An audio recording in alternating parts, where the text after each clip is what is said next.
This is Cowboy Wanting Everything. Coming Home to North Dakota, Western Sweet Romance, Book 10. Written by Jesse Gussman. Performed by J. Dice. Chapter 1. Trust, Respect, and Love. Elaine Mulder from Tampa, Florida. Have you ever seen anything that looked more out of place? Thaddaeus Hart nodded absently at his fiancée, Meadow. He held the door to their oversized SUV, the tinted windows reflecting the morning sun, offering his other hand to help her out while holding a cell phone pressed to his ear and shoulder. He had just swiped to answer his call, so he barely registered her question, his eyes gazing past the women with hairnets and long skirts who walked by them into the big convention center his company owned. He knew Meadow was a bit of a snob. All the women he knew were, and she wasn't any worse than anyone else. So he didn't give it much thought. "Hello," he said into the phone, closing the door and walking beside Meadow into the building. There did seem to be a disproportionate amount of women in old-fashioned clothing, at least what he considered old-fashioned, since they were modestly covered from the bottoms of their necks to the tops of their feet. Women hurried along in big groups, giggling like girls, all of them looking old enough to be at least his age. Vaguely, he remembered that there was some kind of homeschool convention going on in the north side of the Hart Convention Center. Those ladies must be here for that. "Thaddeus," the voice came from his phone into his ear as he navigated the crush of people.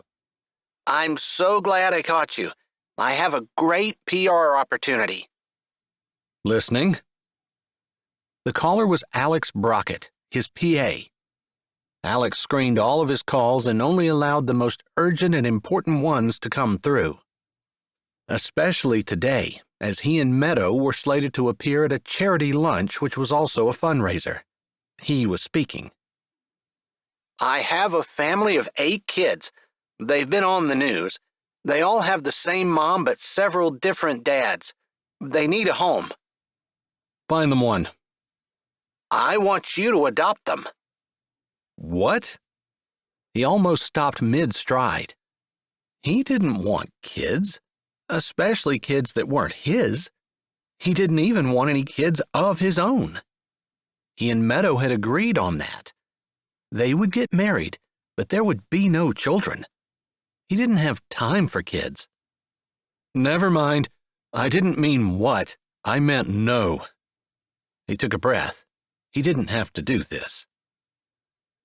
Beside him, he could tell Meadow was starting to get put out, and he assumed it was from his lack of attention.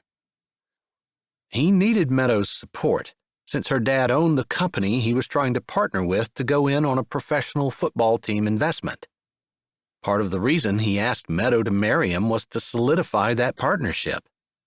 Her dad was key to his plans for the next 5 years. "Wait, this is special. There's already been a lot of national attention on these kids. They need a home, and they need someone who can afford to pay for 8 kids. You can." "But I don't want to." He paused. He wasn't being a complete cold-hearted jerk. "I'll sponsor someone who will." "This will help with your image." "And I'm usually good with that, but not when it involves a lifetime investment with little humans." "Are you sure you don't want to think about it?" Alex prompted, which was unusual. Usually he could say no, and Alex said yes, sir.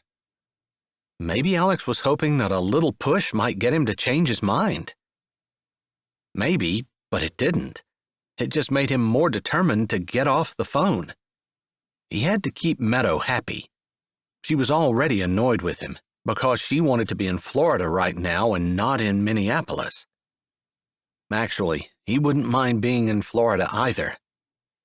No. They exchanged a few more words before he hung up, shoving his phone back in his pocket.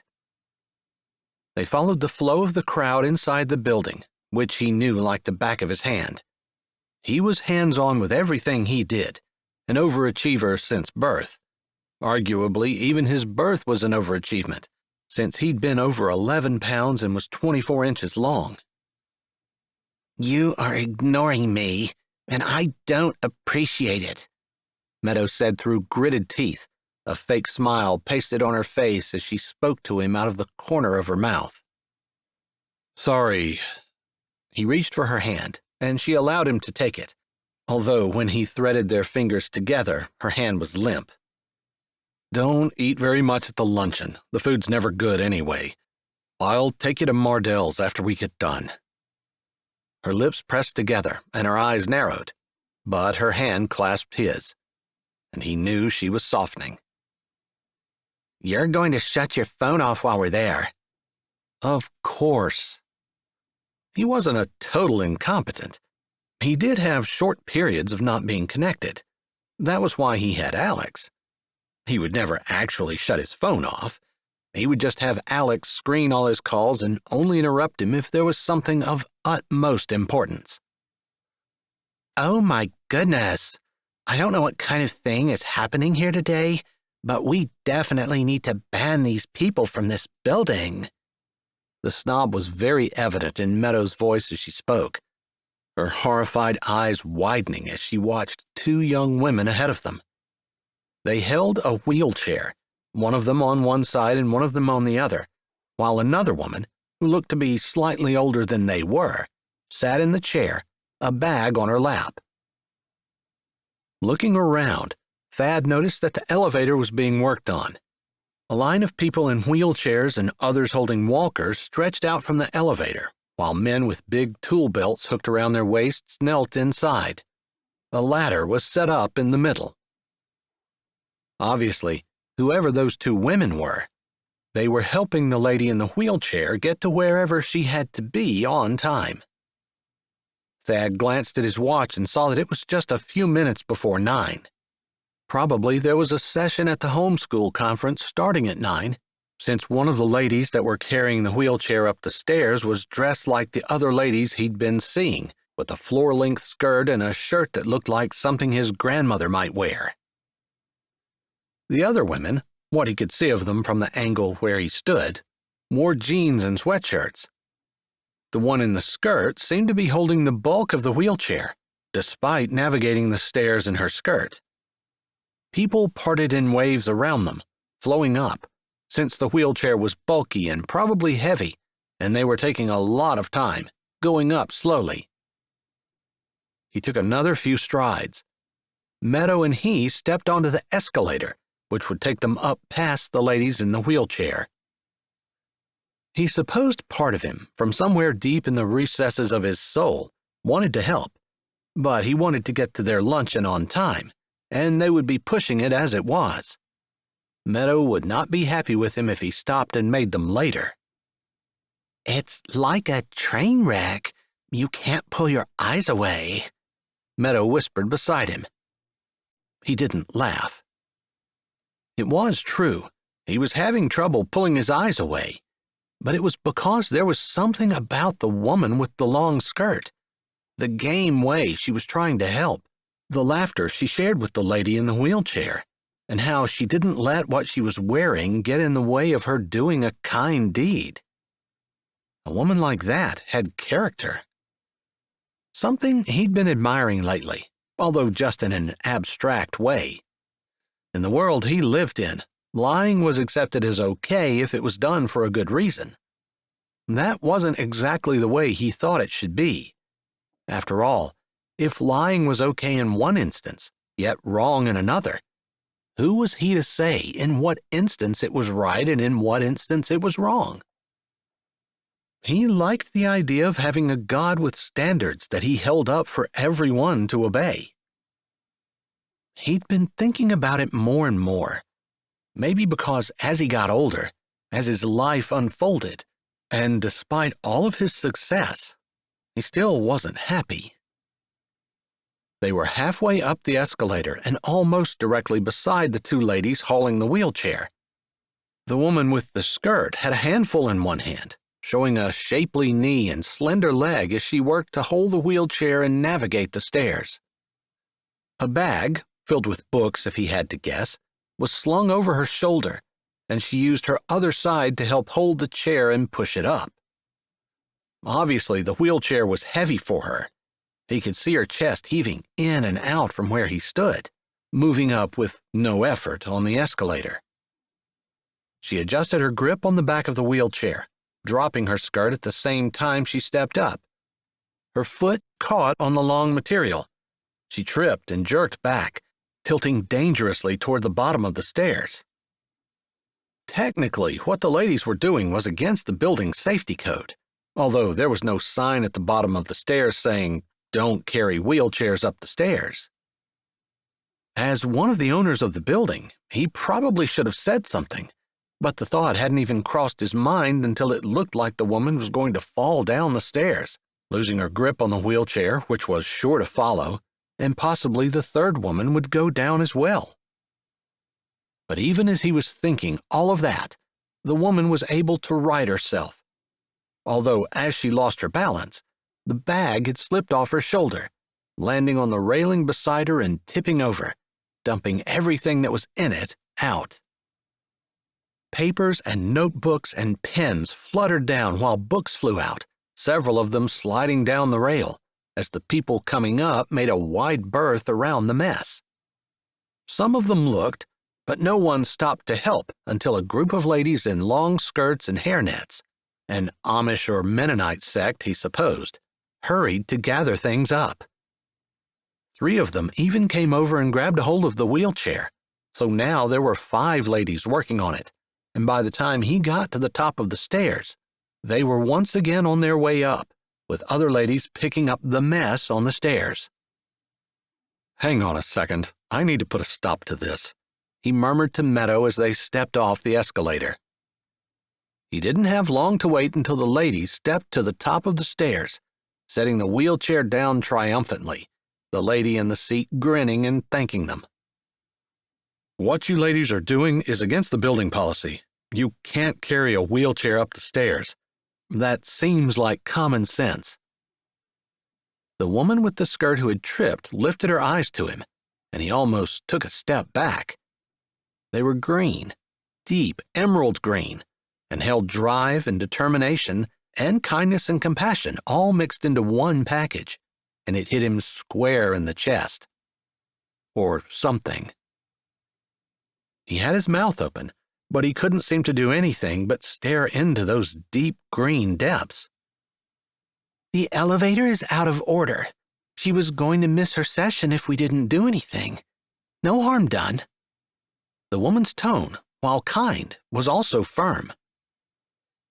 He didn't usually allow people to put him in his place, especially since she was the one who was out of place and needed to be put right. "I own this building, and I can call security and have you and all of your friends thrown out. Then she'll really miss her session."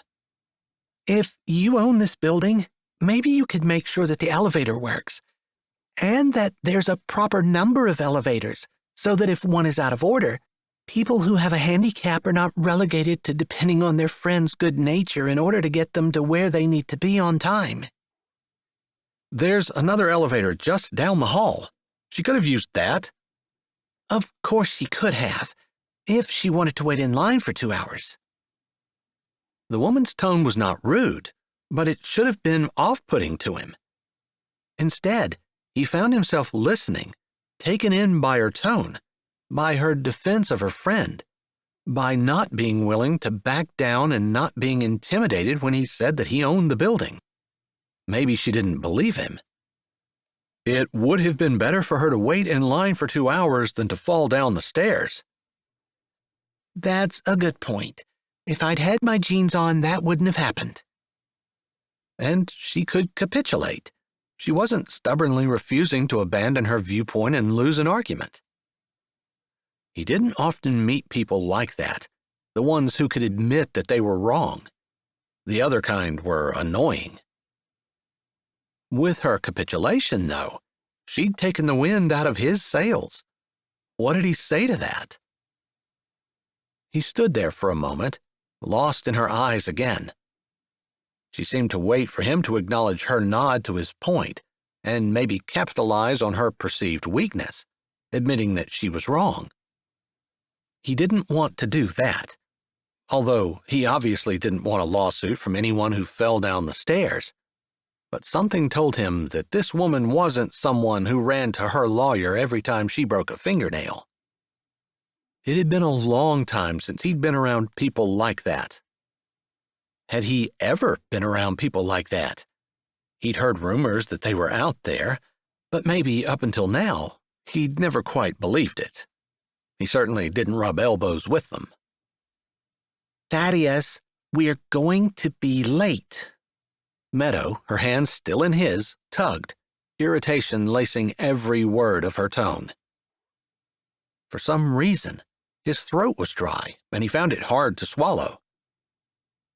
He managed to tear his eyes away from Skirt Lady, and they fell onto the name tag that hung on a lanyard around her neck. Lavender Baldwin. His eyes met hers again. Be careful next time. Wait for the elevator. She smiled a little, maybe acknowledging his words, or maybe thinking to herself that she would do whatever she doggone well pleased and he was wasting his breath. He wasn't sure. He just knew that Lavender Baldwin was a breed of woman that he didn't usually get to hang around, and if he were able to choose for himself and didn't already have his life plan set, she would be the kind of woman he would want to be with for the rest of his life. He jerked his head at her and allowed Meadow to pull him away. Taking his phone back out of his pocket, he texted Alex. Look up Lavender Baldwin and send me all of the information you can on every name that comes up.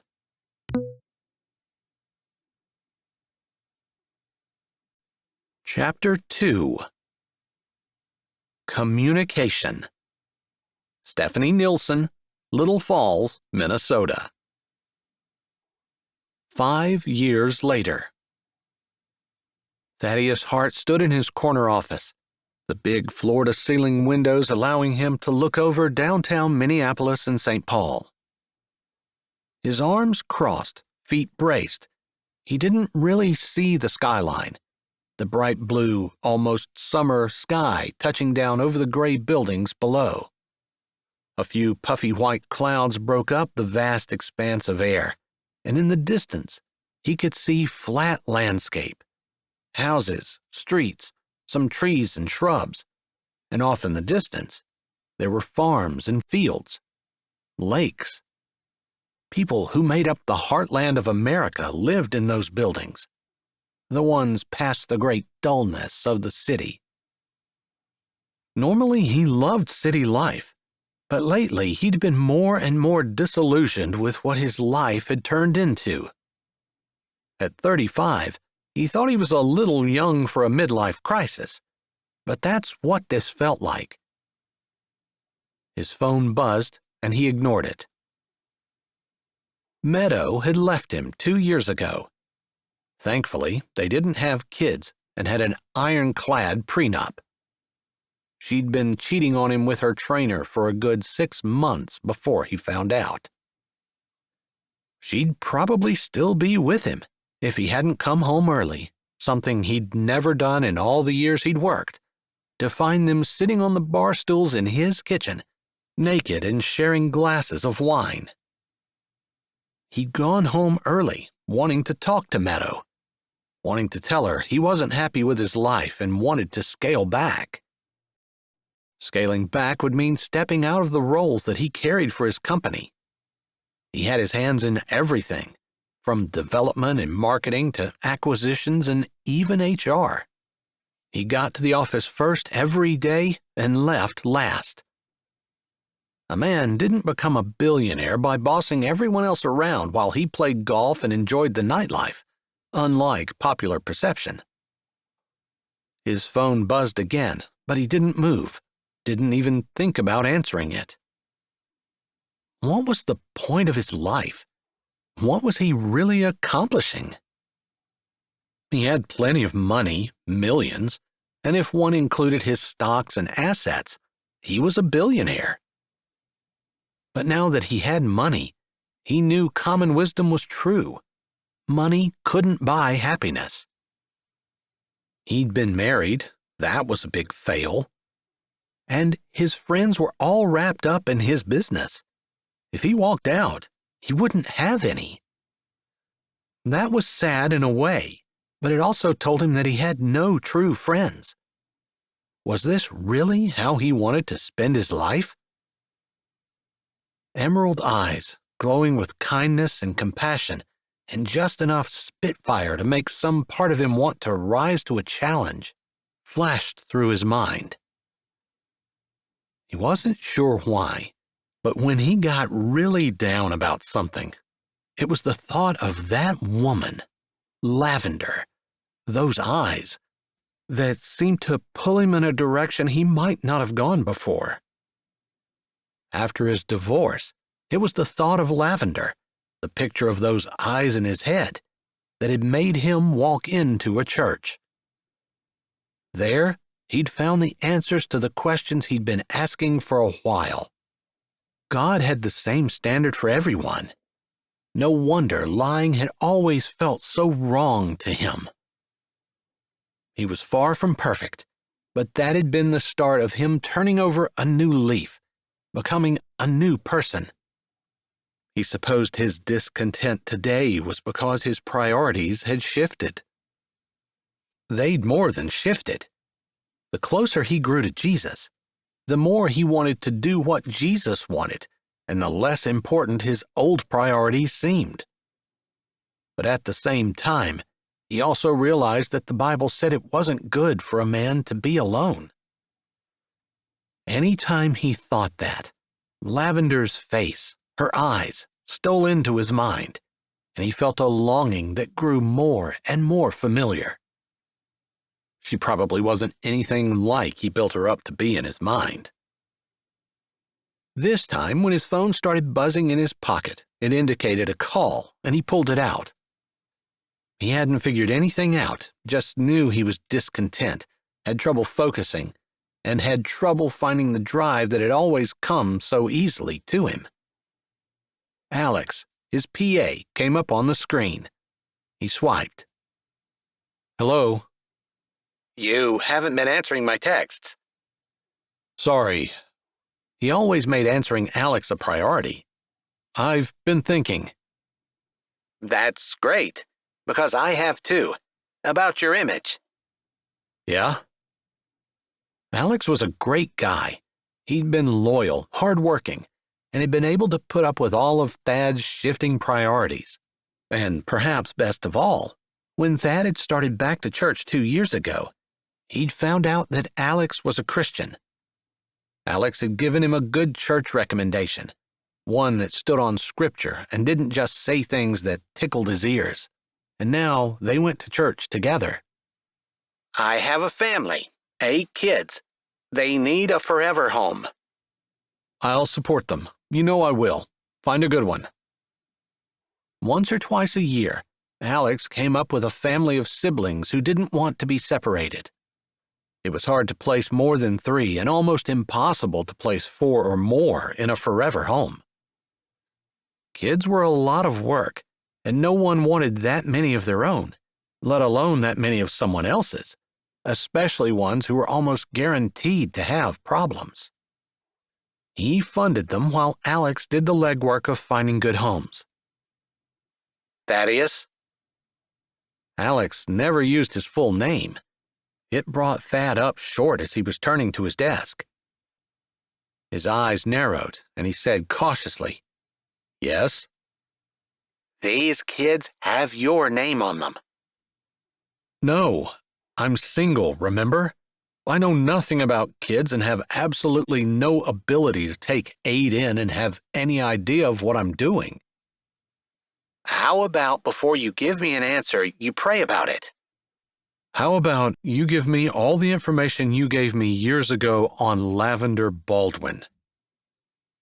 If God wanted him to take in 8 kids, God needed to give him a wife first. Maybe he shouldn't put conditions on God's plan and work, but it just seemed reasonable that God give kids a dad and a mom. Yes, sir. And you're praying? I'll pray, but I can already tell you what God's answer will be. There is no way He's going to trust me with 8 of His precious children when I can't even manage to make a man of character out of myself. Pray about it. I will. Chapter 3. Unconditional Love. Emmy from Boston. The new guy is supposed to be moving in today. Lavender turned, spatula in one hand, her other hand on the control knob of the mixer. New guy? Didn't I tell you? Miss April furrowed her brows as she poured egg custard batter into a pan, scraping out the bowl before she looked up at Lavender, who was still staring at her. No, Lavender said, wondering why she was so surprised. Miss April had said she was looking for someone after the kid who had been helping her for the last 4 years had left for college last fall. Lavender had helped her over the winter. Originally, Miss April had hired her on to help her with her small baked goods business and also help her to care for her 2 young granddaughters. But whatever needed to be done, Lavender was there helping.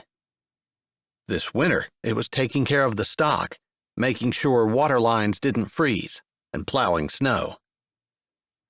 Lavender didn't mind the responsibilities, ones she took on in addition to working at her family's auction barn. But she had been happy to see spring finally arrive in North Dakota. I'm sorry. I was really hoping we would get that contract with the restaurant in Rockerton. I guess I was focusing all my energy on that and forgot to mention he was coming to interview today. Well, your concentration was worth it, since we just found out the contract is ours. Lavender hesitated, smiling as Darby, who was the oldest of Miss April's 2 grandchildren at 10 years old, walked into the kitchen. It might be time to sell the farm and move the bakery to Sweetwater. I've been seriously thinking about it, as you know, but I just hate to let the farm go. Lavender turned back to the bowl where she scraped down the batter for the angel food cake she was making. Darby came over to her side. I'm ready to pour the sugar in. I know how to do it. Lavender smiled and nodded at Darby as she turned the mixer on low, and Darby picked up the prepared scoop of sugar, carefully pouring in a little at a time while the mixer ran on low over the already whipped egg whites.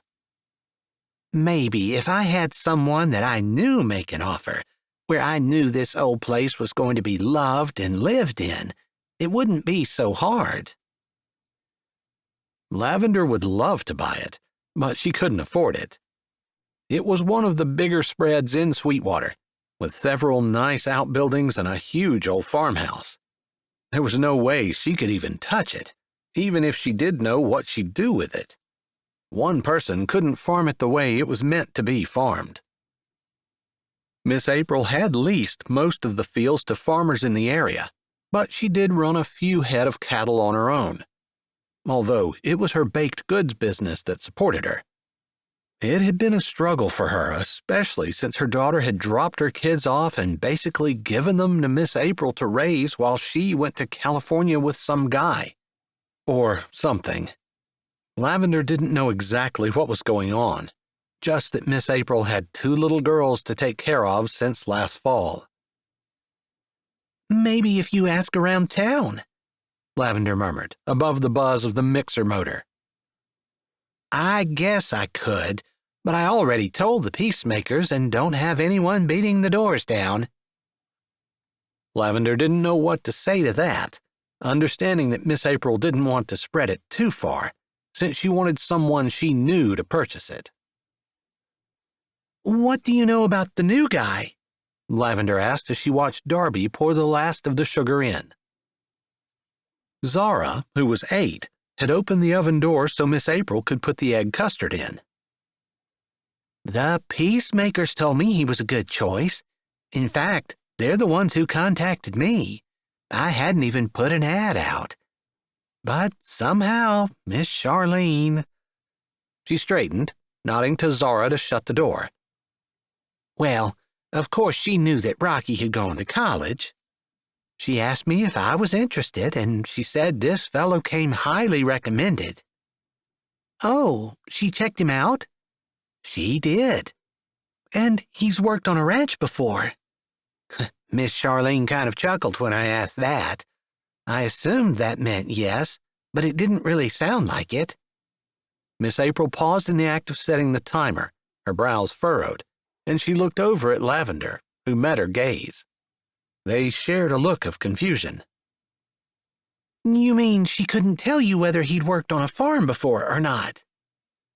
"Miss Charlene assured me that he would be an excellent worker, that he'd work hard."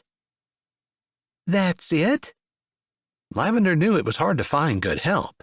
Her family was always looking for folks to help at the auction barn. But usually, when people gave recommendations, they gave a little history to go with them. Miss April shook her head. "Charlene tells me that he's a good worker. I'm going to believe her. If she recommends him, I'm going to hire him unless he gives me a reason not to. I'm sure we'll find out everything we need to know when he shows up today for the interview. Maybe I'm too trusting, but I believe Miss Charlene would not lead us wrong." Lavender nodded, and Darby threw a pinch of salt in as the mixer continued on low. She pressed her lips together and didn't say anything, even though she wasn't nearly as confident in Miss Charlene as Miss April was. How could someone who had never worked on a ranch before possibly be a good choice? They didn't have time to train anyone. The last thing they needed was some city boy out here trying to find himself. He'd probably want to use paper straws and take an hour off mid-morning for his yoga practice. Not that there was anything wrong with paper straws and yoga. It was the idea that he wouldn't understand ranch life. Still, she didn't say anything. After 2 or 3 days, when he realized there was no Starbucks within 2 hours of Sweetwater, he'd head home. 10 minutes later, she'd scraped the last of the angel food cake batter into the pan and carried it carefully to the oven. The girls each settled in at the table with half an avocado that Miss April had sprinkled with garlic powder, lime juice, and salt. They had come to Miss April's pretty much addicted to junk food, and she'd been doing her best to balance out their diet with some healthy things, coupled with some of their favorites. Lavender loved the way Miss April had gone after the idea of eating healthy in moderation and had not created a big fight with the girls about it. While she believed that children should obey, that adults should be in charge, and that children should most definitely not dictate what they were and were not going to do, when kids had gone through what Darby and Zara had and were assimilating to a new place without their mother, it just seemed prudent to choose the battles and not insist on getting her way all the time. Lavender admired Miss April for being able to flex and bend the way she had. Even if she had confided to Lavender on one of the early evenings after the girls had gone to bed that she had never bought packaged chicken nuggets in her life before, and while she hadn't exactly expected to be struck by lightning as they passed over the scanner at the grocery store, she had looked over her shoulder just in case. As the girls munched happily, Lavender shifted the topic back to their new hire. "What time is the new guy coming?" She put the bowl in the sink and started scrubbing while Miss April checked the oven to see if the egg custards were done. "He should be here any moment, and I was hoping you would stay." "Oh, I can. I thought you might want me to take the girls to entertain them in the living room or something, so you guys can sit at the kitchen table." Miss April's lips pressed together. "You might end up working with him some. I told the peacemakers that you've been helping me over the winter with the outside work. They already knew it. But I told them if I sold my cattle, I wouldn't want to take a job out from underneath him, so he needed to be willing to do anything, including work in the kitchen or possibly put in a garden for me." Lavender bit her tongue. If he was a city boy, he'd probably have no clue on how to garden. She knew she was being judgmental, and she tried to adjust her mindset. After all her life she'd been judged on the basis of how she looked, what she wore, and how she acted. She thought of the man she'd been drawn to all those years ago at the homeschool convention. He had been judgmental, although he hadn't been condescending and rude, but his girlfriend or wife or whoever the woman was standing beside him and holding his hand had made several snide comments that left no doubt as to how she felt about the way Lavender and her friends dressed and what they were doing, that the city would be better off without them. It hadn't been exceptionally hurtful, exactly, but it definitely reminded her that she didn't belong where she was. Not that she needed the reminder. She had no desire to stay in the city any longer than she had to. If there had been a homeschool conference anywhere closer, she and Katie would have definitely gone there. But if they had, they wouldn't have been able to help their fellow homeschooling mom up the stairs in her wheelchair. They'd ended up becoming good friends, since they were all going to the same session, and they still emailed almost daily, while Bernie's and Katie's children had exchanged letters for years. And to her dismay, every time she thought of Bernie, she remembered the rich-looking man, the one who tried to tell her that the building was his. Like the owner of the building would actually be standing there talking to her. She didn't believe that for a second, but there'd been something about the man, something sad. For all the money he must have had, judging by the expensive watch on his wrist and the expensive-looking suit, and even the more expensive-looking woman hanging on his arm. Not that Lavender was jealous or anything. There was something about the man that intrigued her, and she couldn't remember ever feeling like that before, but he certainly wasn't someone she would actually be interested in. Then why do you still think about him? It's been years. She knew it, and she couldn't answer that. She didn't even know his name, would never see him again. Because of the issues in her marriage, Katie had ended up not homeschooling, and they had never gone back to another conference. Lavender didn't have children, and at the rate she was going, she never would. Other people in Sweetwater were getting married, left and right, it seemed. All of her siblings were married. It was just her that was left, with no prospects in sight. But she was happy, truly. It was very fulfilling to work for Miss April, baking things that people loved and helping her with her 2 granddaughters, Darby and Zara. If that's all she had for the rest of her life, she would be happy. If that's what God wanted her to do, she would do her best, even if there would always be a part of her that longed for more. Chapter 4. The Lord as your base. Also, knowing love is a choice, not a feeling. Carrie Sanders, Texas. Now remember, when you go out there, you're going to have to make them believe you're penniless. Thad had just met Miss Charlene a few minutes ago, but he loved her already. No nonsense, with more common sense than anyone he'd ever met. She had a single-minded determination, which he totally related to. Right now, her single-minded determination was focused on getting him to meet Lavender. He wasn't sure how Alex got his contacts. Something about Miss Charlene's nephew's son being best friends with a kid whose dad was Alex's brother's doctor, or something equally convoluted. However it was, Alex had found a gem in Miss Charlene. At least in Thad's eyes. I don't want to lie. He'd done it often enough in business. Too often. It used to be that it didn't bother him at all. whatever he needed to do in order to get the deal to go through or to line his pockets. But since he'd gotten saved, he'd tried to clean up his act. After all, there were multiple reasons to do so.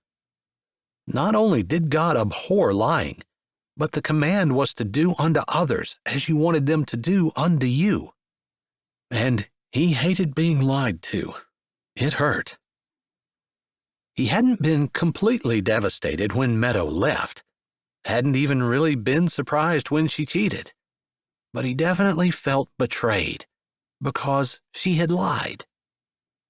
He didn't wish that feeling on anyone else, particularly not Lavender. And I don't want you to lie. That's not a good way to start a relationship. There might not be a relationship. Miss Charlene held her hand up. I know. She looked at the other ladies, who looked a little shocked. He almost, if he were being very suspicious, almost would believe that they all actually expected there to be a relationship. But that couldn't be true.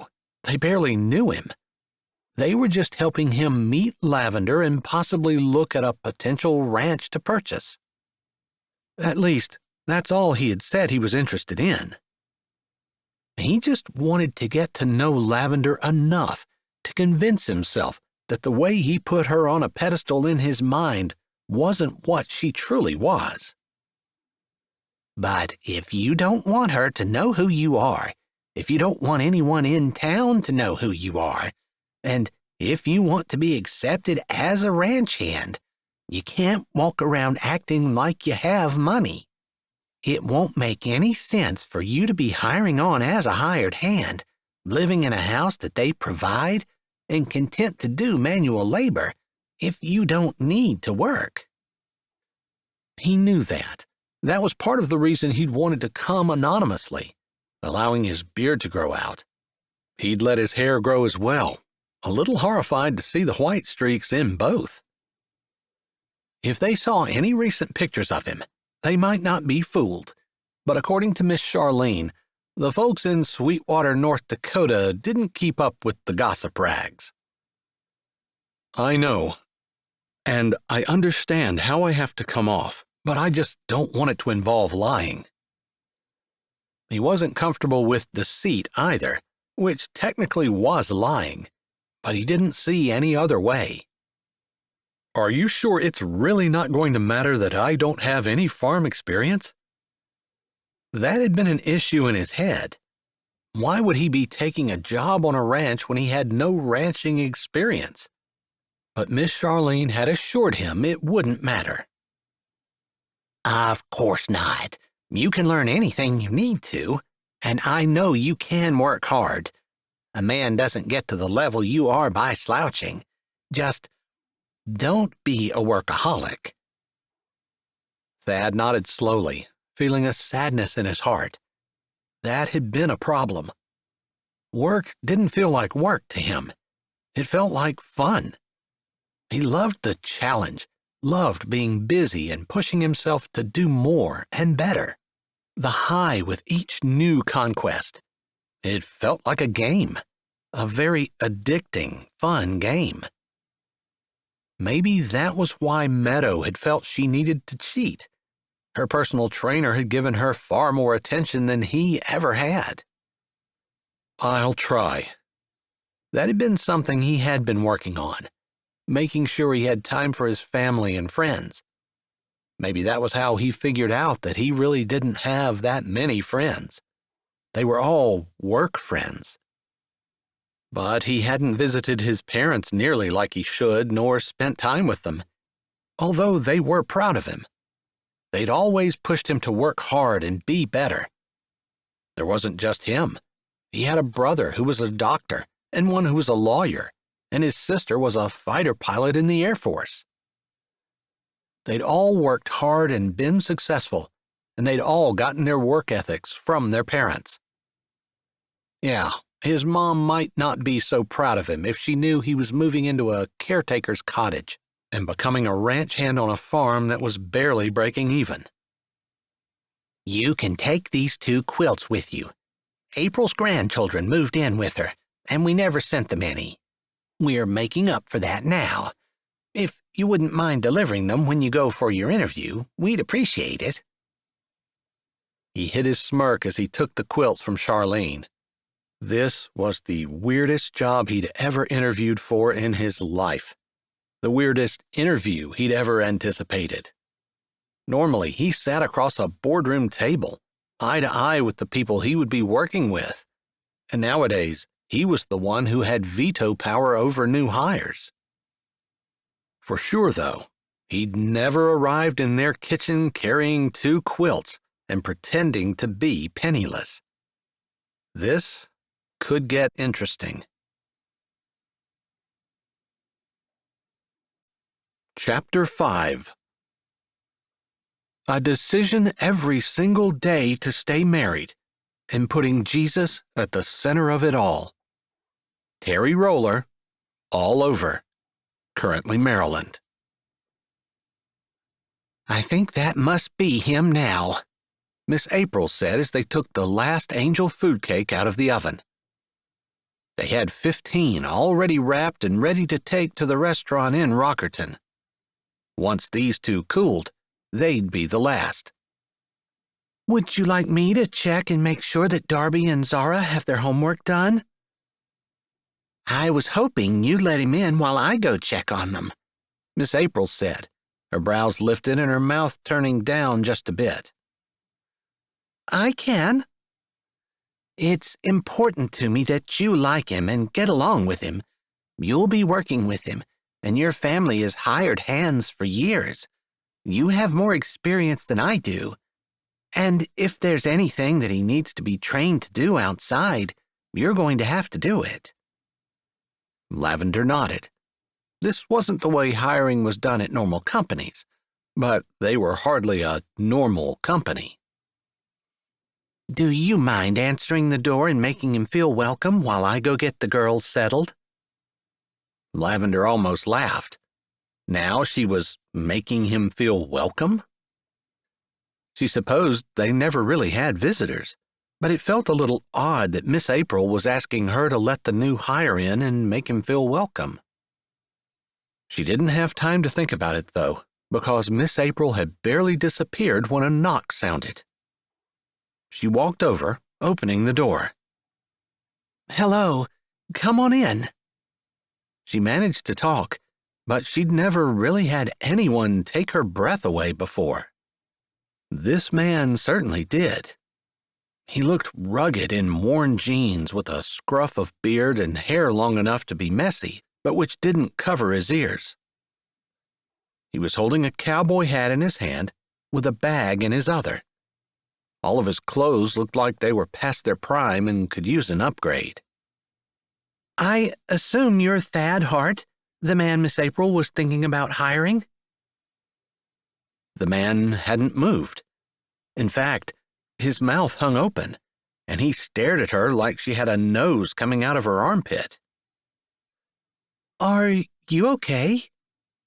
She almost put her hand over her mouth. She hadn't meant to ask, but his expression hadn't changed and he seemed astonished about something. "Yes, ma'am," he finally said, his voice sounding rusty like maybe his throat was tight, or maybe he was just nervous. "You can come in." She had already invited him in, but he hadn't moved. "I have these," he said, holding up the bag he held. "Quilts from the Peacemakers. For the kids." "Okay," she said, stepping back and wishing he'd just come on in already instead of standing at the door, acting like he hadn't been invited into a house in his life and was used to staying in the cattle pen. "I know it's not common for the hired hands to be in the house, but we don't stand on tradition here. The farm is small enough that anyone who works here feels like family. We're not one of those big conglomerates." She smiled as she said it. She didn't have any problems with ranches that were big enough to need scores of workers, but that just didn't describe them. Yeah. He seemed to stumble, like he hadn't realized he was supposed to be uncomfortable for that reason. But that was silly. He was probably used to working at big ranches and expected to go to an office instead of the kitchen when he showed up for an interview. Except, hadn't Miss April said something about not knowing how much experience he had? Miss April's going to give me a hard time for letting the door hang open. Are you going to come in, or do you want me to step outside on the porch with you? Oh, I'm sorry. He stepped in quickly, and she shut the door behind him. Miss April is getting her granddaughter settled so we can have some privacy to talk. I'm Lavender. She held out her hand, and he stared at it. He held his hat in his right hand, the quilts in his left.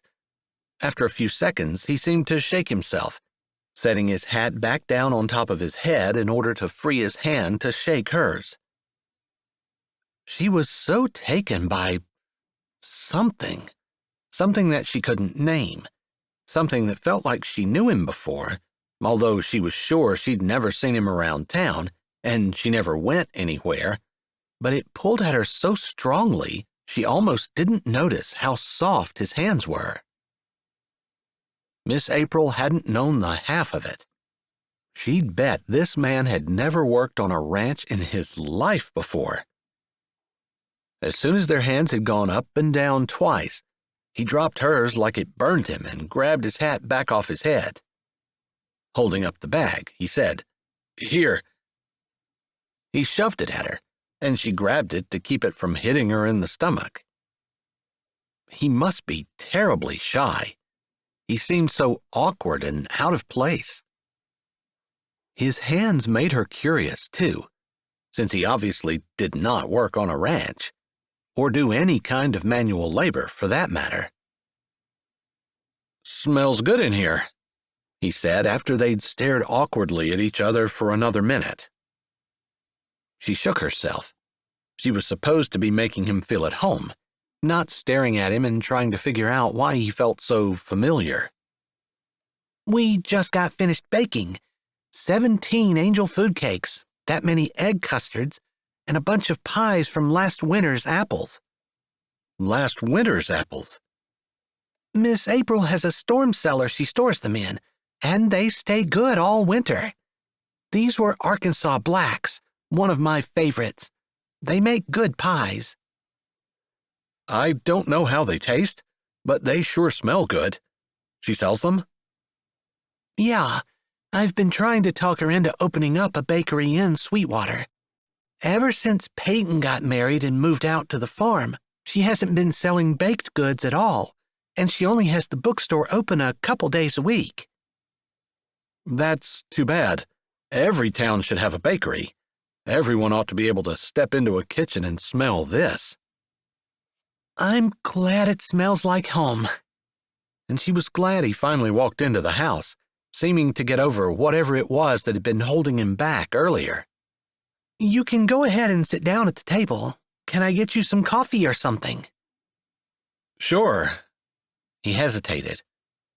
My mom didn't really bake, so our kitchen never smelled like this. I guess to some people it smells like home. To me, it just smells good. That's too bad. It made her heart hurt that there were children in the world who never smelled kitchens like this. She supposed there were more than she could imagine. Maybe there were other things those kids had instead of the scent of apple pie and angel food cake in their kitchen. How do you like your coffee? She asked as she poured him a mug. Black is fine. She didn't say anything to that, but carried it over and set it down in front of him.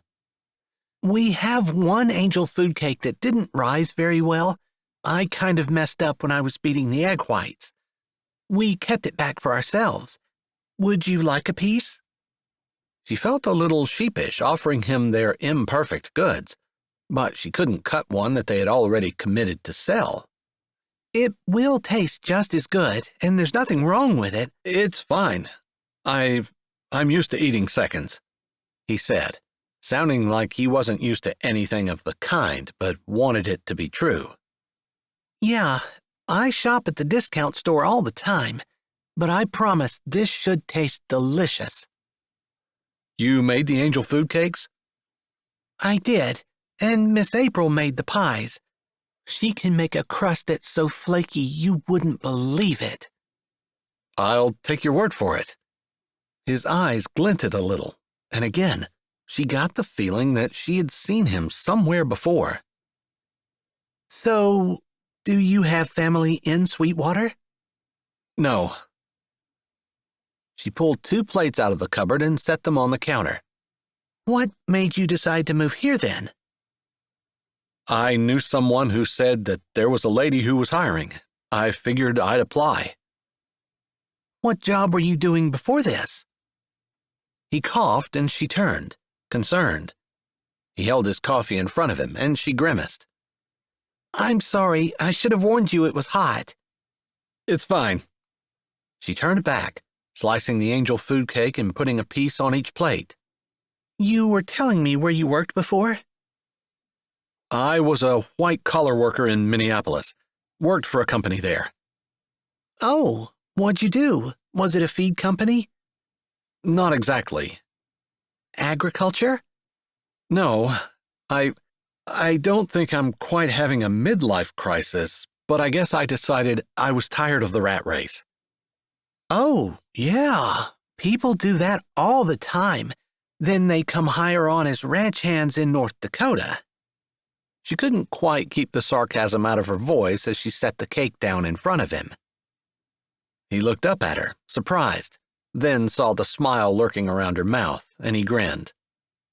Yeah, I'm a cliché. Sorry. I couldn't resist. North Dakota is not where most people in a midlife crisis hang out. No offense. I guess I haven't ever really been most people. I see. She wanted to ask more, but it was pretty obvious he was being deliberately vague about his previous employment, and she didn't want to push him into talking about something he really didn't want to, no matter how curious she was.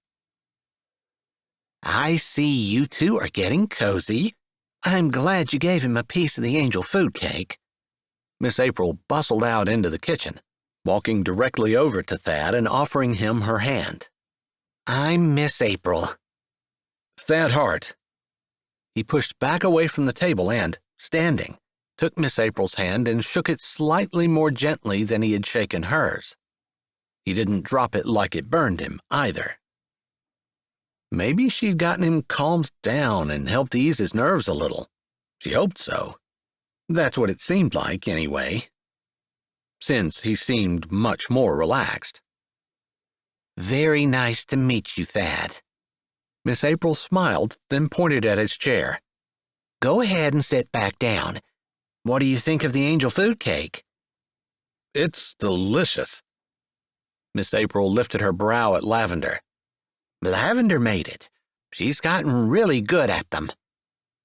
This is the one I messed up on, Lavender said, although she was happy to hear that both Miss April and Thad thought her angel food cake was good.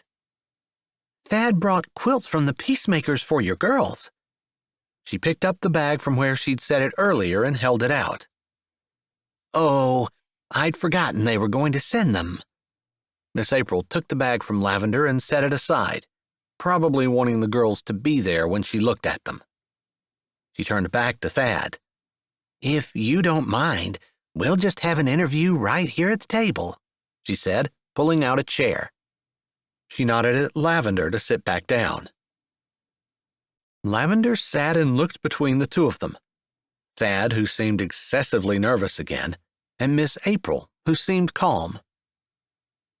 Can you tell me about your experience on the farm? If Miss April noticed that Thad seemed nervous, she didn't give any indication. There was a slight hesitation before Thad spoke. I don't have any. Lavender found herself feeling just as nervous as he must. Her stomach clenched, and her hands started to sweat. She felt so bad. What kind of straits must a person be in order to apply for a job where they had no experience? I'm sorry? Do you have experience in anything that's agricultural related? Thad stared at her for just a moment before he slowly shook his head. No, I don't. Well, Miss April folded her hands together, and perhaps she was trying to control the surprise that had her brows shooting up. I'm not sure what to say. This is just a small operation. I have a lot of acreage, more than 500 acres, but it's just me and now my granddaughter's living here. Lavender's been helping me with both the farm and the baking business, and I thought maybe you'd need to be shown the ropes, but I don't have time to train you from the ground up. Lavender almost opened her mouth to say that she would do it, but she really didn't have time. She was already putting more hours in with the baking business and the ranch than she should. Her family had given her leeway at the auction barn, but she couldn't miss either the Wednesday or the Saturday night auction, and she was effectively working 3 part-time jobs. Plus, she helped Miss April with the children as well. She just couldn't take on more. Thad's throat worked, and his hands shifted on the table, his fingers flexing before he seemed to deliberately still them. I learn fast, and you wouldn't have to pay me until I catch on. That's very generous of you, and I appreciate the offer, but we just can't. He nodded and almost seemed ready to push back away from the table before he stopped. I really need this job. I don't know how I'm going to buy food to eat, and I want to work for it. Please, I'll work my heart out for you if you just take a chance on me. His words were said low, soft, but were obviously heartfelt as he looked out from under his brows, staring at Miss April, almost as though with his stare he could will her to do what he wanted her to. Lavender held her breath. She wasn't sure why she wanted so badly for Miss April to hire him. Maybe because he had seemed so nervous. Or maybe it was just her heart going out to someone who had nothing, and she wanted to give him a hand, wanted to be able to help. She didn't know what it was like to have no family, no friends, and no job, since she'd always worked for her family's auction barn, and she couldn't imagine what it was like to have nothing. Absolutely nothing. To beg for a job in order to be able to eat. Miss April started to shake her head. I can point you to some resources in Sweetwater. I'll train him. Lavender broke in without thinking about it.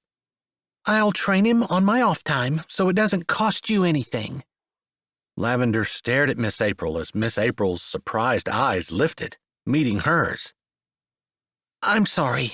I don't mean to butt into your business. Oh, honey. Miss April's hand came up in a stop gesture. You are an integral part of what I'm doing. You help me more than I can say. Of course, I'm going to give anything you have to say credence. Her forehead wrinkled as she tilted her head just a little. Are you sure you want to donate your time? Lavender nodded. She wasn't going to look at Thad. She was almost embarrassed to. She didn't want him to think that there was any kind of attraction or romantic interests. Of course, there wasn't. The man needed to get back on his feet. He certainly didn't have the time or the ability to pursue any type of relationship. That wasn't it at all. At least, she told herself that. If she were being honest, it didn't really matter that he didn't have anything or that he was obviously going through difficult times. There was just something about him. Maybe it was the honesty that she felt like she could see when she looked at him, or maybe it was his sincerity. Maybe it was the hint of character that she was sure lay close to the surface in his soul. Whatever it was, she nodded without hesitation. Absolutely. You know the things that we do aren't that difficult. Anyone can do them. I feel like we can believe him when he says he's going to work hard. You know it's hard to find good help, and even harder to find someone who's willing to work. I'm willing. I have a tendency to be a workaholic. Lavender stopped with her mouth open, forgetting what she was going to say, forgetting to close her mouth as she turned her head to look at him. If he was a workaholic, why was he penniless?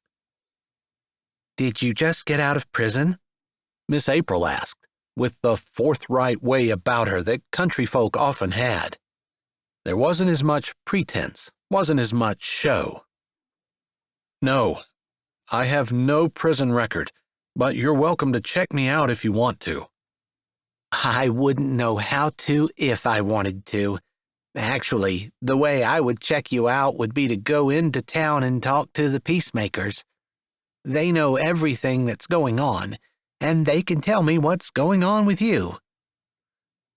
I know Miss Charlene a little, and I know she'll give me a good reference. Thad said this without guile. It made Lavender wonder how in the world he had met Miss Charlene. But if Miss Charlene said he was a good man, there wasn't a person in Sweetwater who wouldn't believe her. All right, then it's settled. Lavender will help you settle in, and in the next day or two, I'll talk to Miss Charlene. Lavender tried to contain her sigh of relief. She wasn't even sure why it had been so important to her that Miss April hire Thad. She'd only met the man an hour ago, didn't know him, and didn't like him. Truly. Except, she thought maybe she did. Chapter 6. Talking Things Out. Linda Faribaugh. Thad did not pump a fist in the air, although he wanted to. He'd just been hired. Penniless, without a reference, other than the name of the woman he just met in town, and with absolutely no experience. In any of the companies he'd been involved with, and in any of the years that he'd been a businessman, he would never in a million years have hired himself. Of course, these folks, Lavender in particular, didn't seem to give that too much of a thought. Of course, they had bills to pay, and they were thinking about the financial end, but it wasn't all about what they could make. They seemed more concerned about him as a person, the idea that he had nothing and that he needed help. Those thoughts made him feel guilty since, in reality, he was a billionaire and didn't need this job any more than he needed a tree growing out of his nose.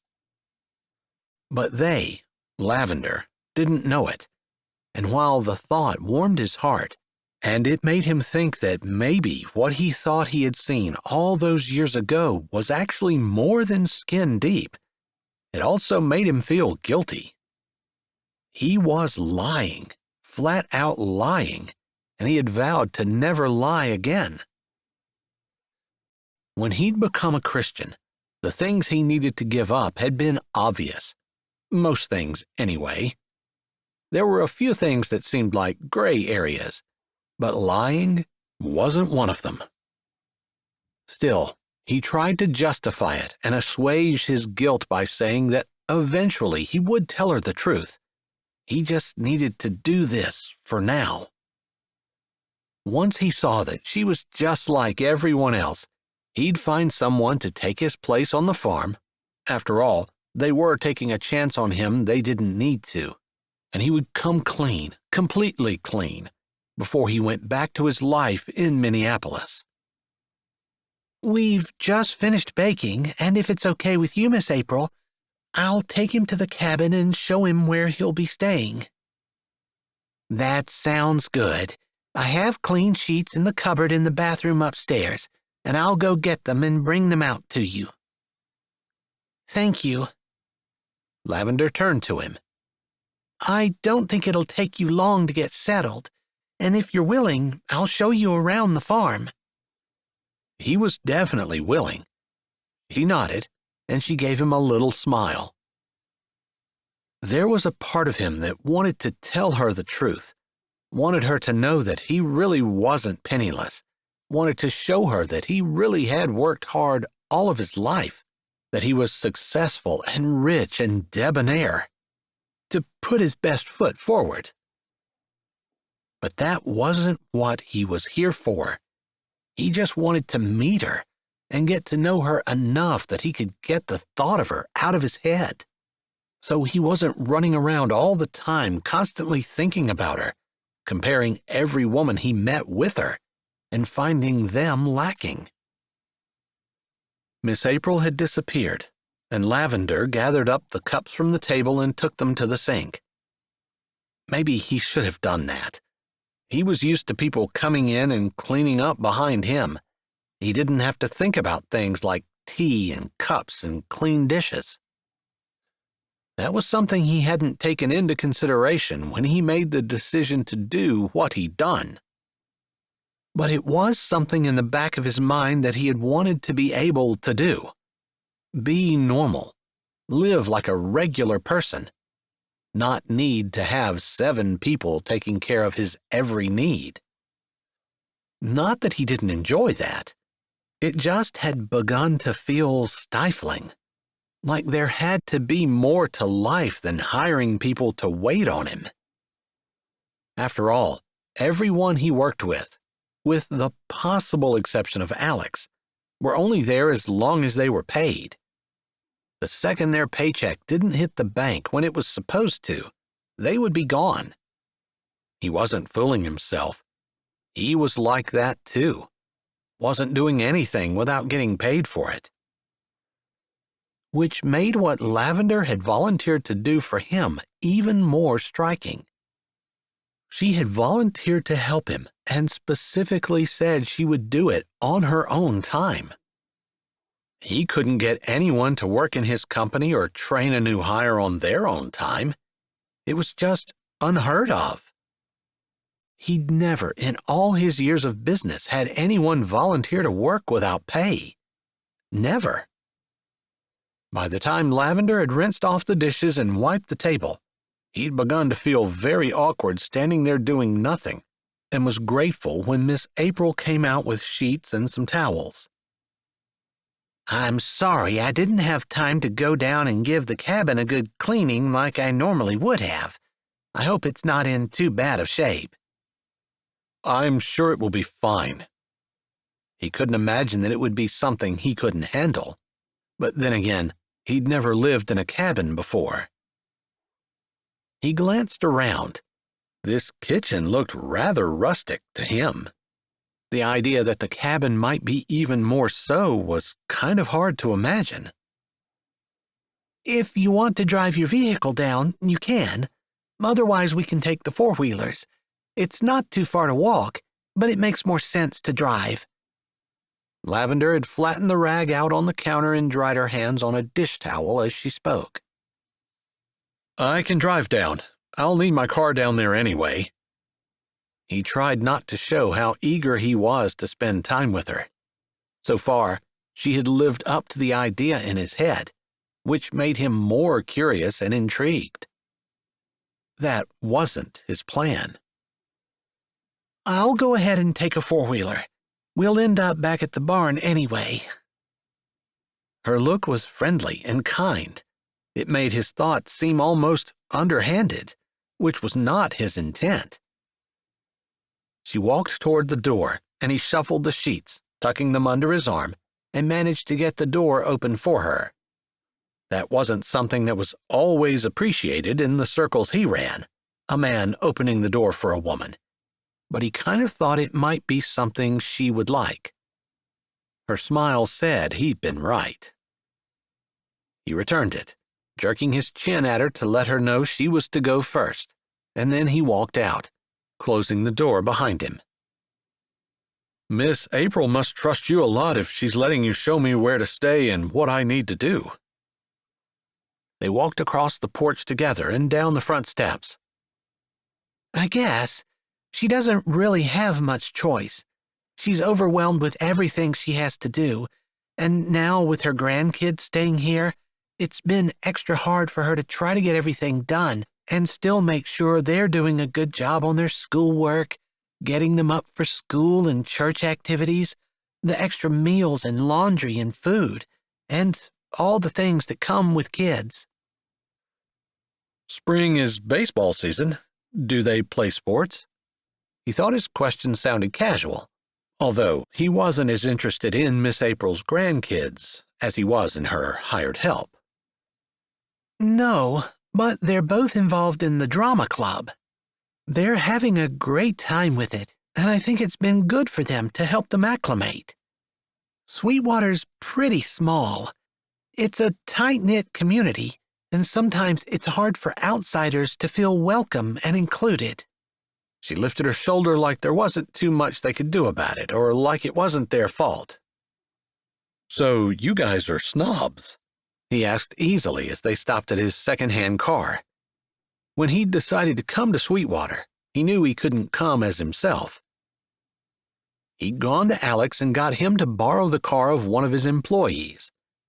Thad figured that hadn't been a hardship, since Alex had allowed that employee to use his Porsche instead. The car he'd traded his Porsche for must have been 20 years old, and worse yet, it was a standard transmission.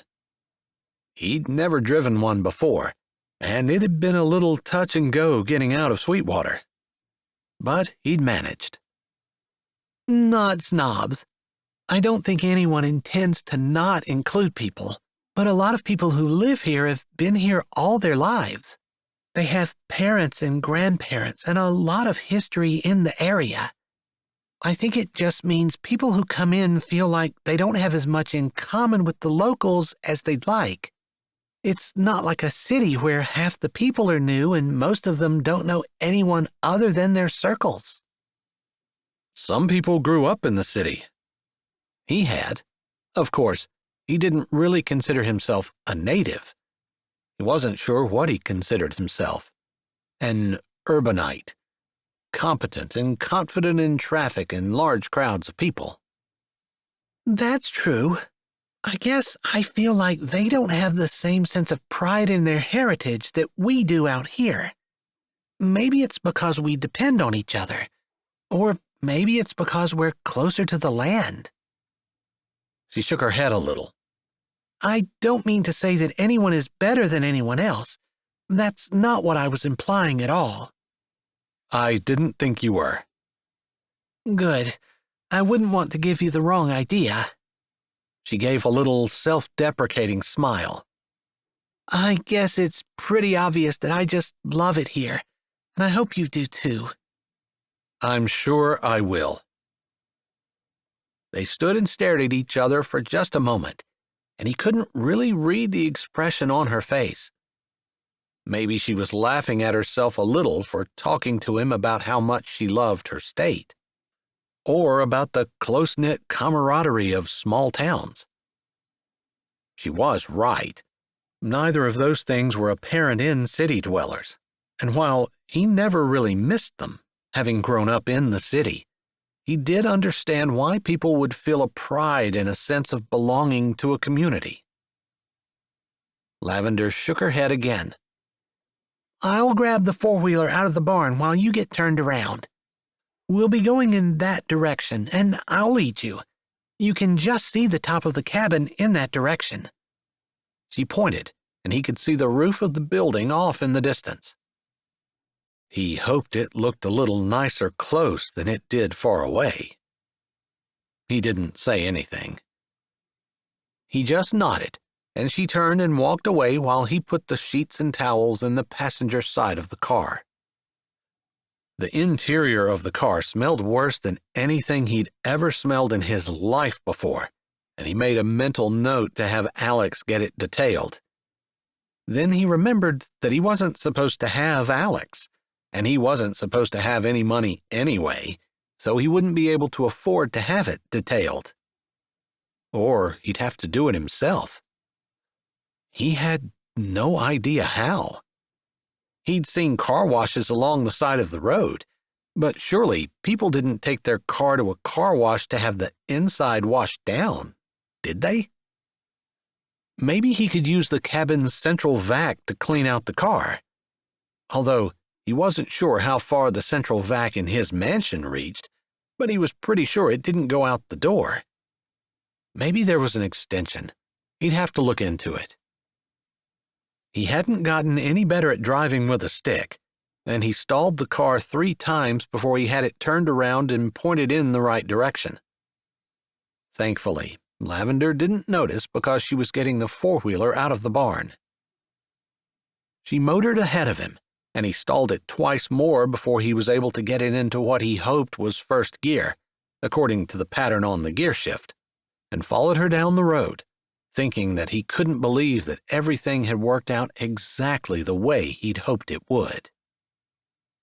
The cabin didn't look like anything he'd ever stayed in before, but he wasn't too concerned as Lavender pulled to a stop on one side of the walk and he stalled the car on the other.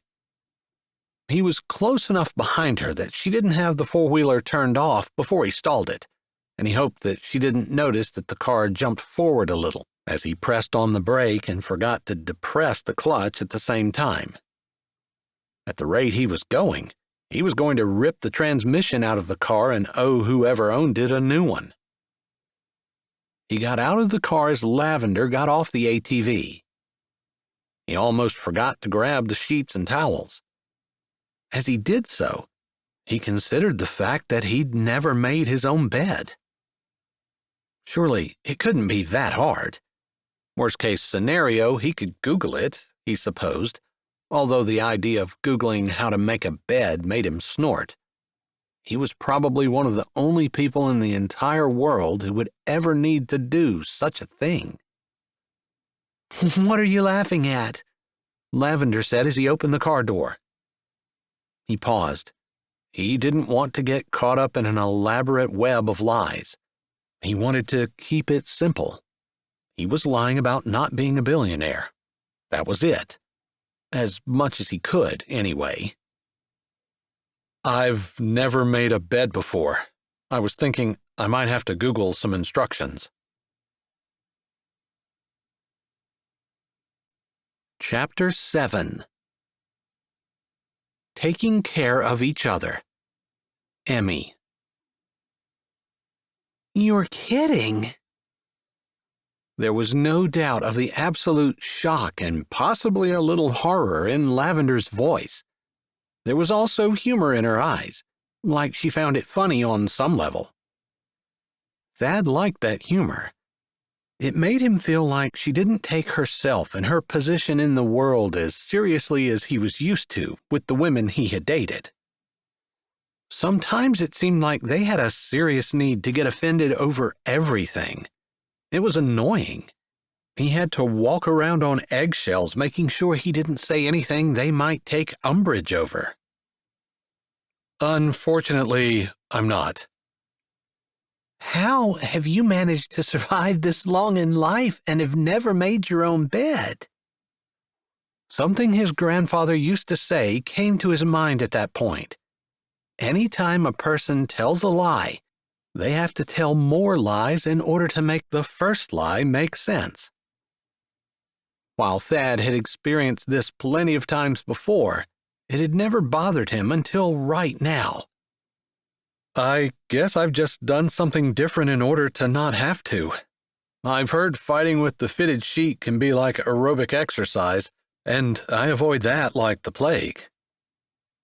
She laughed a little at his lame attempt at humor, but it did what he hoped and got her mind off the fact that he didn't know how to make a bed. "I avoid exercise for the sake of exercise, too. It bores me to tears." People don't usually admit that, but that's my problem as well. I can't stand to be exercising and not have the scenery change, even though I know it's good for me. "Yeah, I'd much rather take a walk, although I haven't gotten to the point where I'm so desperate for exercise that I'd consider jogging anywhere." He huffed out a laugh. In his circles, it was always the rage to jog everywhere, although there was always some kind of exercise fad going around, and he'd been on most of those, even though he agreed with her and didn't enjoy it. was bored by it. It was just something that everybody did to stay healthy, and he did it as well. I guess I prefer jogging to putting a fitted sheet on, since I've done the first but not the second, he said, cringing a little because he hadn't meant to bring her attention back to the fact that he'd never made a bed. Well, maybe we can get your workout in today before we go look at the rest of the ranch. She nodded toward the cabin, and he indicated that she could go first. There were 2 steps on a small roofless stoop, just big enough for the screen door to swing open on. The inner door opened as she turned the knob, and she threw back over her shoulder. I hadn't thought to ask for a key, so I wasn't sure whether the door was going to open or not. It wasn't locked. No, but I guess that leads to the next thing in my head, which is I'm not sure she has a key. I guess we'll have to ask. He grunted, then looked around. There were no houses in sight. He could just barely see the roof of the farmhouse they'd left. If someone was going to break in, where would they come from? Still, he'd never stayed in a place that didn't have the highest electronic security, and the idea that the door on this place didn't even lock gave him a feeling he wasn't sure was fear or excitement. Maybe a little of both. Wow, I'm sure Miss April didn't realize how dusty it was in here. Lavender flicked the light on as she walked in. One lone, bare bulb lit in the middle of the room, which looked to be the kitchen and dining room and living room together. There's just this room, the bathroom, and I think the bedroom's over here. She turned to the left and headed toward a door that was on the other side of the table and 4 chairs. A small refrigerator, a stove that looked like it was as old as his grandmother, and countertops that were most definitely not granite made up the kitchen as well as a few cupboards. There was a recliner and a small love seat grouped together on the opposite end of the room, and then the table and chairs in front of the far door. Yeah, the bedroom's here. I think the bathroom is off the bedroom. Lavender looked over her shoulder. He supposed to see if he was following her through. He walked across the room and into the bedroom. The size of the bedroom was about the size of his master bath at his penthouse in Minneapolis, maybe slightly smaller. There was one window and another bare light bulb in the ceiling. They must have something against light fixtures. Not that he really cared. He just wasn't used to seeing a bulb without any decorative things around it. Maybe it gave more light that way. He didn't know. Maybe whoever built the cabin just saved money by not buying fixtures for the light. At least there was light. A stand-up shower, toilet, and sink. It's not huge, but there is a place to hang your towels. Lavender stood at the edge of the bathroom door, looking in. He nodded, glancing again at the bed. There was a plastic sheet over it, and Lavender's attention went back to that. You want to help me with this? She asked, indicating the sheet. We can fold it back and keep the dust from getting on the mattress. He had never really paid too much attention to whether a room was clean or not, but he supposed he had people who worked for him specifically to make sure he never stepped into a dirty one. Maybe that's why this cabin seemed so filthy to him. I'll have to see if there's a broom or something around, Lavender said, almost under her breath, but it was uncanny the way her thoughts mirrored his. I'm sure you're probably used to the dark, but this is driving me crazy. She sighed, walking around the bed and grabbing a hold of the plastic sheet. He lifted the sheets and towels he carried to one hand and used his other to lift up his end of the sheet. Carefully. They peeled it back, revealing a dingy gray mattress, one that had obviously seen years, if not decades, of use. If Lavender had thoughts about that, she kept them to herself. Are you ready for your bed-making lesson? He nodded, suddenly feeling a little awkward and unable to put his finger on why. He'd been in a lot of situations, lived with a lot of pressure, had millions of dollars riding on the outcomes of meetings with everyone attending, hanging on each word he said. And yet, standing here, about to put a fitted sheet on a dingy mattress, somehow made him nervous. He couldn't explain why. Here, give me those towels and I'll hang them up on the rack in the bathroom. There might be a bucket of cleaning supplies under the sink, but at least if they're on the rack, you won't be setting them down anywhere and getting them dirty. He wasn't sure he would recognize cleaning supplies if they were labeled, which he was going to assume they were not. He hadn't considered when he left his penthouse, intent on becoming a ranch hand, that it was going to entail learning how to live in the real world. You're going to have to learn how to cook. The thought hit him so quick and so hard that he was glad Lavender's back was turned as she hung the towels on the rack, because his body had to have jerked. That's what the stove in the kitchen was for, the refrigerator. You have to buy groceries. By the time he'd been a teenager, his dad's business had grown to the point where they were making millions, and his dad had been far more interested in teaching Thad how to work in the business than he was in teaching him how to run a life, especially since none of his siblings had been interested in the business. His dad had been driven, working tirelessly, and had died early of a heart attack before he had hit 50. Maybe that was part of the reason Thad had decided to step back. He was more than a decade younger than his dad when his dad had passed away, but he was on the exact same path. If he could mediate multi-million-dollar mergers and spearhead ad campaigns with budgets in the 7 figures, he could surely manage to feed himself. Surely. Plus, it wasn't like he was staying here forever.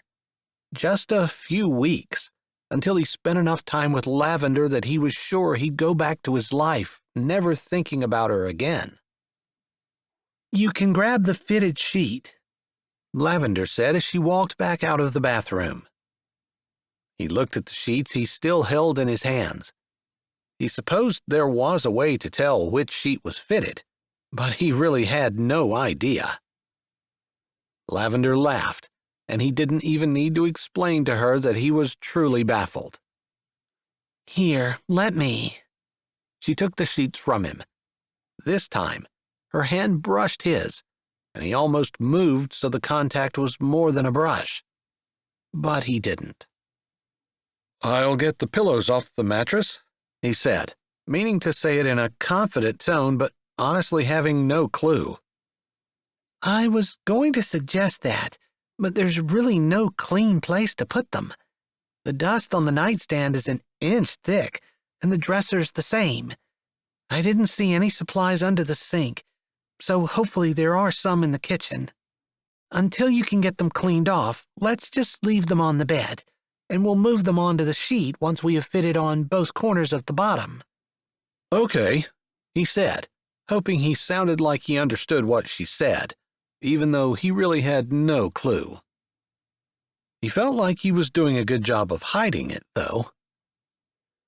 She held one of the folded sheets by the corner and threw the other one across the bed, holding on to one side so it ballooned down.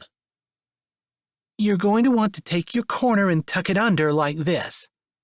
She held up her corner, then demonstrated what she meant by tucking it under the mattress. He searched the sheet for something that looked like a semblance of a corner. She gave him some verbal directions, and he finally found it, tucking it under the mattress as she had. Now just let your hand slide on the edge of the sheet, and you'll eventually come to the next corner.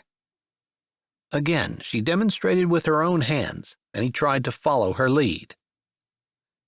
She had the other linens and the pillows moved down to the foot of the bed, and stood at the head of the bed on her side holding her corner, waiting for him by the time he found his own corner.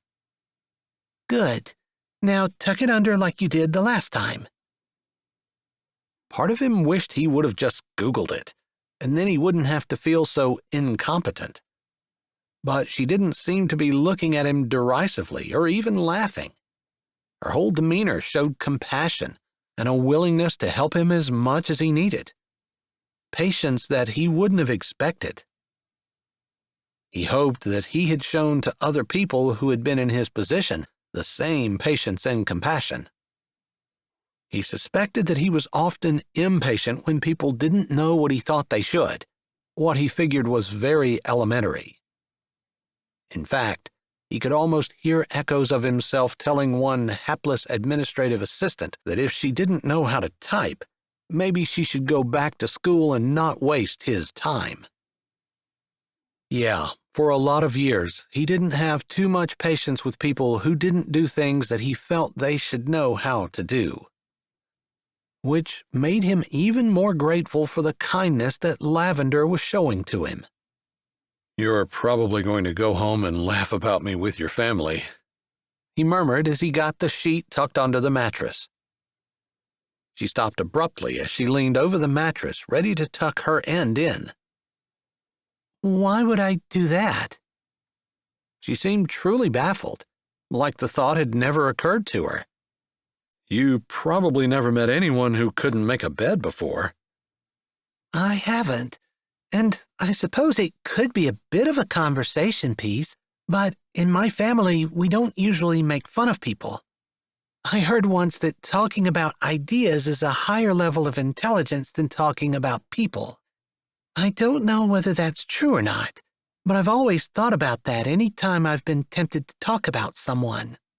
Not only because it's not right to say unkind things behind someone's back, it's not, but it also shows a lack of character and a lack of intelligence. She grinned a little. No point in making myself look less intelligent than I already sound. He smiled along with her, but he wanted to argue. Intelligence was nothing without kindness and compassion. She didn't seem to care, though, which was odd, because, again, he was used to people who valued their intelligence more than almost anything, other than maybe their business skills, which were also linked to intelligence. People who would never allow anyone to think less of them and would spend as much time as it took to explain away any perceived lack of intelligence. He had also run into too many people who were willing to talk about anyone behind their back.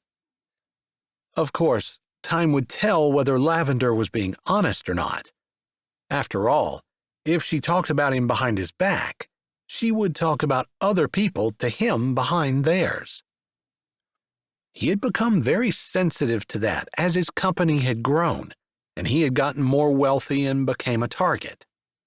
He had figured out that if he wanted to know who he could trust, he had to look to the people who didn't talk to anyone. She waited for him to tuck his corner in, and then she pulled and stretched and shifted until her corner was also tucked securely. That looked kind of hard.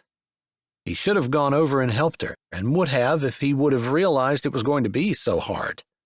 Next time. Of course, next time he would probably be responsible for making his own bed, without any help.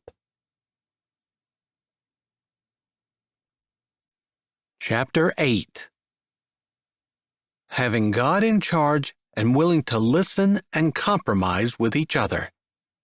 Brenda, from Indiana.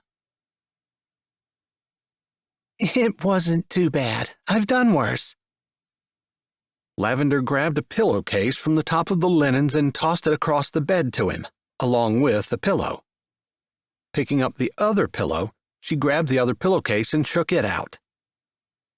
To put the pillow in the pillowcase, you start with the far end from yourself, put it in like this, then shake it down. She spoke as she did it, and he watched. Thad had never done anything like this before. At this point, she was acting like it was perfectly normal for him not to know, and he went along with it, even though he knew he must be some kind of anomaly to her. It wasn't rocket science, although it was a little more difficult than what he was expecting, trying to shove the pillowcase, which seemed like it would be too big for the pillowcase, into it. Still, it finally went down, and he set it across from where Lavender had set hers. "Now this is a little different," Lavender said, and she proceeded to explain how to tuck the flat sheet in under the mattress. He listened, but his mind wandered. So far, she'd been even more than what he expected, and somehow he was having trouble feeling like it was okay to continue his ruse. Although the comment that she'd made about outsiders having a hard time fitting in made him leery. People got weird when they found out that he had money. A lot of money. He didn't want Lavender to get weird. He didn't want her to pull away until he was ready. So he followed along as she led the way to finish making the bed, grabbing a blanket out of the bottom drawer of the dresser and spreading it out over the top. By the time she was done, it looked like a professional had done it. He almost laughed, because the rest of the room still looked like an old, run-down cabin that hadn't been cleaned or fixed up in years, but the bed looked nice. "Well, that's the one thing in the cabin that looks good now anyway." She stood with her hands on her hips, grinning a little and surveying their handiwork. "I wasn't going to say that, but I have to agree. Not that I'm complaining." He remembered he was supposed to be broke. "I just appreciate having a place to stay while I get back on my feet." He hoped that wasn't laying it on too thick. Someone who had absolutely no money would be appreciative of any place that kept him from being out in the cold, right? "Do you have any family?" she asked, a little softer, slightly hesitant, like she knew she was prying into his business and wasn't sure whether he would be okay with it. He was perfectly okay telling her his business. Eventually. He just wasn't okay with spinning a bunch of webs and lies until he was able to. "If you don't want to tell me about it, that's fine," she added when he hesitated. "I guess I was just curious as to how someone who seems to be as competent as you are ended up losing everything." The sparkle came back into her eyes. "We already know it wasn't because of you being in jail." He appreciated that she was able to see humor in the situation and could make him laugh when he wanted to get serious and when his mind was panicking about what he was going to say to her. "I guess I'm not ready to talk about all that yet." He hated that he had to say that. "My parents split when I was little. My dad got custody. My mom didn't keep in contact. Dad died 10 years ago, and my siblings and I aren't close.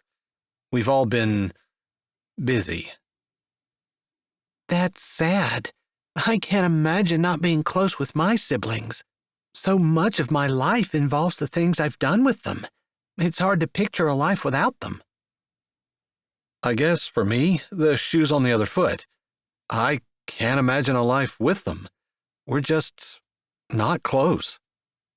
He didn't want to say what his siblings were doing. It might seem odd that they were successful professionals while he was supposedly broke, down on his luck. He didn't want her to question him. But it did make him think about why he might not be close with his siblings. They'd been busy, true, but he'd been selfish. Maybe that had been part of the issue with his marriage. Meadow didn't know how to do things for other people, and it had taken him a nasty divorce and a lot of soul-searching, along with a new relationship with Jesus, in order for him to want to try to figure it out. He still wasn't sure he'd be any good at putting someone else first. Since Meadow, there hadn't really been anyone. Her brows raised at his words, and he felt like he needed to say more to defend himself, because she was definitely getting a picture of the man he used to be. "I guess I probably had a few things I needed to learn in my first marriage. It was a bit of a shock to realize that the person I married had a will and desire outside of mine, and I wasn't the center of my universe anymore. Oh, you're married. Her voice was less warm, though he wouldn't term it cold. It just put a distance between them. Was. She left me. I guess it says all you need to know about me that I wasn't overly upset when she did. I didn't really marry her because I couldn't live without her. He didn't want to say that he hadn't wanted to lose her father's business assets, so he just said, "It seemed advantageous, but it turned out to be the opposite." She nodded slowly, though he could tell she didn't really understand. Someone like her probably didn't marry because the person had a big portfolio, or because what they could bring to the table in regards to assets, and he supposed that was probably better. Although he didn't necessarily think that going by a person's feelings was a great idea either. From what he could tell, Meadow had done that, and her feelings had disappeared just as soon as she figured out that he was a selfish jerk and didn't intend to change. I'm sorry. It's never a good thing to see a marriage dissolve. I agree. I suppose it wasn't until after I signed the divorce papers that I really started thinking about those vows, and what they mean, and how I didn't want to make them again without meaning them, as in, till death do us part, really means for the rest of my life. Yeah, it's a little scary to me. The idea that you're making a vow before God and how seriously He takes it. That's something that's not taught in our culture today. At least, I missed it. But I missed a lot of things, so maybe that's something everybody else got, and I just wasn't paying attention to it. No, I think you're right. People say the words, but they don't mean anything to them. They sign papers, then try to get out of contracts, to not do what they said, or do whatever's easiest. It's sad.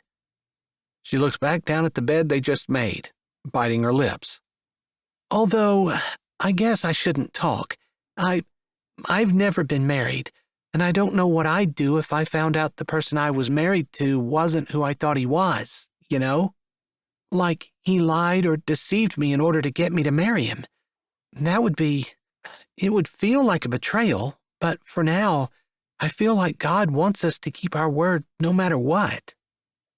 If someone lies going into something, you really don't have to keep your word. After all, they've broken the vows already, so since they deceived you, you're not held liable. That's really not what the Bible says. If you think about it, after the Battle of Ai, when the men came from Gibeon, pretending to be travelers from a long distance, when they actually lived not that far away, and they convinced Joshua and his advisors to make a contract with them, saying that they wouldn't kill them but would let their people live. When it came out that the Gibeonites were actually not that far away, Joshua honored his word. He had to, because he made the contract. I'm not even sure that the contract they made was as binding as a marriage contract. He was familiar with the story she was talking about. Since he'd become a Christian, he'd read the Bible through several times, even though he hadn't understood everything. His pastor had assured him that every time he read it through, he would understand more. His pastor also advised him to pray and ask God to open his eyes. His pastor had been right on both counts. Reading the Bible got easier with time, although it was never actually easy. Still, he tried to recall the exact details of the story Lavender referenced.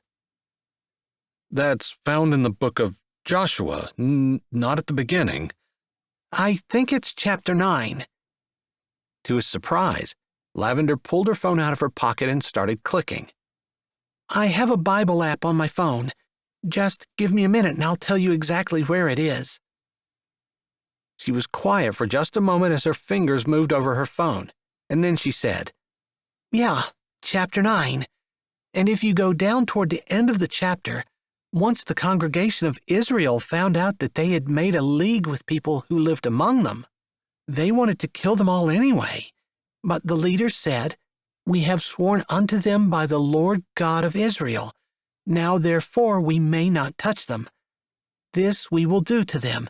We will even let them live, lest wrath be upon us, because of the oath which we swore unto them." She sighed, letting her hand drop to her side and looking up at him. "Even though they were deceived and made a league with someone they didn't really know, who lied to them, they still had to do what they said they were going to do. It says, unless wrath be upon them. So you have to figure that breaking an oath, one that you swear before God, like a marriage contract, does not please God at all." "There is an out for divorce," he said, and he knew it clearly because it applied in his case. "Fornication." Lavender said the word without any embarrassment at all. "Exactly. So if you come home from work and you find your wife sitting in the kitchen naked with another man, you have grounds for divorce." "You sure do," Lavender said softly, compassion in her gaze. His lips tightened and he looked away. "I can't help but think, though, that some of that is my fault. After all, I neglected her. I didn't treat her the way I had promised to treat her. I didn't love her, not the way the Bible tells me to. Like I love myself, unselfishly, willing to give my life for her, dwelling with her according to knowledge. I just didn't." Those words were hard to admit, because he didn't want to look weak to Lavender. He'd come here to impress her, not to make her see all of his faults. But he wouldn't be being honest if he didn't say that much. He couldn't blame everything on Meadow, as selfish and spoiled as she was, because half the blame, at least half of it, was his. He could have done more, so much more. But she'd been lonely, alone, while he'd done things that he'd wanted to do and not given her the attention she needed, nor listened when she tried to talk to him about how she wanted things to change. He thought she was just griping and complaining, and he brushed her off, spending less time with her so he wouldn't have to listen to her. After all, it was more fun for him to do what he wanted to do than to sit and listen to his wife tell him how he wasn't measuring up to her expectations. Yeah, he definitely was as much in the wrong as she was, maybe more, because the man was considered the head of the home, and the responsibility for making sure everything stayed on track and together was all on his shoulders. He'd answer to God someday for the way he ran his home.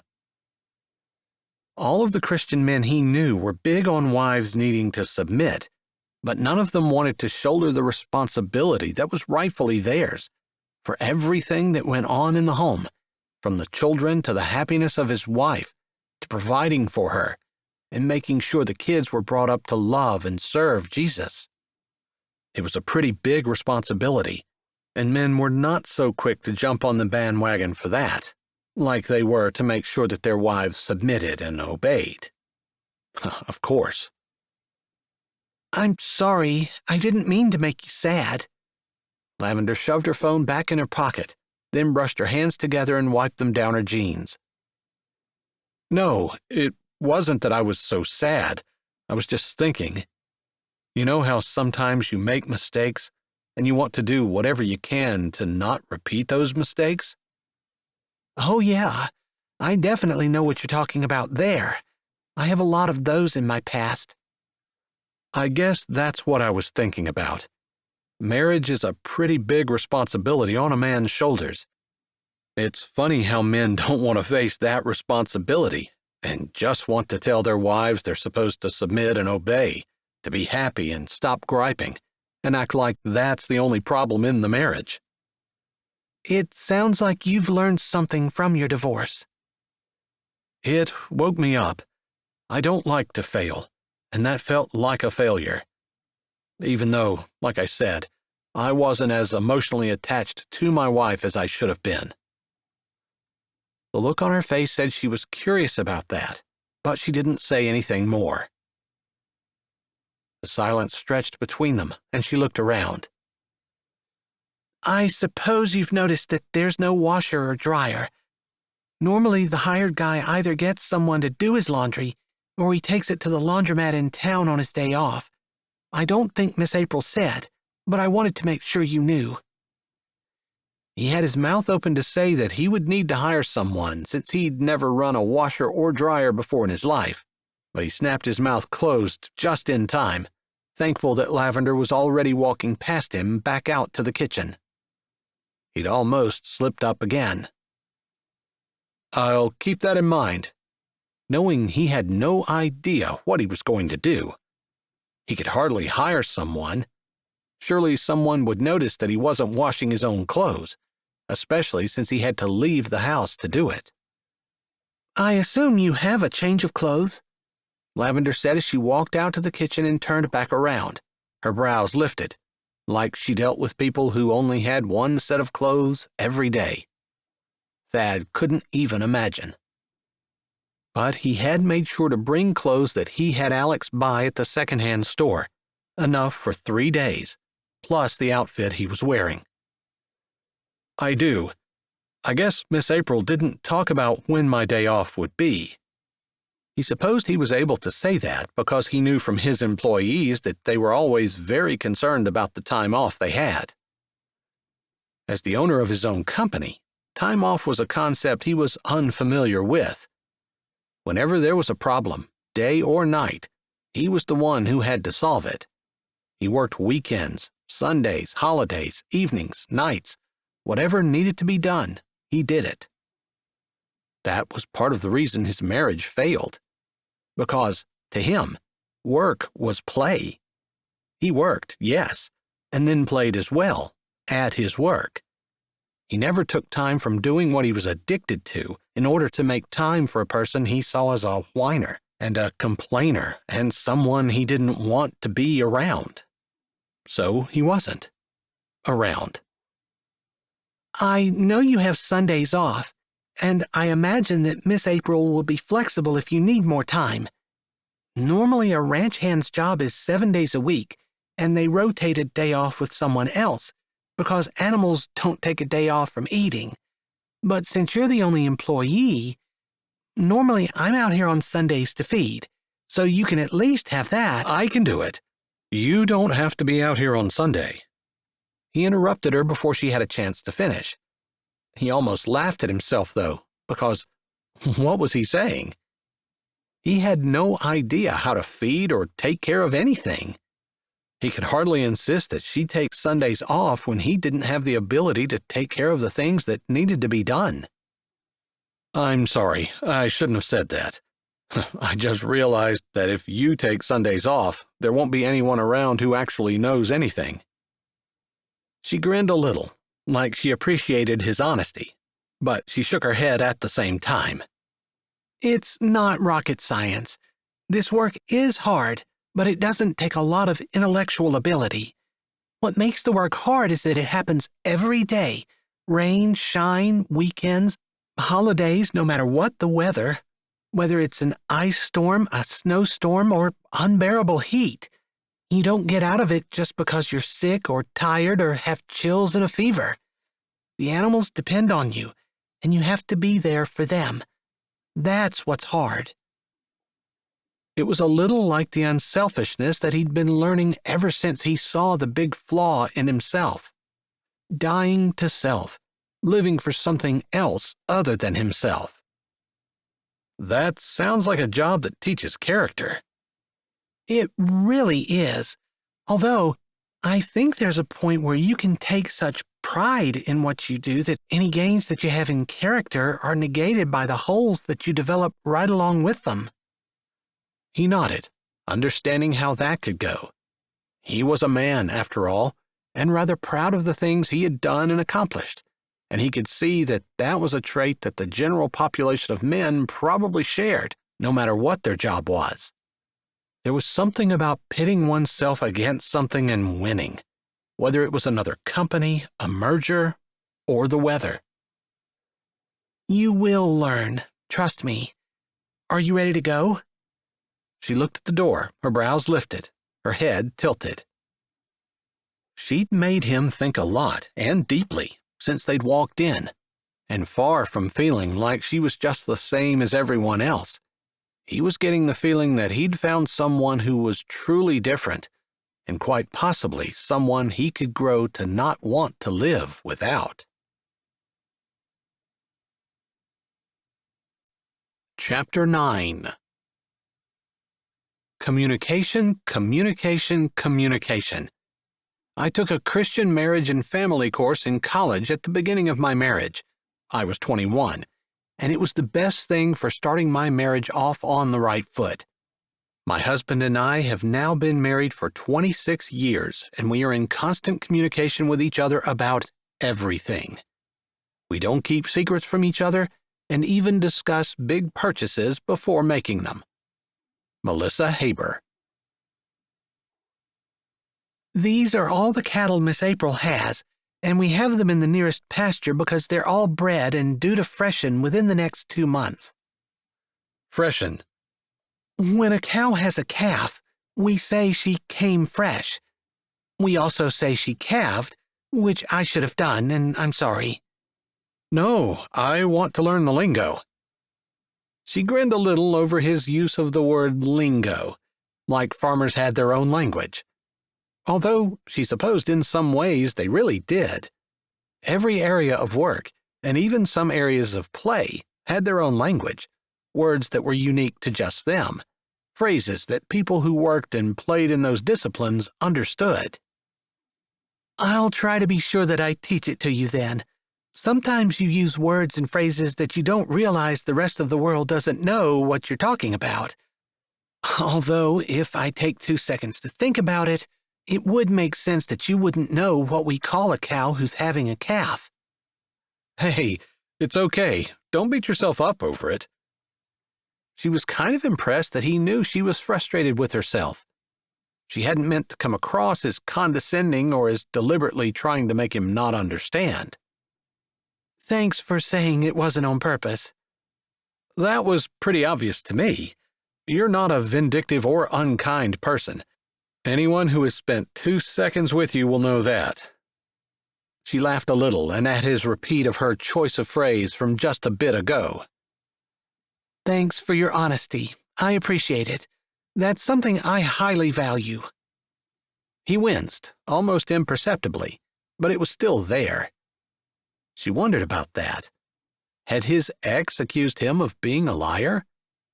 It seemed like if she was the one who had been caught at their home with another man, she would be the one who was the liar.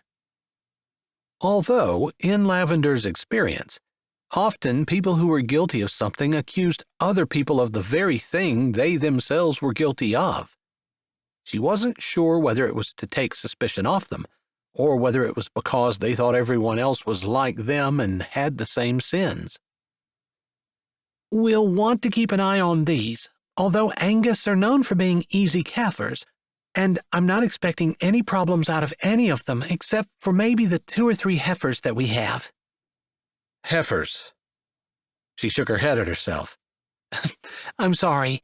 Heifers are cows that haven't had a calf yet. So if a cow has a girl calf, it's going to be called a heifer. A bull would be a boy. The girl cow, the heifer, will be called a heifer until she has a calf. And even sometimes after they have a calf, in order to differentiate them from the rest of the herd, we might say something like, "Those 3 heifers are raising pretty nice calves." Just saying that the cows that used to be heifers, but aren't anymore, are doing a good job of raising their calves. His face did not show the understanding she'd hoped. I'm sorry. I just muddied the waters instead of clarifying them, didn't I? When she has a calf, she's not a heifer anymore, but sometimes you still call her a heifer, is that right? He made it sound so ridiculous, she had to take a second and just laugh. That's right. I wish it were different, but that is the convoluted truth. All right, just want to make sure I was understanding what you said. You understood. It just doesn't make a lot of sense, so it's only right that you would question it. I can't blame you. He grinned, and she got the idea that he was laughing with her. So, what were you saying? He seemed so eager to learn everything, so interested in what she was saying, and so relaxed. If he had a temper, she hadn't seen even a smidge of it. Although some people were good at hiding their tempers, but there was still something about him, even though she knew he'd been married, divorced, and somehow had lost everything. She still was intrigued by him, enjoyed his company, was having more fun teaching him about the farm than she had expected. I was saying that a cow who is having her first calf, you just want to keep an eye on her. Make sure she's okay. Usually those are more difficult births. Also, just make sure that she knows to clean it off and that when it gets up, she lets it eat. All things that almost always happen automatically, but with a heifer, I just like to keep an eye on her. With the other cows, once they've already done it all, you're pretty sure that they'll do it again? She nodded. Exactly. He caught on to things so quickly. For knowing nothing about ranching, he put things together, almost like he could stitch things in his mind and jump to the right conclusions, taking the information he needed to make the conclusions that made sense. If they raise a calf 1 year, they'll almost always be fine for the rest of their lives. Not that they'll always have a live calf, or that they won't lose any, or that they'll even have trouble calving. They might. It's just that they'll almost always take care of it. Really? Some cows don't take care of their babies? He sounded like he couldn't believe it. Yes. Unfortunately, it happens. It's not common with Black Angus in particular, or beef cattle breeds in general, but it does happen. He seemed interested and truly shocked that there were some animals that didn't take care of their babies, so she continued. And sometimes first-time moms just need a little nudge in the right direction. Sometimes they have trouble standing still for their calves to eat, or they're sore and kick them away. That's probably the biggest thing. Nowadays, calves don't really need too much protection, since we have fences and there aren't a whole lot of predators. Plus, when we're in calving season, we keep them close to the barn. I see. Close so you can keep an eye on everything. She nodded. She had already shown him the water and told him about checking it. There's plenty of grass in here, so we're not feeding anything. I just like to keep an eye on them every day. Make sure no one's looking sick, there's no pink eye or any other issues. And of course, what I already told you, to check the water. Although, they'll let us know if there's a problem. She grinned a little as she said that. They'll let us know? We'll hear them. If the water isn't working, they'll be bawling. But cattle bawling doesn't always mean there's a problem. So sometimes I have a tendency to hear it and have it really not register that what I'm hearing isn't right and I should check it out. So if I hear bawling, I should come check to see what could be wrong? Yeah, I'd check the water first, and then just keep an eye out for anything that's unusual. One of the reasons that it's helpful to check them every day is you get used to seeing what's normal. That way, when something abnormal happens, you pick it up right away. That makes sense. He seemed to think about that for a bit, and she wondered again what his previous job had been. He didn't know anything about animals or farming or ranching, but he seemed to be able to put things together when she told him, not in an agricultural way, but from some kind of different, maybe business background. So something I've been doing in any spare time I have is replacing some of these boards. She pointed at the old rotted fence boards. I haven't gotten too wild and crazy about it, because Miss April has only been buying a few boards at a time, because they're expensive. Not all of the fence is board fence. Why not just replace it with the wire fence? That would be cheaper, right? She had to admit she was impressed that he had noticed there were two different kinds of fences, and even more impressed that he had surmised that the wire fence would be cheaper. I guess we could. I think it's easier on the pocketbook to just replace a few boards at a time than it is to put up an entire section of a completely different kind of fence. Now, the field that the horses are in, I've been doing the same thing to. And I think the board fence is nice there, because that's a field where you might try to get in and out anywhere, and it's easier to get over the board fence than it is over the wire. But it's not my property, so I guess if you really want to know the answer, you could talk to Miss April. He grunted, acknowledging her words, and then followed her as she dropped a foot from where they had been standing against the fence and started walking toward the pasture where the horses were. Miss April always loved horses. She used to ride a lot when she was younger, and these 4 guys are the remnant of her riding years. I saw them when we drove by earlier, and they're pretty. Come on, let's drive a little closer. I have some treats in my pockets, and I bet we'll be able to get them to come over to us. They walked to the 4-wheelers and motored down the farm road to where the pasture was closest to the barn. The horses grazed in the tall spring grass, looking sleek and shiny in the sun. They parked, and Lavender waited for Thad to walk up to where she was, and then they walked to the fence together. They're so pretty, Lavender said. I'm not sure I've ever been this close to horses before. Oh, come on. Surely you've gone to a fair or farm show or something. He shook his head slowly, and she tried not to look as shocked as she felt. A parade? I've seen parades on TV, but I've never actually been to one. You have to be in Sweetwater's May Day parade. It's coming up, and Darby and Zara will be riding in it. I'm sure they'd love it if you'd ride too. Miss April would let me? She nodded easily. It's really not good for the horses to not be ridden.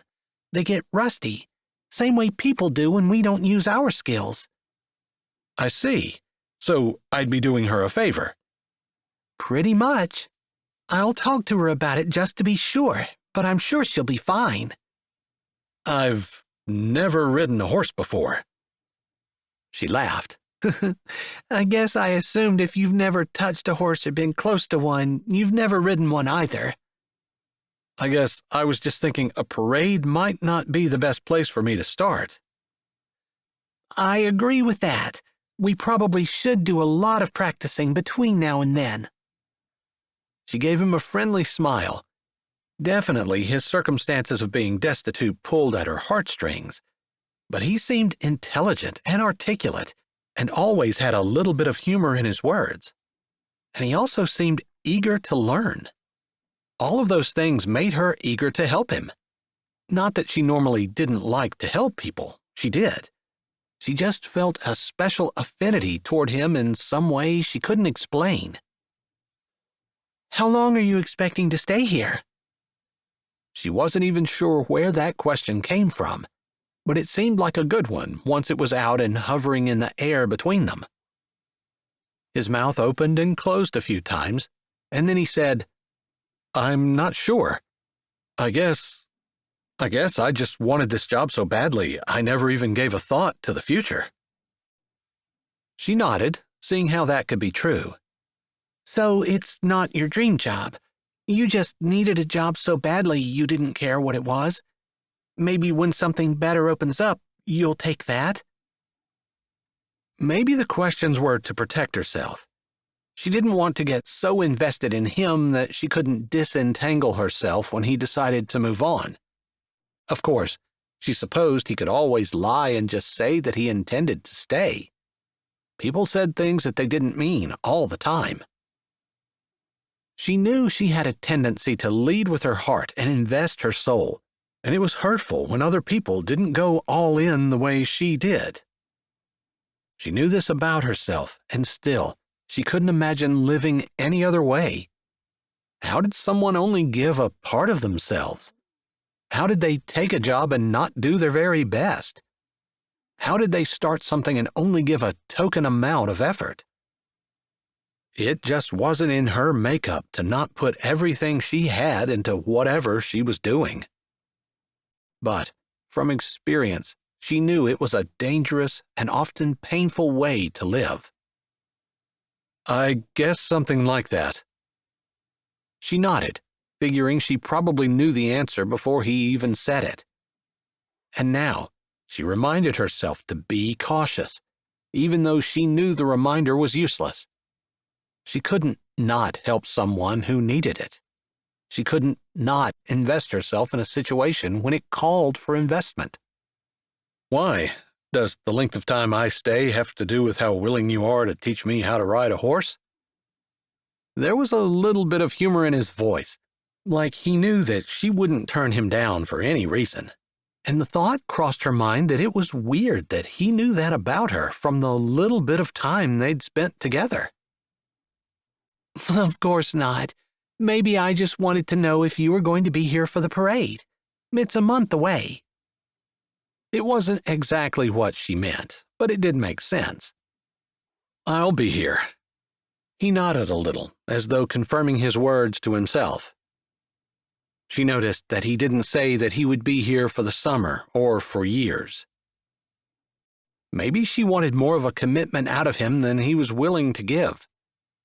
Maybe because of people not being as committed to her as she was to them in the past, she wanted to try to make them commit before she invested. She knew it wasn't the best way to work. God had made her the way she was for a reason, and he knew the situation she found herself in. He wanted her to do her best every day, every moment, with everything she had. Even if doing less would hurt less, doing less wasn't right. As they stood at the fence, Butter, a red roan gelding, came over to the fence, pushing his head over and setting his forehead against Lavender's chest. She laughed, scratching his ears and pushing his head away. Hey, fellow, you want a treat, don't you? She dug in her pocket for one of the horse treats she had stuck in there and held it out to him. Turning toward Thad, she saw him watching them intently. This is Butter. He's a gelding, which means he's a boy that's been castrated. That calms them down and makes them easier to handle. It was hard to tell because of the short beard on his face, but he seemed a little uncomfortable with the idea. She'd grown up with it and didn't give it a thought, other than to see him shift and realize that maybe she should have kept that information to herself. At least until she knew him better. He's gentle, about 18 years old, so he's not young. He's pretty dependable and will be one of the horses that the girls ride in the parade. So he's kid safe? Sure, and crowd safe, traffic safe. They can carry flags and he won't startle or be scared. You want to take a horse to a parade that isn't going to be scared by all the things that are going to be happening there.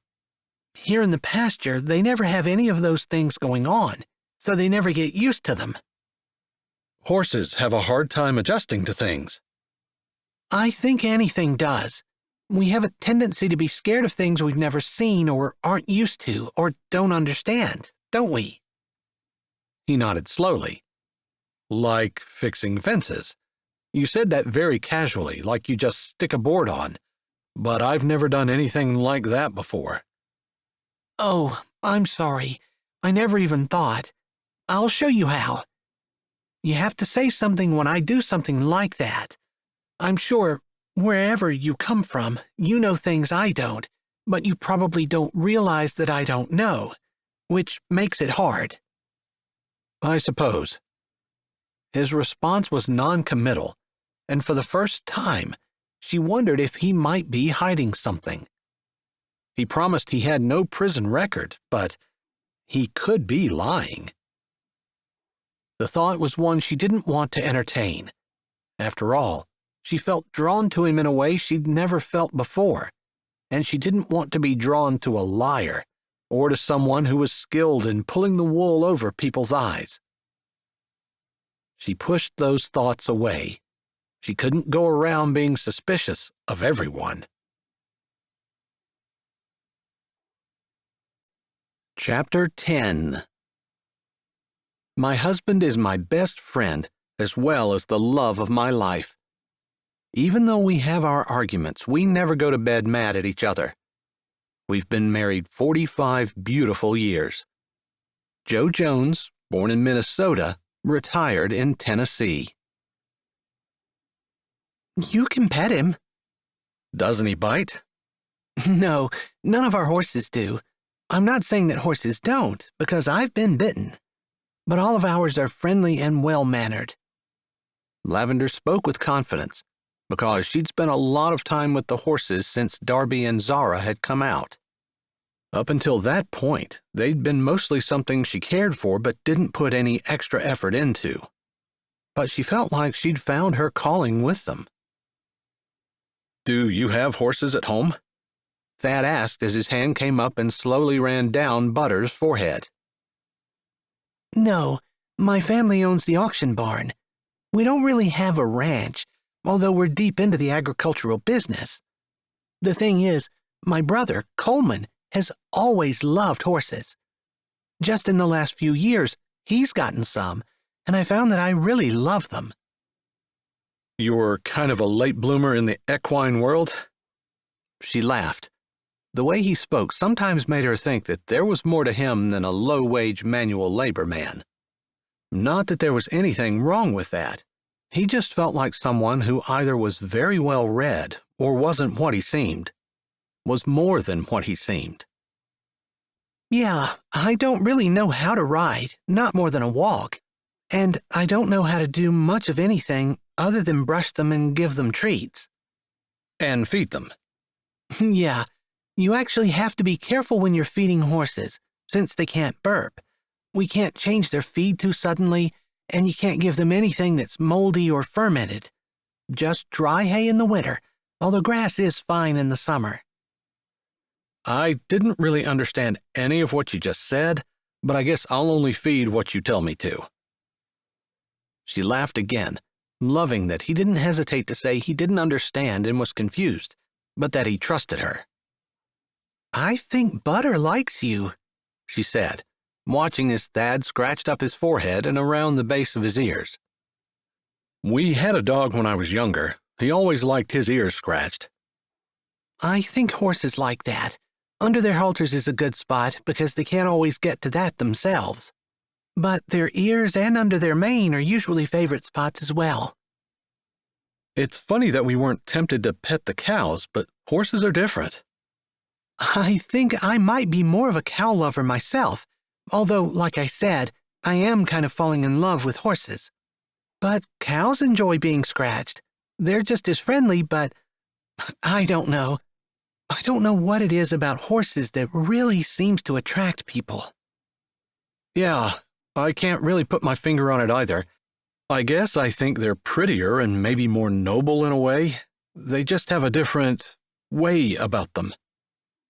Yeah, maybe they're slightly more intelligent than cows are, since cows are not exactly known for their high intelligence. And horses are? I think so. I think I would say a good horse is probably just as smart as a good dog, and I've never met a cow that seemed to have anything other than rocks in their head. As much as I love cows. She smiled to soften her words because she was insulting cows. She really did love them. There was just something about their slow, relaxed manners, but there really wasn't anything noble or intellectual about them. That's harsh. I know. She looked over her shoulders as though checking to see if the cows could hear her. Don't tell them I said that. They're bigger than I am.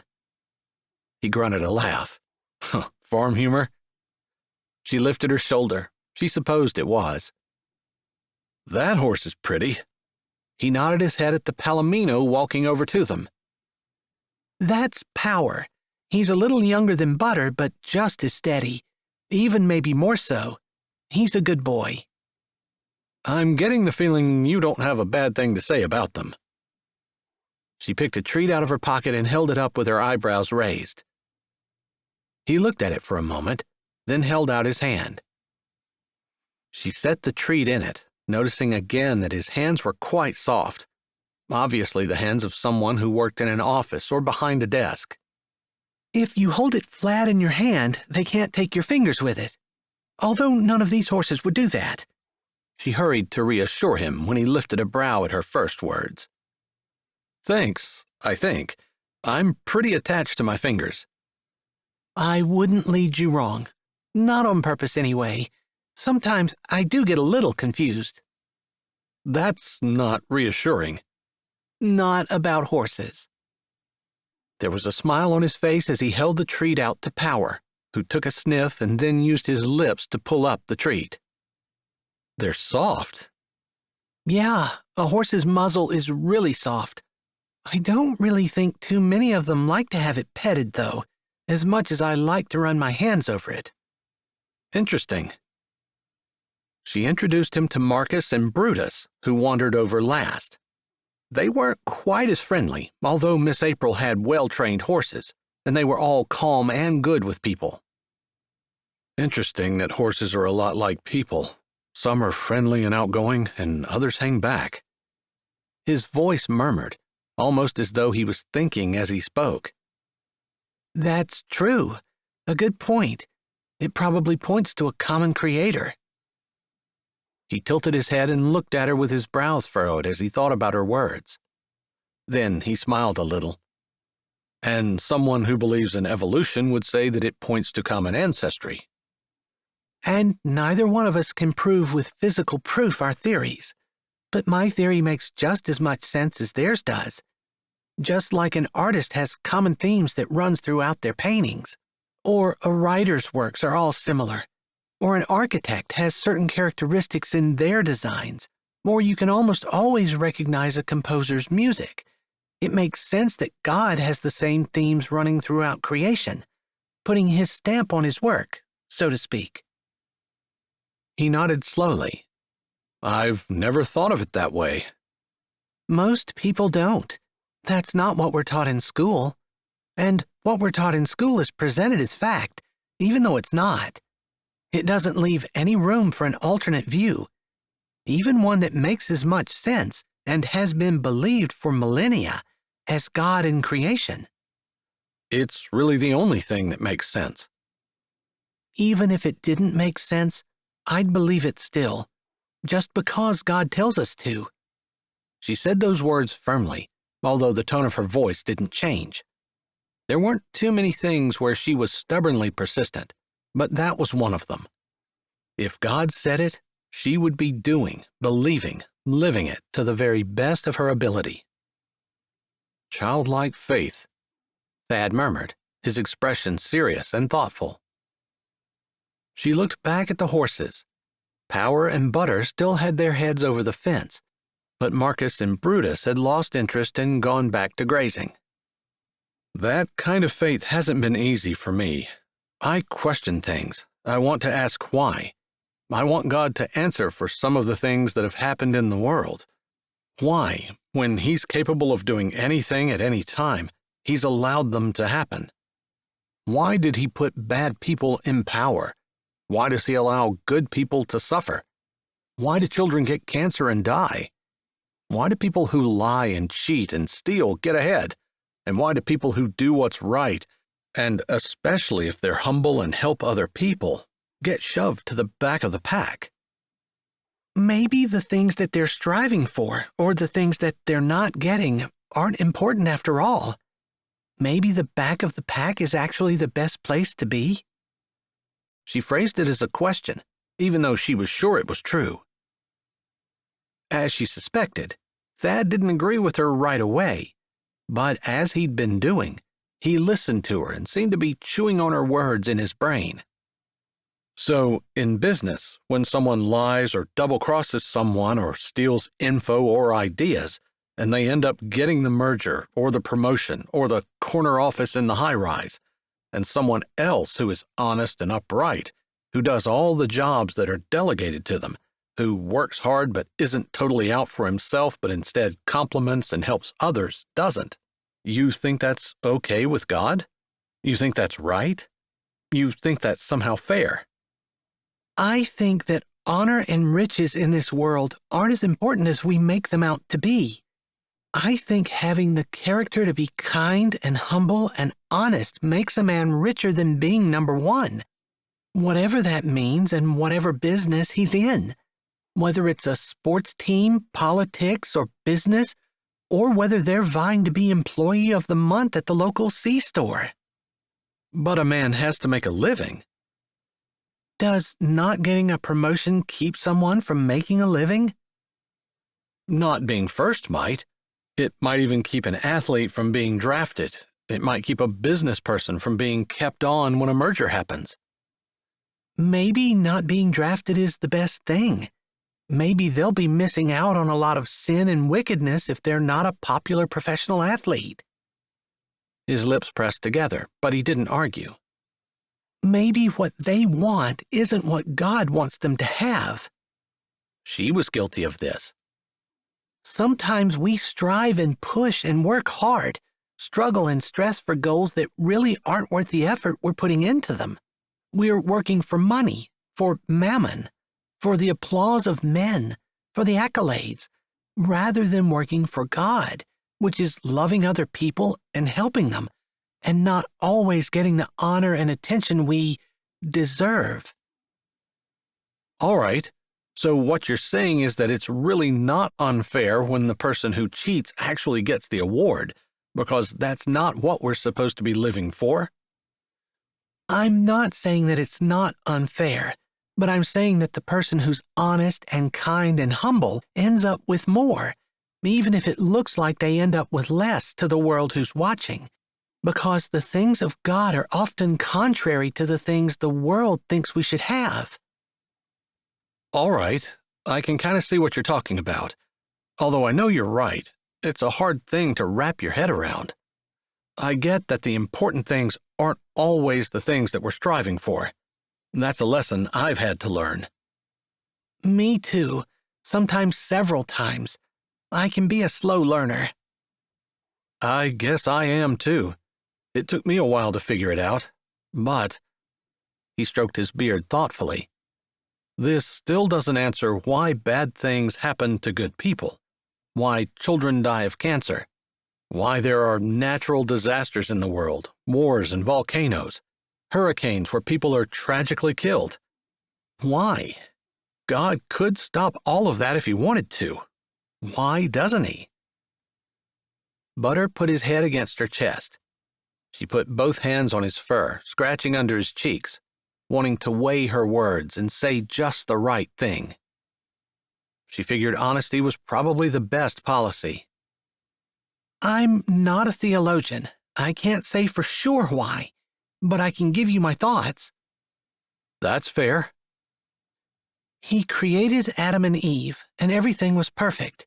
They were naked and not ashamed. They were in the Garden of Eden, and everything was provided for them. They didn't have to work. She lifted her shoulder. Then Satan deceived Eve with the fruit, and that was okay because Eve really didn't know. But when Eve offered the fruit to Adam, Adam did know. He deliberately ate the fruit, even knowing that it was wrong. She paused, thinking again of how much influence women had over the men in their lives, and how often they used that influence selfishly. She didn't want to get off track, though, and they weren't talking about that, so she continued. Up until that point, they lived in a perfect world with no sin. After that, sin entered into the world. It wasn't because of God's choice, it was because of man's. God is in control, and he can stop anything, but he has given man free choice. We choose. If we choose to sin, since we live in a fallen world, the consequences of that sin are a natural thing, and God doesn't step in, because it's a natural consequence of the sin that we've chosen. So you're saying it's not God's fault, it's man's. We never want to take the blame, do we? But it's the truth. God made a way for sins to be forgiven and for us to still spend eternity with him. But he won't take away the consequences of living in a fallen world. He won't change what's already been done. Not until he creates a new heaven and a new earth. Thad nodded slowly, thinking. Lavender didn't blame him. Those were hard questions, ones a person had to come to terms with if they were going to be a Christian and believe that God is good and right, because there was a lot of suffering and death in the world. I think a lot of times we forget that we were created for God's glory. We think we were created for ourselves and to live for ourselves and our own pleasure, to spend our lives doing things that please ourselves and give us more of what we want. So suffering seems especially terrible because it takes away our pleasure.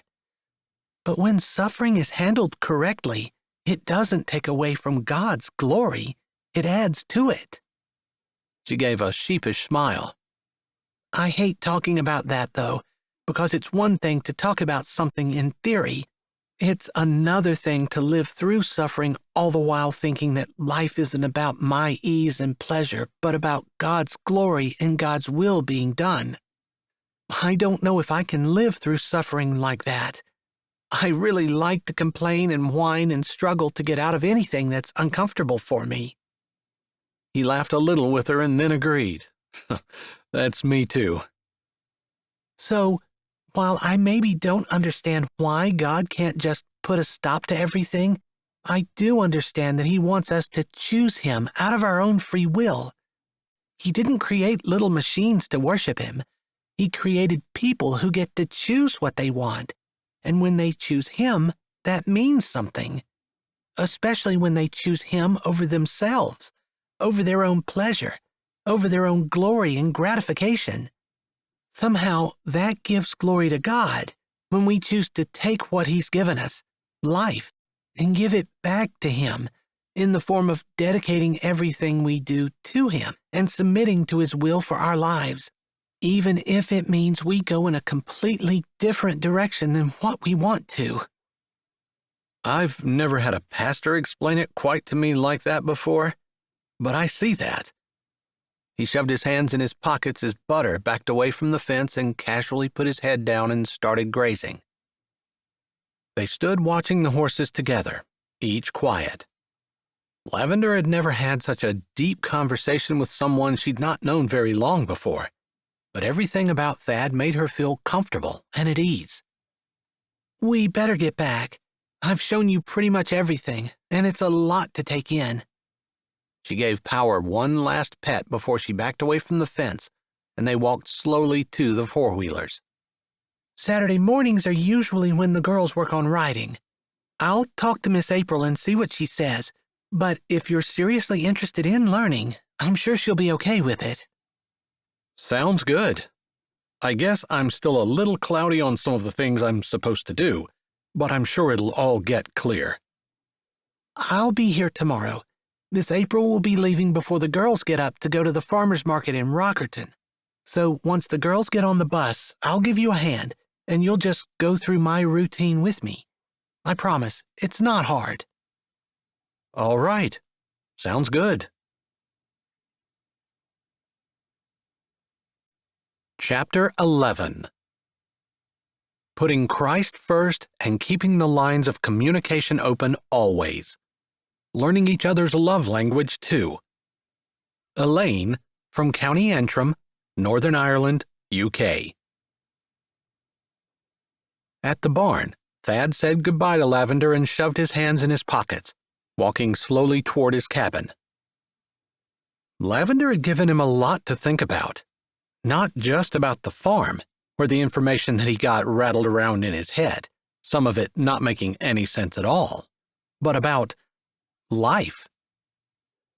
He'd only been here one day, but instead of getting tired of her or finding out she wasn't what he thought, he found himself with the opposite problem, wanting to know her better, more, spend more time with her. She was interesting to talk to, kind and compassionate without being spineless, intelligent without being condescending, and sweetly funny. She seemed to know what she wanted, but also seemed to be willing to bend. She wouldn't last 2 seconds in a board meeting, but that's what he had thought, that she was different. He'd been right. He just hadn't realized how appealing that would be. His stomach growled as he stepped up to the porch to his new home. He stopped with his hand on the doorknob. He hadn't checked the fridge, but as far as he knew, there was no food in the house. With a sense of foreboding, he walked in, going straight to the fridge. There was no point in doing anything else, even though the floor was as dirty as any floor he'd ever walked on before. He had to find a broom and a dustpan, but first, he opened the refrigerator. There was a box of opened baking soda sitting on the top shelf, and that was it. At least there was cold air coming out, so it worked anyway. With very little hope, he closed the door and opened the nearest cupboard. Plates. The next cupboard held cups, glasses, and mugs. The next cupboard was completely empty, as was the last one. 4 cupboards, no food. He pulled open the drawers, finding silverware, measuring spoons, and knives. No food. With a sinking heart, he opened the bottom cupboards, finding some assorted pots and pans that looked like they'd been government issue in World War II, and a few Tupperware containers which, if he had to guess, didn't match the lids that were beside them. No food. He turned to walk right back out the door. He'd have to go somewhere to either eat or get food. He had made it out to the porch with one foot on the first step before he realized he wasn't supposed to have any money. He had said he was penniless. If that was the literal truth, it meant he had no money at all. Couldn't buy supper, couldn't buy groceries, couldn't buy anything. He sank down on the top step, thinking. He didn't like the lie that he told, didn't like the fact that he claimed to be something he wasn't, even if that something was less than what he was. That didn't make it any less of a lie. But what was he going to do? Part of him said that he could drive to a town far enough away that no one would recognize him and grab food there. But what if Lavender came to his cabin sometime before his payday? What if she saw that he suddenly had food when he was supposed to have nothing? He was going to have to admit his lie, but he wanted to make his lie as true as possible. That made sense. Somehow it felt like he lied a little less if he wasn't lying about being penniless, then sneaking around buying things but actually acted as though he were truly penniless. He stood back up. He'd never carried his clothes in from the car, so he walked to his car to get the second-hand suitcase Alex had gotten for him. At least he could take a shower, drink a glass of water, since he seemed to have lots of glasses, and he assumed he had water. Then he could spend the evening. He didn't even know what he would do. After all, there was no TV in the cabin. Not that he'd ever had time to watch much TV anyway. He'd always been working. He had just walked out of the bathroom with his towel wrapped around his waist when his phone lit up with a text from where it lay on the bed. He walked over and picked it up from where it lay and read the message. "Do you have anything to eat?" It was Lavender. Before she started the farm tour, she'd given him her number so he could reach her if he had any questions when he was on his own. He had texted her immediately, so she had his. He grinned a little, figuring he should have known she wasn't going to let him starve. She seemed like the kind of person who was always thinking about other people, the kind of person that he had not been for the beginning of his life, but was trying to change now. She would be a good example to him, for sure. "Lord, is that why I'm here?" He thought he had come on a spur-of-the-moment decision, but it had been pretty obvious that the discontent with what he had been doing had been growing for a while. He just happened to have the contact who said that there was an opening near where he knew Lavender lived, and he felt like it was a coincidence. But he believed that God was in charge of everything, and there were no coincidences. Maybe even that meeting so long ago, the one where he couldn't get her face out of his mind, the one where he'd been driven to look up her name, hadn't been a coincidence. Maybe it was all pointing toward this time. Maybe you could help me learn how to be a rancher then, Lord. I'm feeling pretty incompetent. It wasn't a feeling he was used to.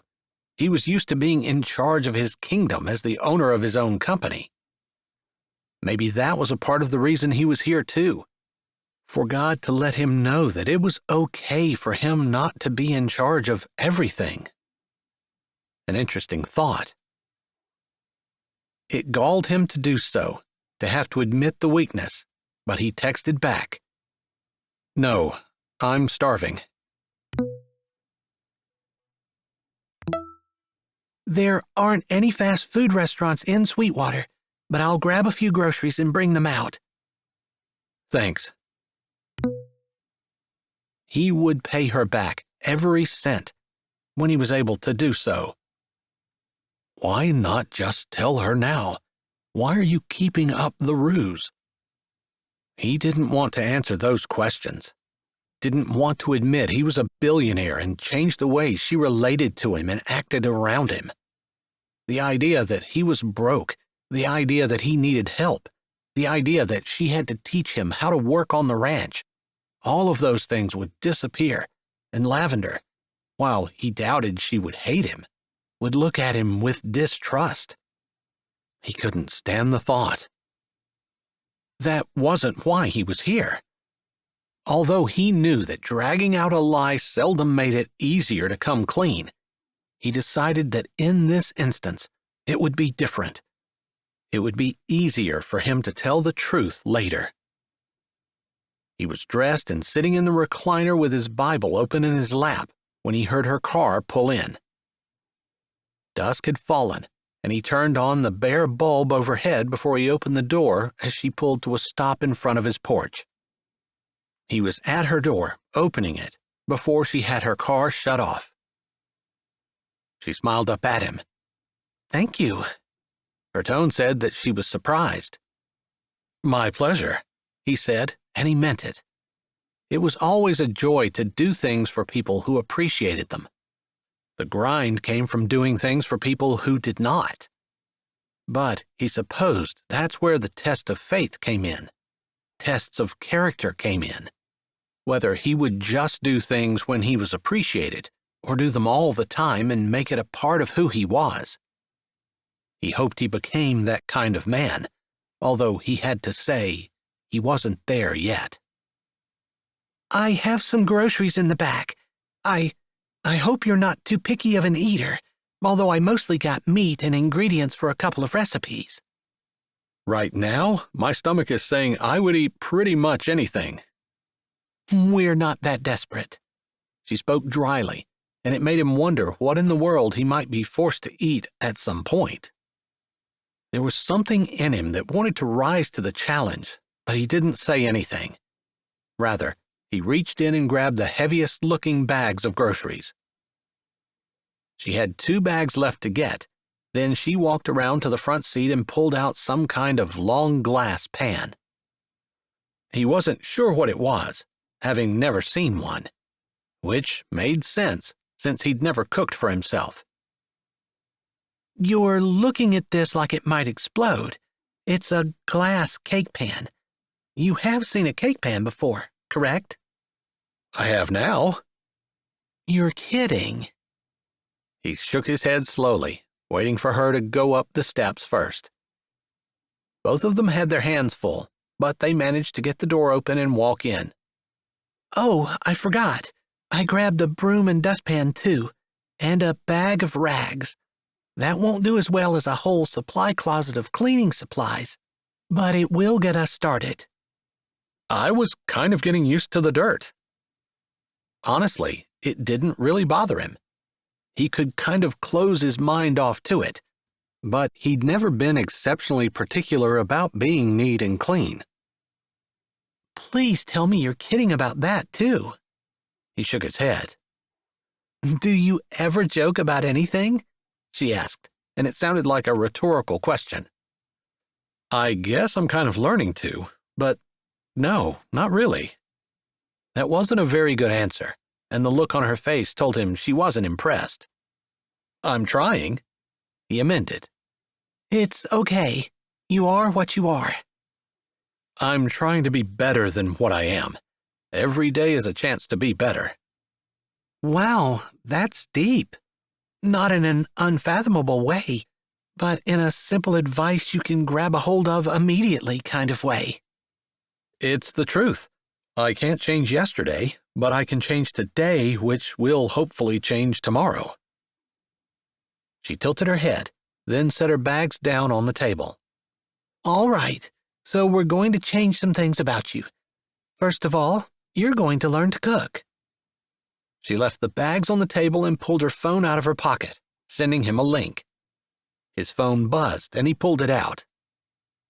We're going to make sandwiches in a minute, but first, we're going to make Christmas chicken. Put it in this pan for tomorrow, and in the evening after you get home from work, you're going to get it out and cook it, okay? He figured she was asking him if he could do that. It sounded simple enough. I think so. She gave him a considering look. Then she said, All right, I'll send you a text reminder. With that, she pulled out her phone and started swiping and clicking. He didn't stop her, not because he didn't think he could remember to put his food in the oven when he got home, but because he kind of liked the idea that she'd be thinking about him and sending him a text. Shoving her phone back in her pocket, she pulled out a package. These are chicken breasts. She paused. Do you like chicken? Sure. All right, we're going to make Christmas chicken. It's April. I know. I'm not sure why it's called Christmas chicken, but it is. But even if it were called Christmas chicken because there was something Christmassy about it, it's still okay to cook Christmas chicken in April. If you say so. He managed to keep a straight face, and she looked at him for a moment before she laughed. All right, so you need to rinse the chicken, pat it dry, and then we're going to rub some spices on it. She handed him the package. He took it, trying not to be too gingerly about it, and gave her what he hoped was an intelligent look, even though he felt anything but.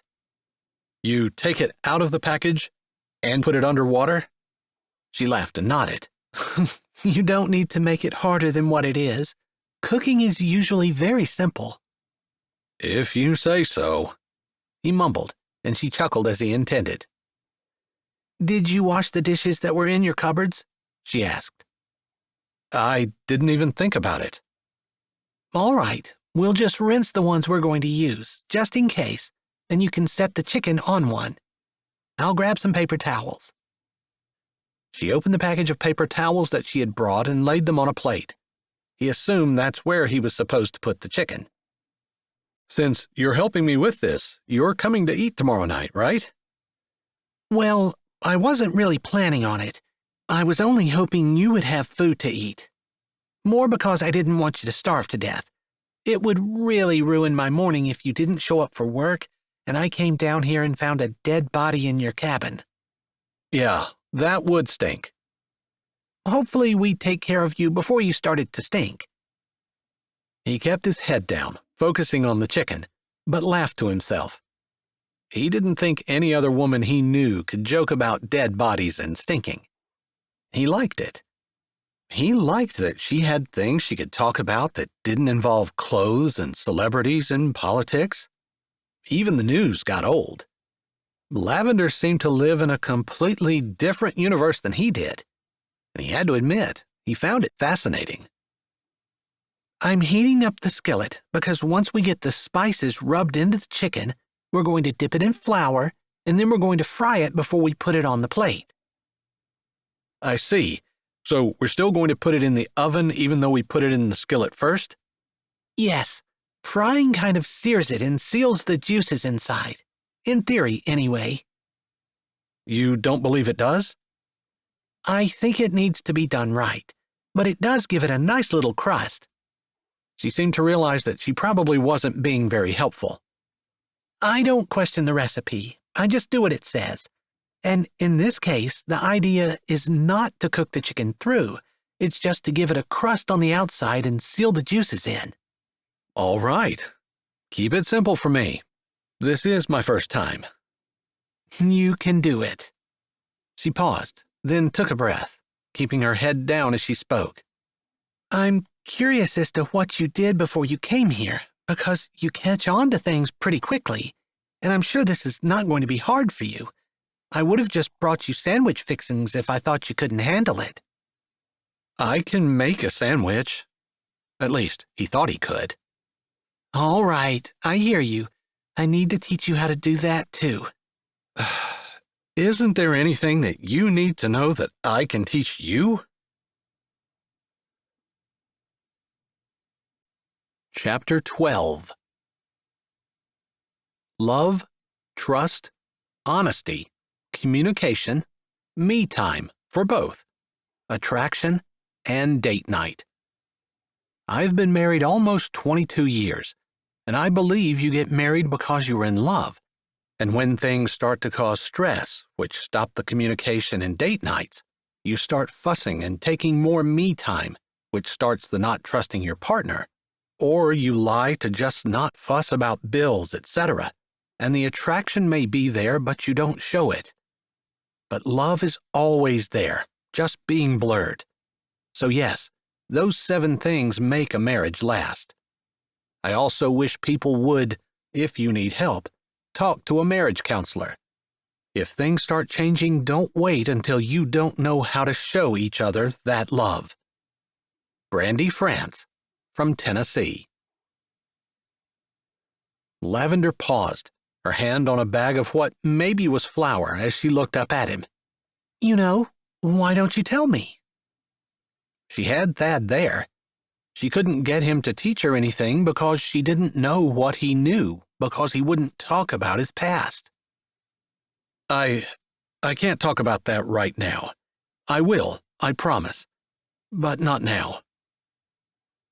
He disappointed her, if the look on her face was any indication. She felt like he didn't trust her. He wanted to explain, but what could he say? Anything he said would either out him as a liar or make it worse for her. So he closed his mouth and didn't say anything, kicking himself for having this idea to begin with. But he was sure, even more sure than he'd been before, that if he would have come to her as a billionaire, she wouldn't have been the slightest bit interested in him. She would have dismissed him out of hand immediately, because it had been very obvious from just working with her today that money didn't impress her. If anything, it made her go in the other direction. But at least she didn't seem to hold his reluctance to talk against him, as she explained what she was doing with the cheese, cream, and condensed soup.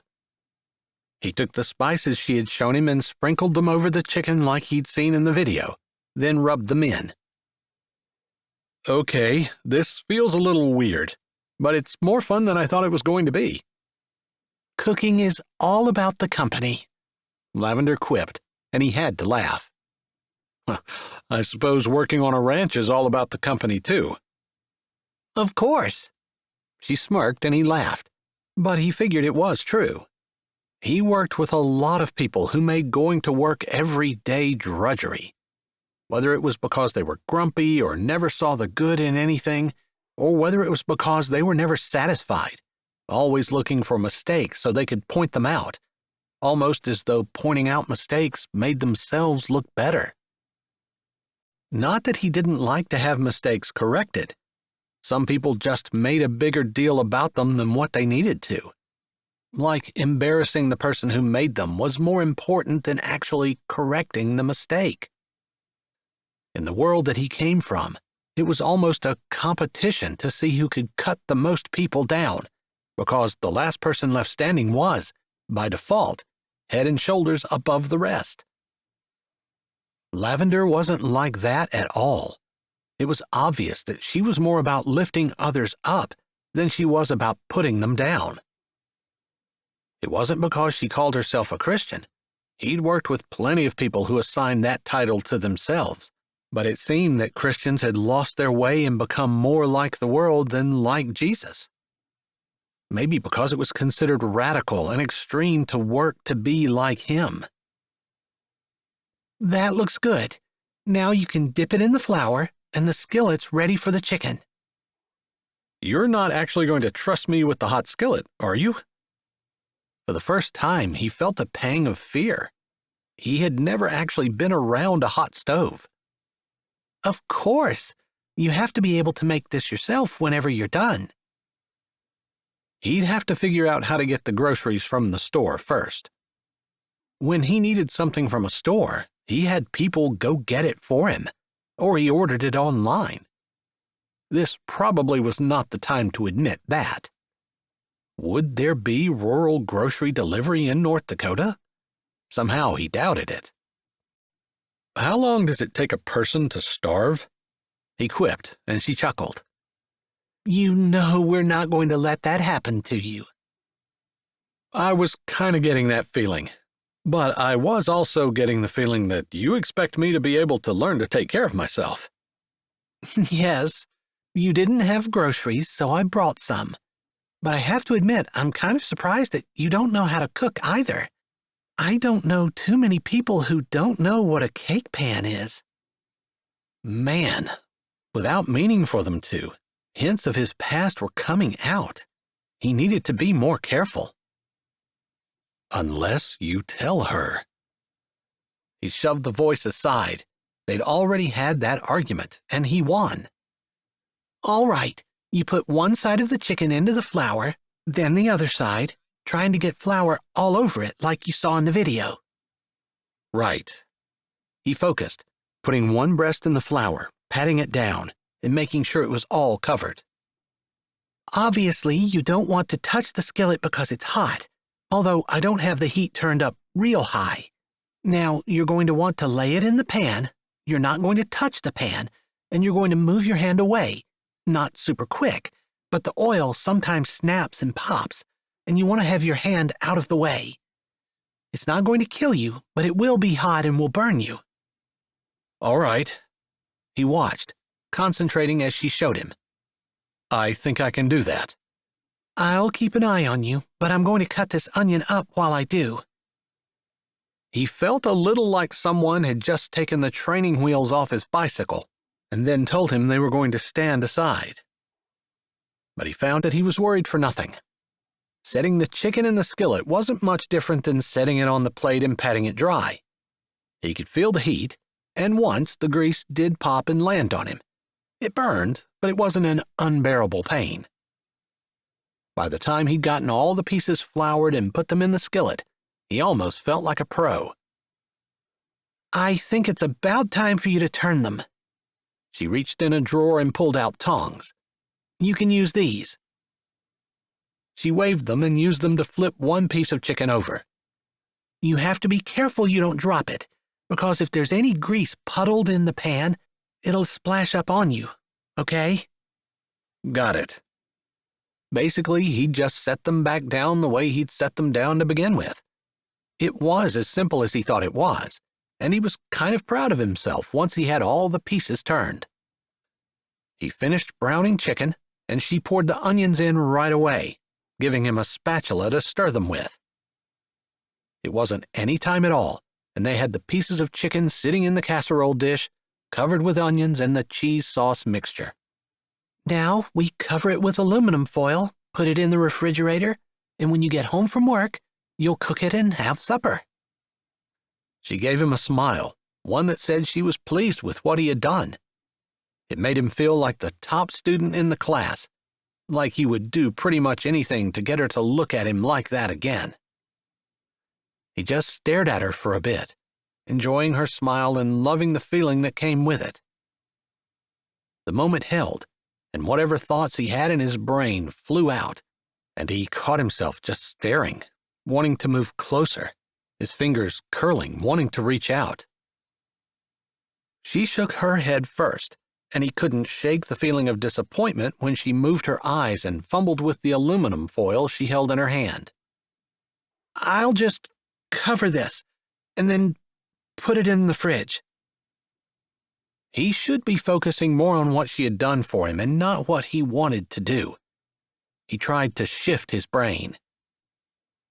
It was awfully nice of you to come back here, after spending the entire day here working, to show me how to do this. Not to mention taking the time to buy the groceries and figure out a recipe you could show me that wouldn't be hard. You just did more for me than I can ever remember someone doing. At least, someone who wasn't getting paid. She wasn't here because she had to be, but she'd come because she cared, because she saw someone who needed help and didn't wait around wondering whether she should do something or not. She saw a need and filled it. He wasn't used to having people do things just to be kind, not expecting anything in return. It made him wonder if he'd ever done the same. He'd been trying to change, but it was so ingrained in him that when he did something nice for someone, he expected, if not money, something in return. Lavender didn't seem to expect anything, not even his thanks.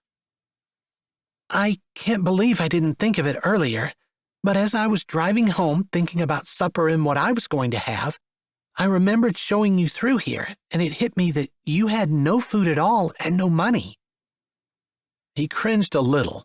Not only did he hate her thinking that he didn't have anything, he hated even worse that it was a lie, and he was allowing her to believe it. So even if you were to get in your car and go into town, you couldn't buy anything. I felt guilty because I have plenty. I'm not rich or anything, but I wasn't going to be hungry tonight, and I'm in no danger of being hungry any other night. And I couldn't stop thinking about how it might be if I didn't have family or friends and had lost everything. She shook her head and shrugged her shoulders, seeming to say it didn't really matter. But it did matter to him. People who knew him knew he was leaving with nothing, and they had yet to send even a bottle of ketchup for him. Of course, people who knew him knew he could afford to buy an entire grocery store, or 10, if he chose to. Well, it might not be a big deal to you, but to someone who was going to have to go to bed hungry tonight and now will not, I appreciate it. That reminds me. She turned toward the table where the bags they'd brought in still sat. I told you I would show you how to make a sandwich, although I think you must be messing with me when you said you'd never done it before. I'm not kidding. Someday I will tell you how a person can grow up and have that happen, but not today. Are you going to hold that against me? He wanted to tell her everything, wanted to be honest and open. Whatever you can do or say is fine. I don't need to know. Your business is your business, and if you don't want to share it, no one's going to make you. He wanted to argue with her, wanted to say that it wasn't fair that she was doing all the giving and he was doing all the taking, but he didn't. He just watched as she took bread and put meat and cheese on it and added mayonnaise. Here you go. I like onion and spinach on mine, but I wasn't sure what you prefer, and I figured I'd keep it simple so you didn't end up with a bunch of groceries in your refrigerator that you didn't like or want.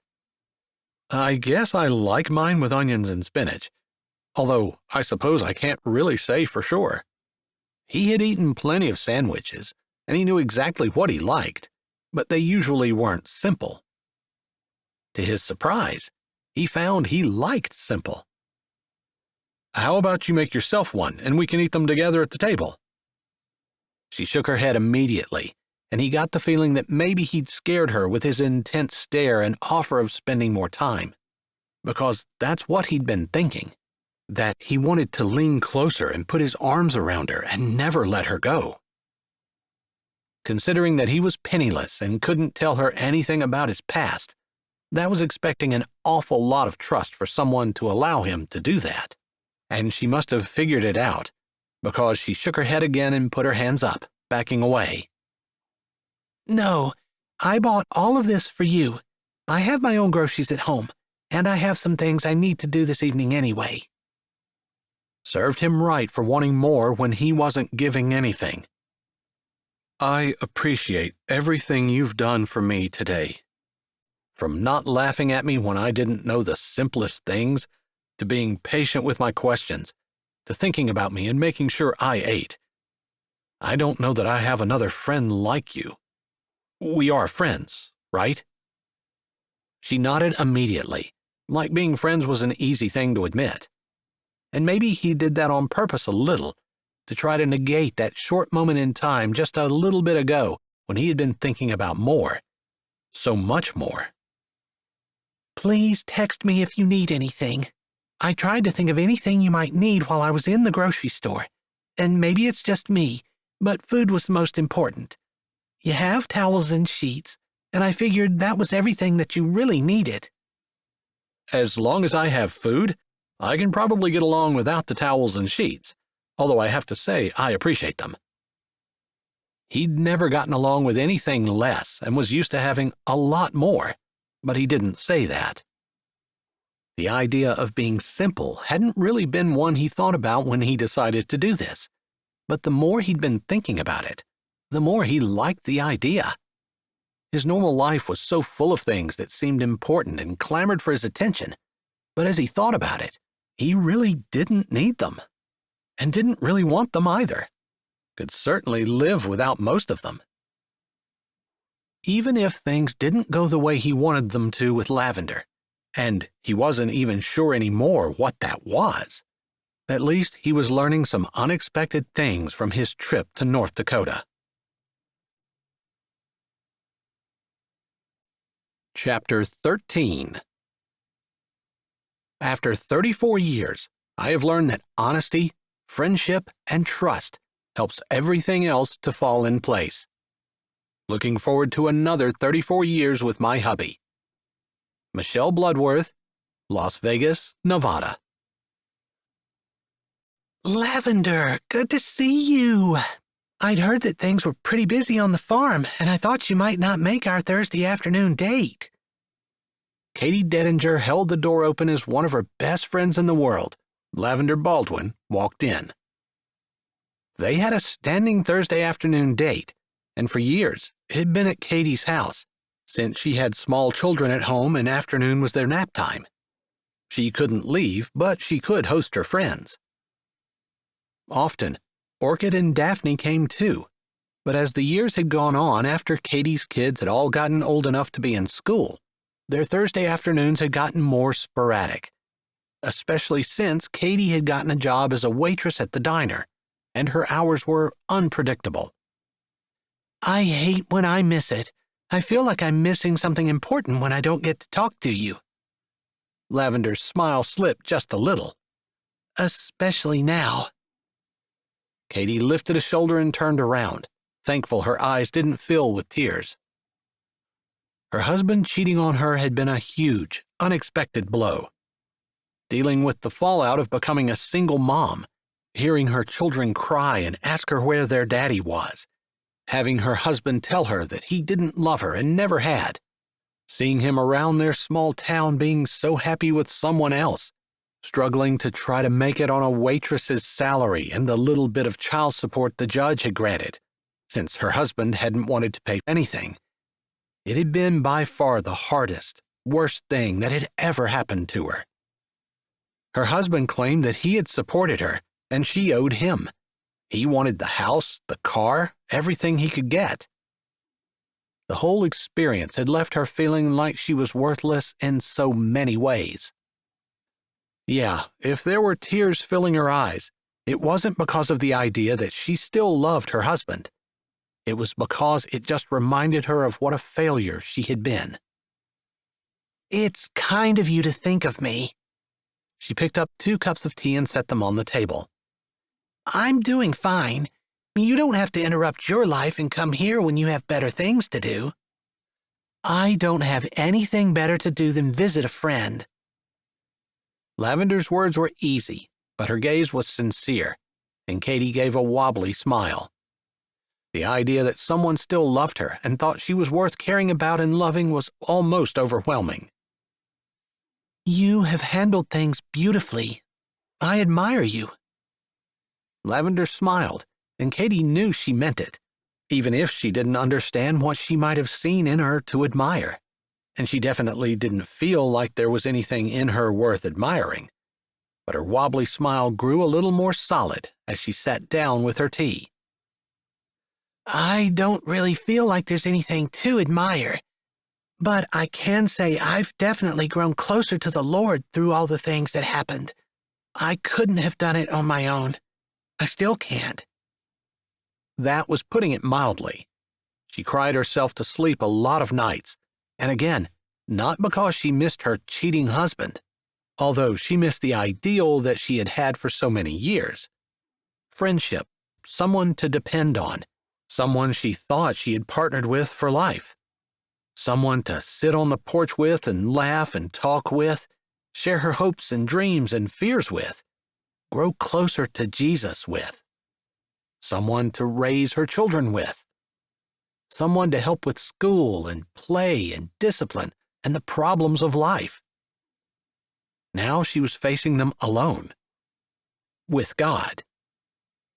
She wasn't alone, even though she felt like it at times, especially at night after the kids were in bed and she looked back on another hard, long, stressful day without a shoulder to lean on. But she tried to shake all that away. She didn't want to be the kind of person who went through a hard time and all they could talk about was themselves. In fact, going through this had made her more aware of the pain and hardship that other people might be experiencing and not sharing or showing.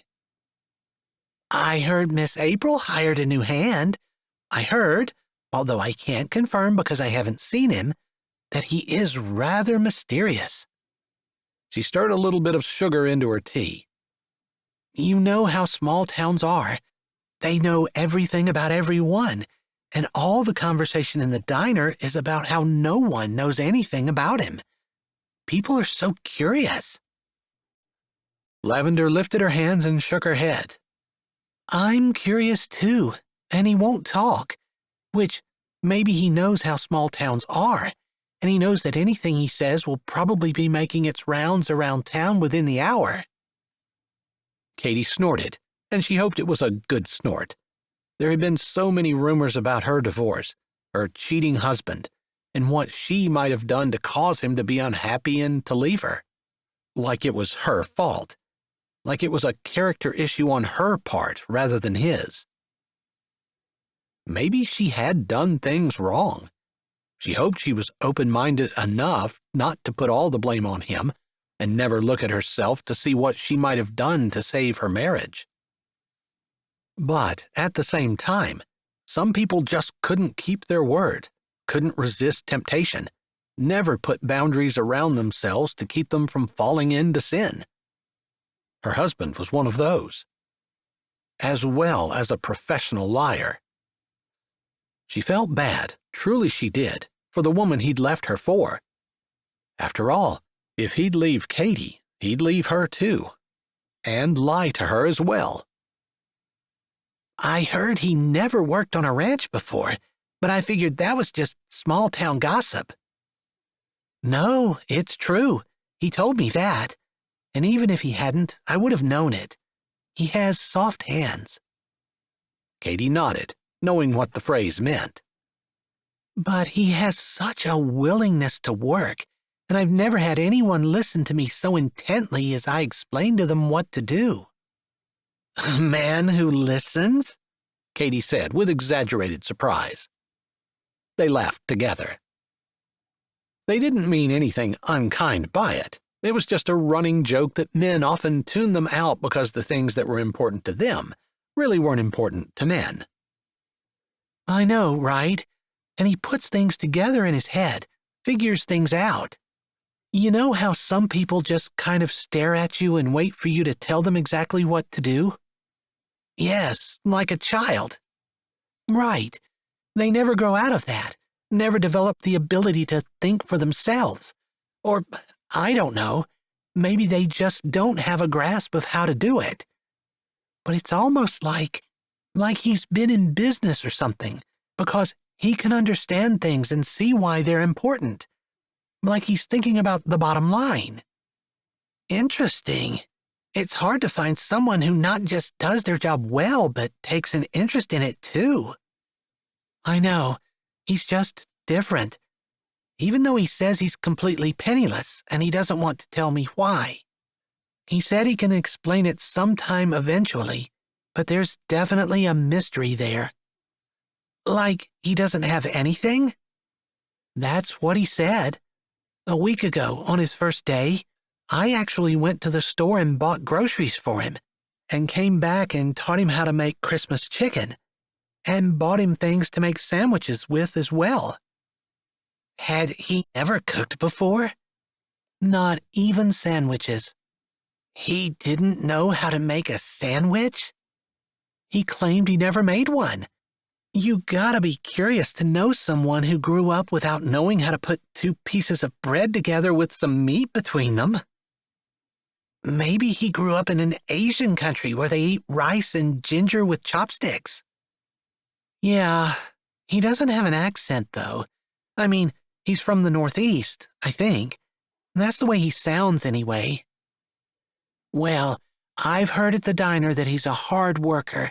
Miss April seems to really love him. Miss April had been in several times just gushing about him.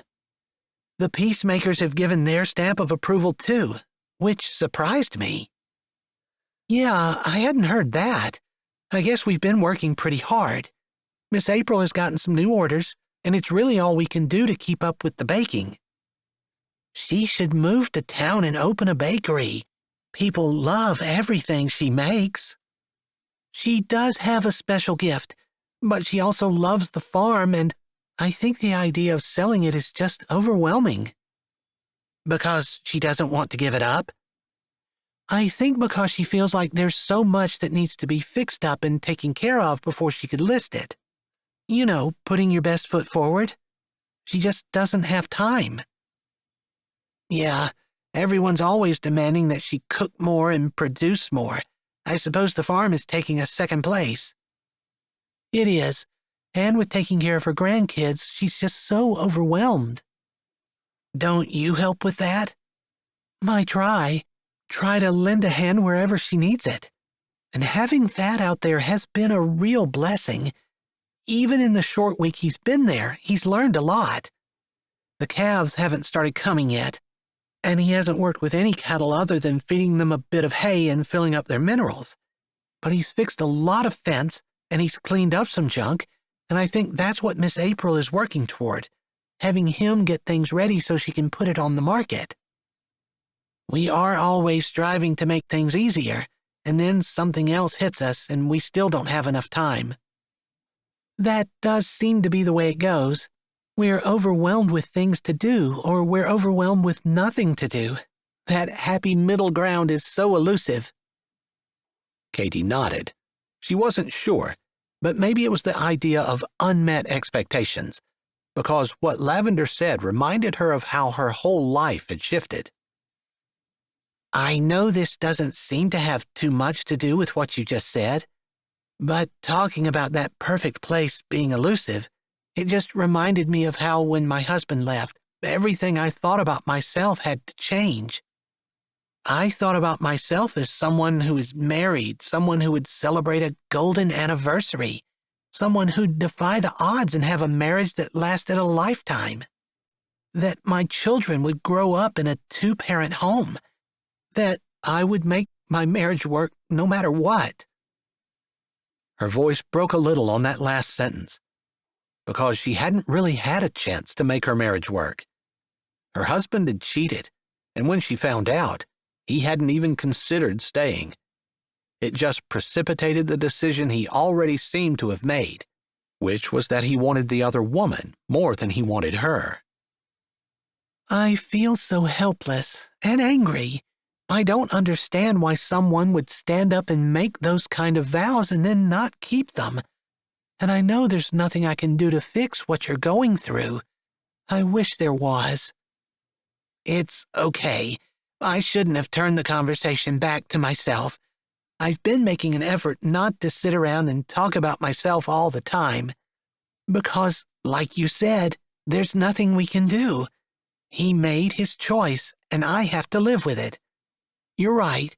I feel cheated, angry, baffled that he would make vows, have kids, have a home and family, and throw it all away. But I don't want to spend my life sitting around wishing he would come back or lamenting what I don't have, even if it is a complete departure of everything I thought it was going to be. I just need to accept that God allowed it, and he can make something out of what looks like a complete mess. And you can't have it all, I guess. I wish there was some way you could tell whether a man's being honest or not. Lavender seemed thoughtful, and it made Katie think that maybe there was someone she was thinking about, someone special. So you could know whether or not you could take a chance on him? Yeah, I guess that's one of the most important things in knowing whether someone's going to stick with you or not, you know? Yeah, I should have known when my husband lied about little things, thinking white lies were okay, saying something to make someone feel better, to not hurt their feelings. A lie is a lie, no matter how it's phrased or what it's for. God hates lying. Full stop. Exactly.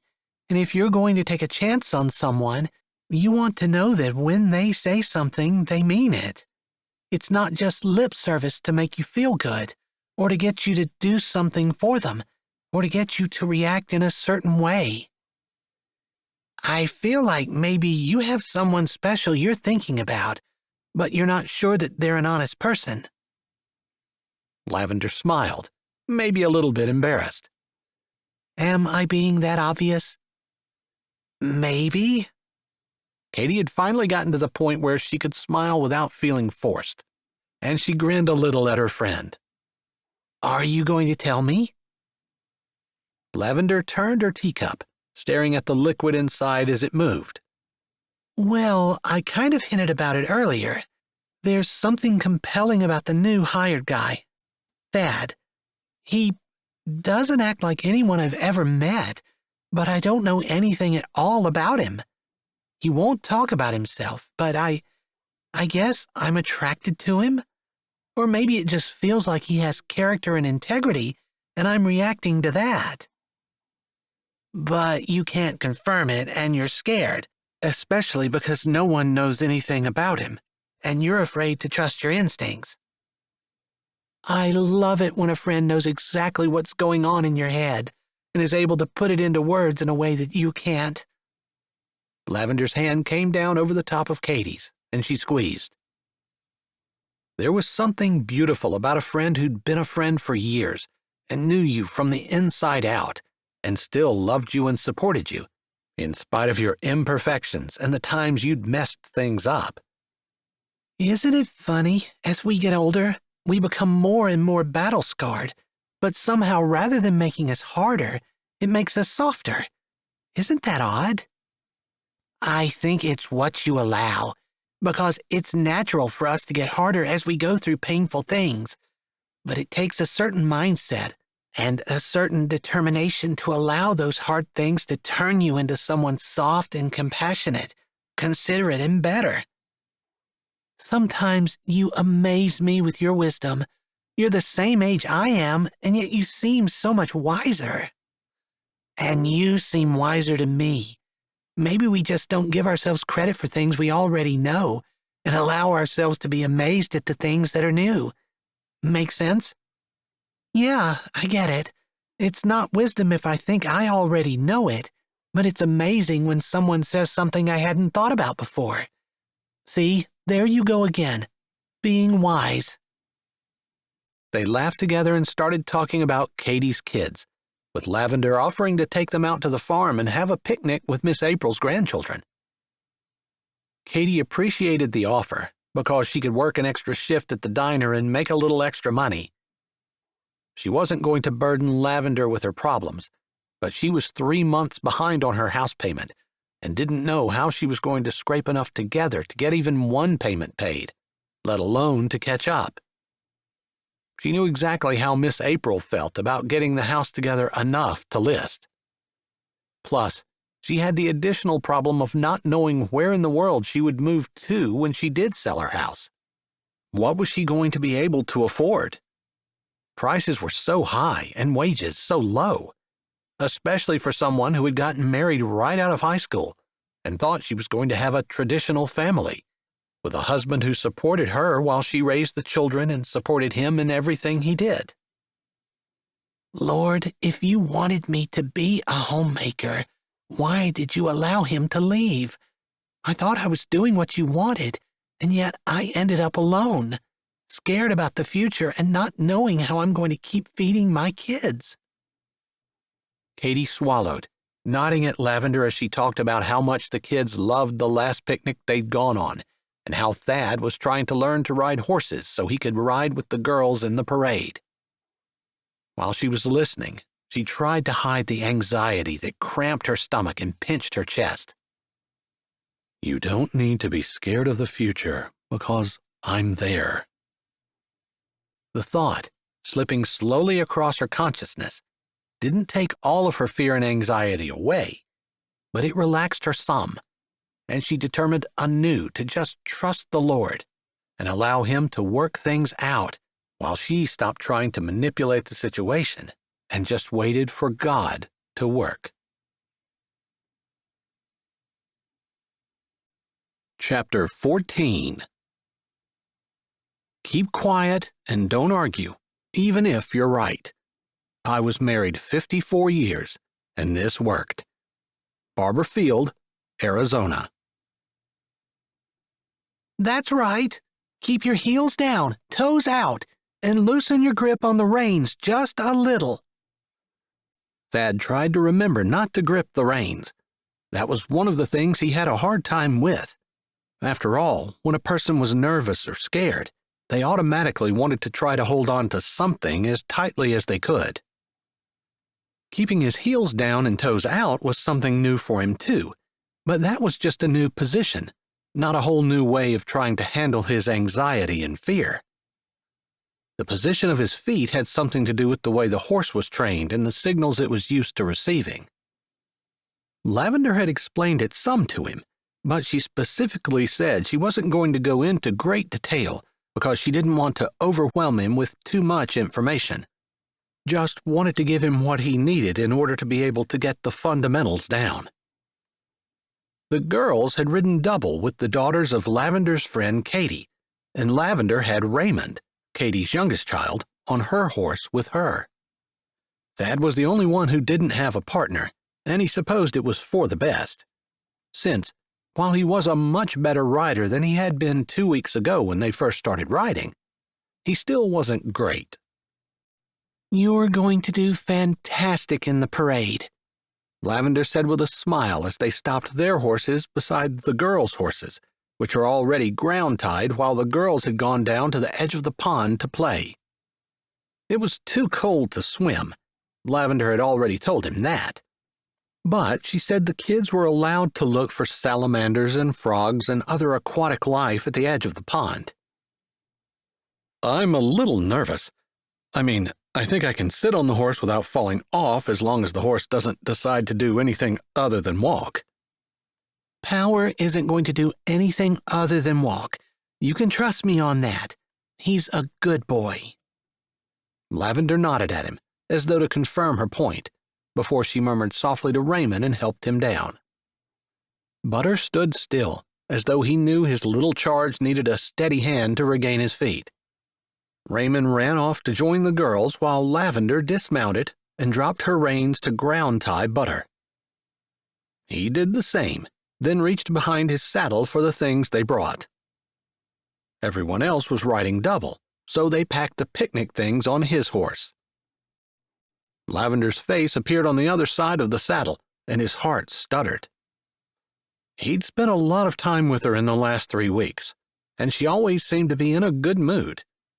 She hadn't been grumpy or moody like so many women he knew, and she'd been consistently patient and kind, the same as she had been that first day. Did you try the recipe I sent you yesterday? She asked as she untied the picnic blanket. No, I made the Christmas chicken again. It was so good, and once you make it, there's enough leftovers for most of the week. I won't have to cook again until next weekend. She laughed, then tilted her head. You know, some people enjoy cooking. I might. Someday. I don't really enjoy doing it by myself. That was a hint, a small one. Most of the women he knew would have taken it. He did mean it, though. Sometimes when he was home from work by himself, he wanted someone to talk about his day.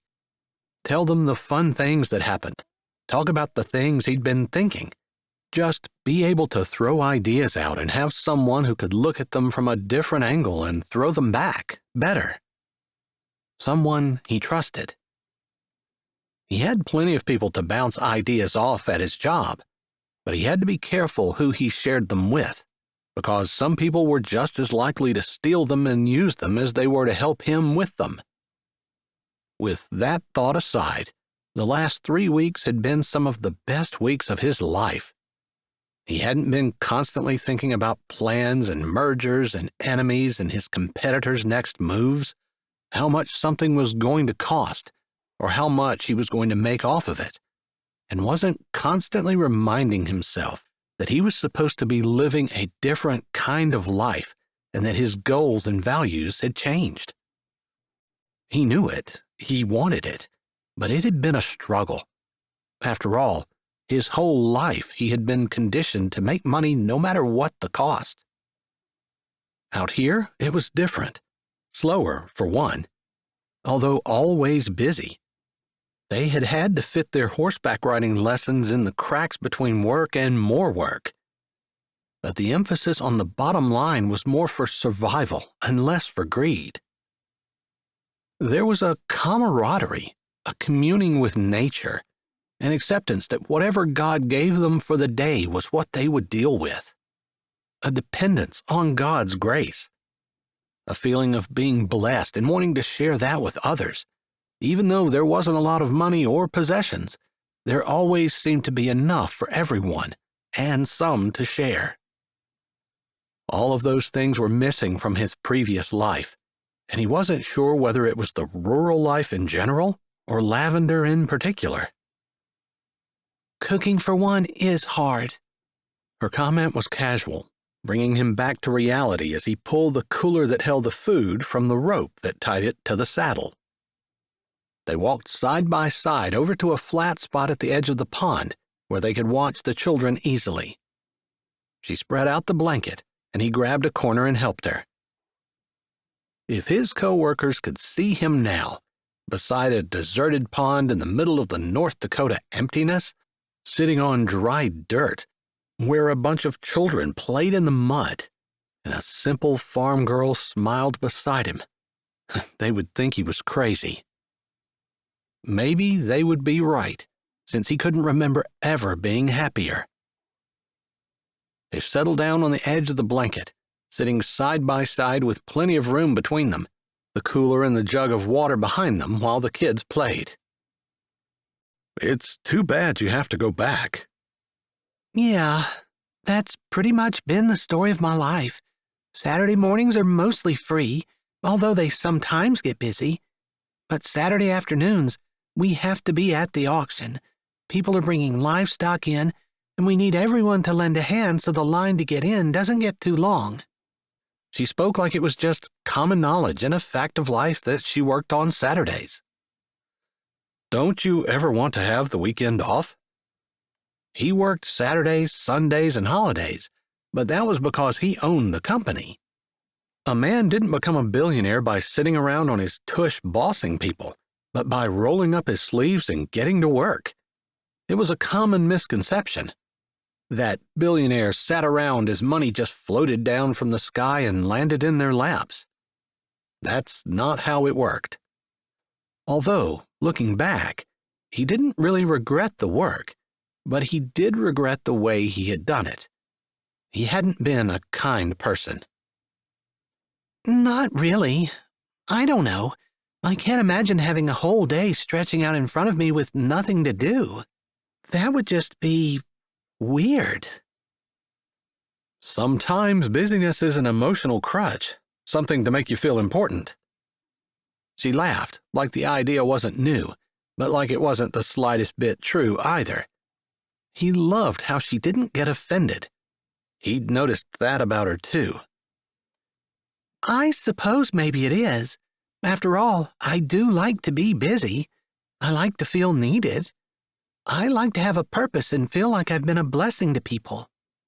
Could you imagine a life where I just get up in the morning and decide what I'm going to do to please myself that day? I can't. So maybe it is, but I think it's okay. When she put it like that, it did sound okay. But haven't you ever heard of taking care of yourself so you can take care of others? I have. I know a lot of people subscribe to that idea. I guess I don't really see that in the Bible.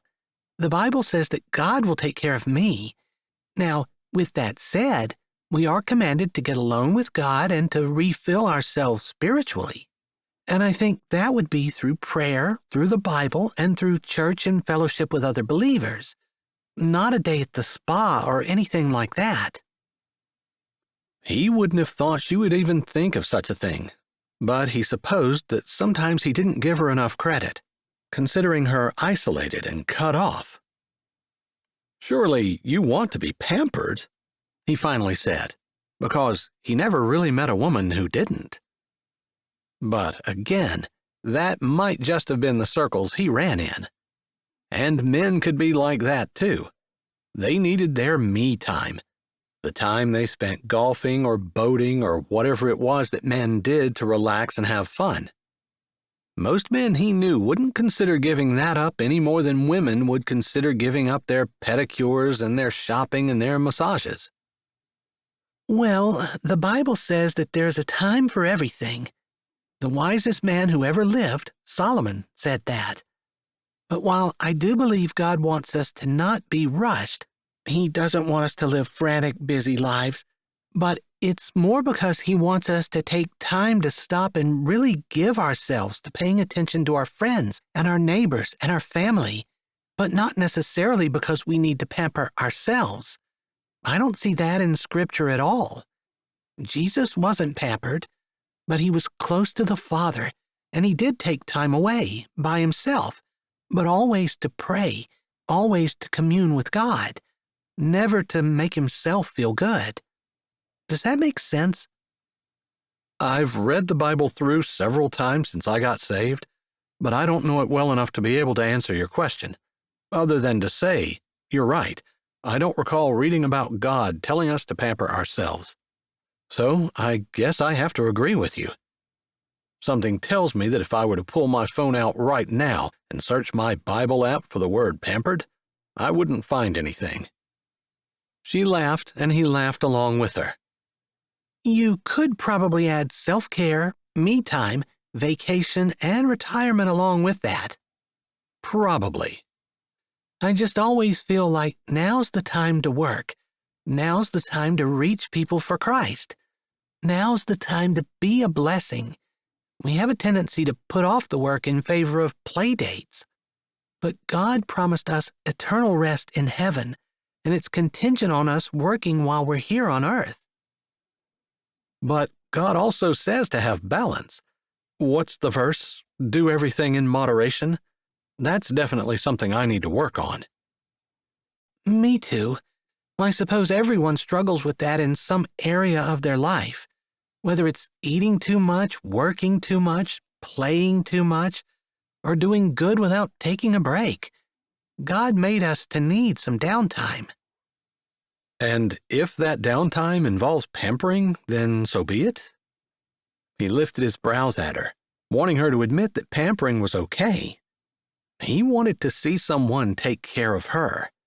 She always seemed to be striving to make other people happy and never thinking about herself. Someone needed to. I guess, if that makes you happy. She lifted her shoulder, like pampering wasn't something that interested her. Maybe not what you're talking about.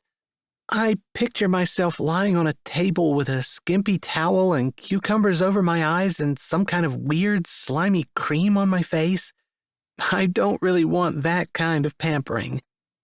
But if it involves a friend sitting beside me, spending the morning with me, watching kids play and laugh and have fun, a ride on a good horse, and a beautiful sky overhead and warm breeze on my face, then yeah, I'm all about being pampered.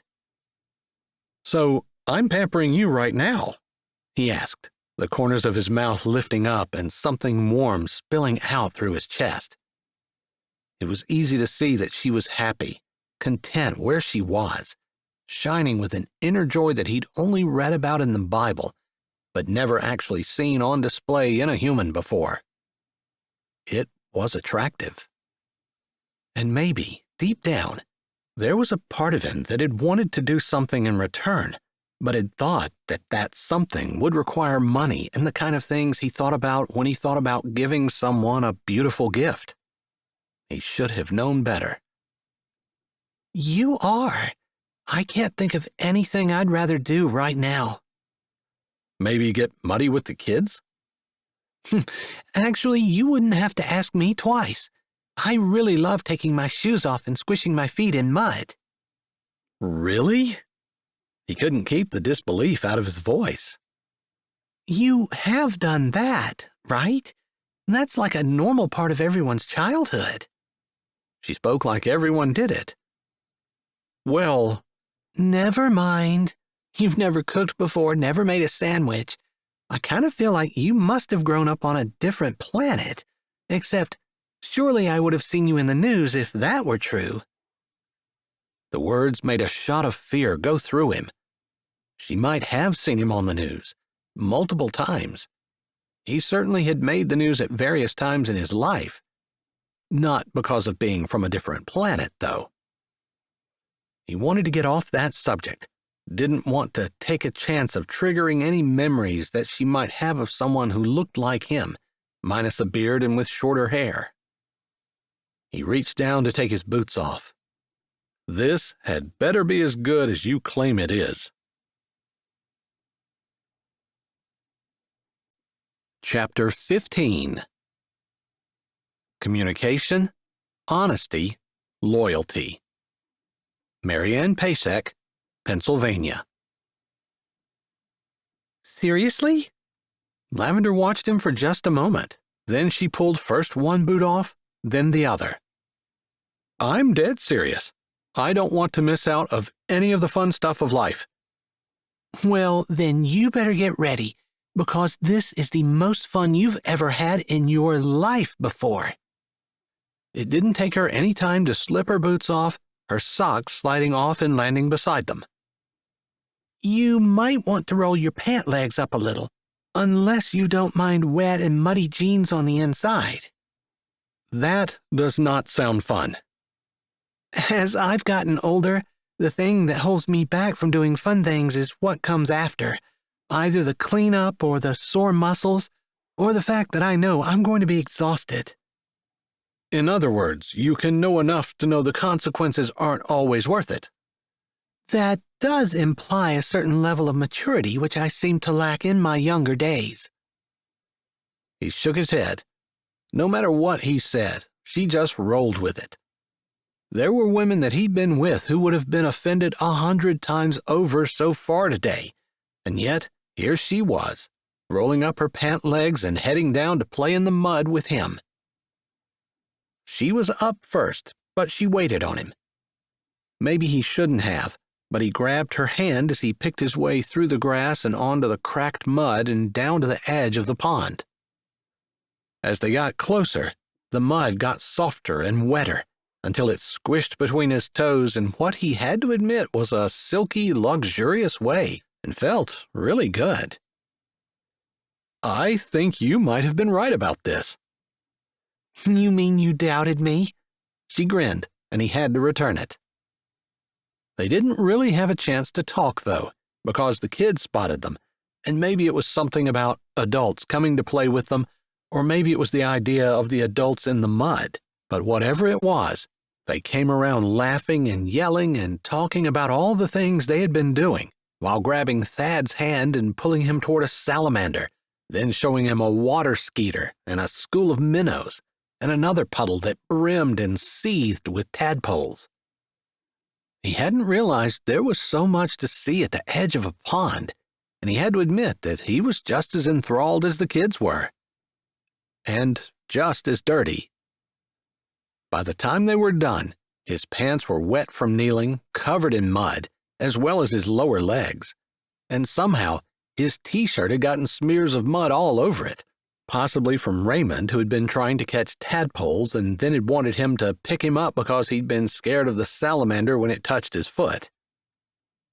He'd never actually held a child before, so was a little awkward, but he found himself enjoying it so much that he didn't even realize he was hungry, or the time had slipped by until Lavender said, "My goodness, we haven't even eaten and it's time to go. I'm going to be late for work." "I'm hungry," Raymond said, his eyes big and sad. The mud smeared all over his face made him look adorable. "Maybe we can eat our sandwiches while we ride our horses home. Have you ever done that?" Lavender asked, making it sound like the most fun thing in the entire world. All of the kids shook their heads eagerly. "All right, I'll throw some sandwiches together while you guys get yourselves rinsed off." Somehow, Lavender had managed to not get nearly as dirty as he had, and he wondered how. Experience, probably. He'd never done this before and had no idea of what to watch for, although he wasn't usually a super messy person. He certainly couldn't remember ever being this dirty before. But if dirty equaled fun, his filthiness showed exactly the kind of time he'd had. Lavender had sandwiches ready for them when they came up from the pond, not exactly sparkling clean, but much better than they had been. She waited until each kid had gotten on their horse before she handed them a sandwich. Several of them wanted drinks first, and she seemed to have expected that too, already having the drinks poured, like she knew that request was coming. "You seem like an old pro at this," he said as he helped hand a sandwich to Darby. He was the only one who hadn't gotten one. "I've done it a time or two. Usually Katie and I are here together. Sometimes Orchid and Daphne join us. I didn't even think about inviting Powell, Daphne's daughter. But Powell's probably doing something with her dad today. Often Saturdays are family days for them." Maybe it was just his imagination, or maybe she really did have a note of sadness in her voice. He wasn't sure. Regardless, it really wasn't his place to ask her if she wanted a family, or if she was just sad her friend didn't have time for her anymore. Lavender seemed to be good with kids. There were 5 of them today, and she didn't seem hassled at all, while he felt frazzled, even though all he was doing was helping Lavender. He couldn't imagine it as his life, though. Alex had been begging him to be a foster parent or even adopt kids, and he'd resisted, to the point of hiring people to provide families for kids who needed them so siblings wouldn't be separated. He'd never, not even one time, considered doing it himself. Could he be a foster dad? The idea that there were kids who needed dads and moms, kids who needed to feel mud between their toes and touch salamanders and scoop up a handful of tadpoles, made something twist inside of his chest that he'd never felt before. It almost felt like a longing to be a dad. But surely not. Men didn't have biological clocks like women did. The older kids started back to the ranch at a slow walk, while Thad gave Lavender a hand, helping to pack up the rest of the food, folding up the blanket, and tying it all back down on the back of Power's saddle. "Are you going to be in trouble because you're going to be late?" he asked, unsure of how strict her work might be. He knew she worked for family. He'd even been to a couple of auctions, meeting some of the townspeople and enjoying them immensely. But he hadn't stayed long. The less time he spent in town, the less likely it was that someone would recognize him.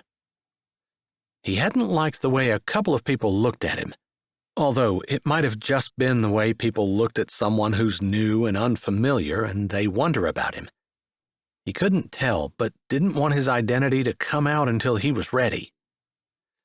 He didn't know when that was going to be, Part of him had been telling himself from the very first day he got here that he should come clean and just admit what he was doing.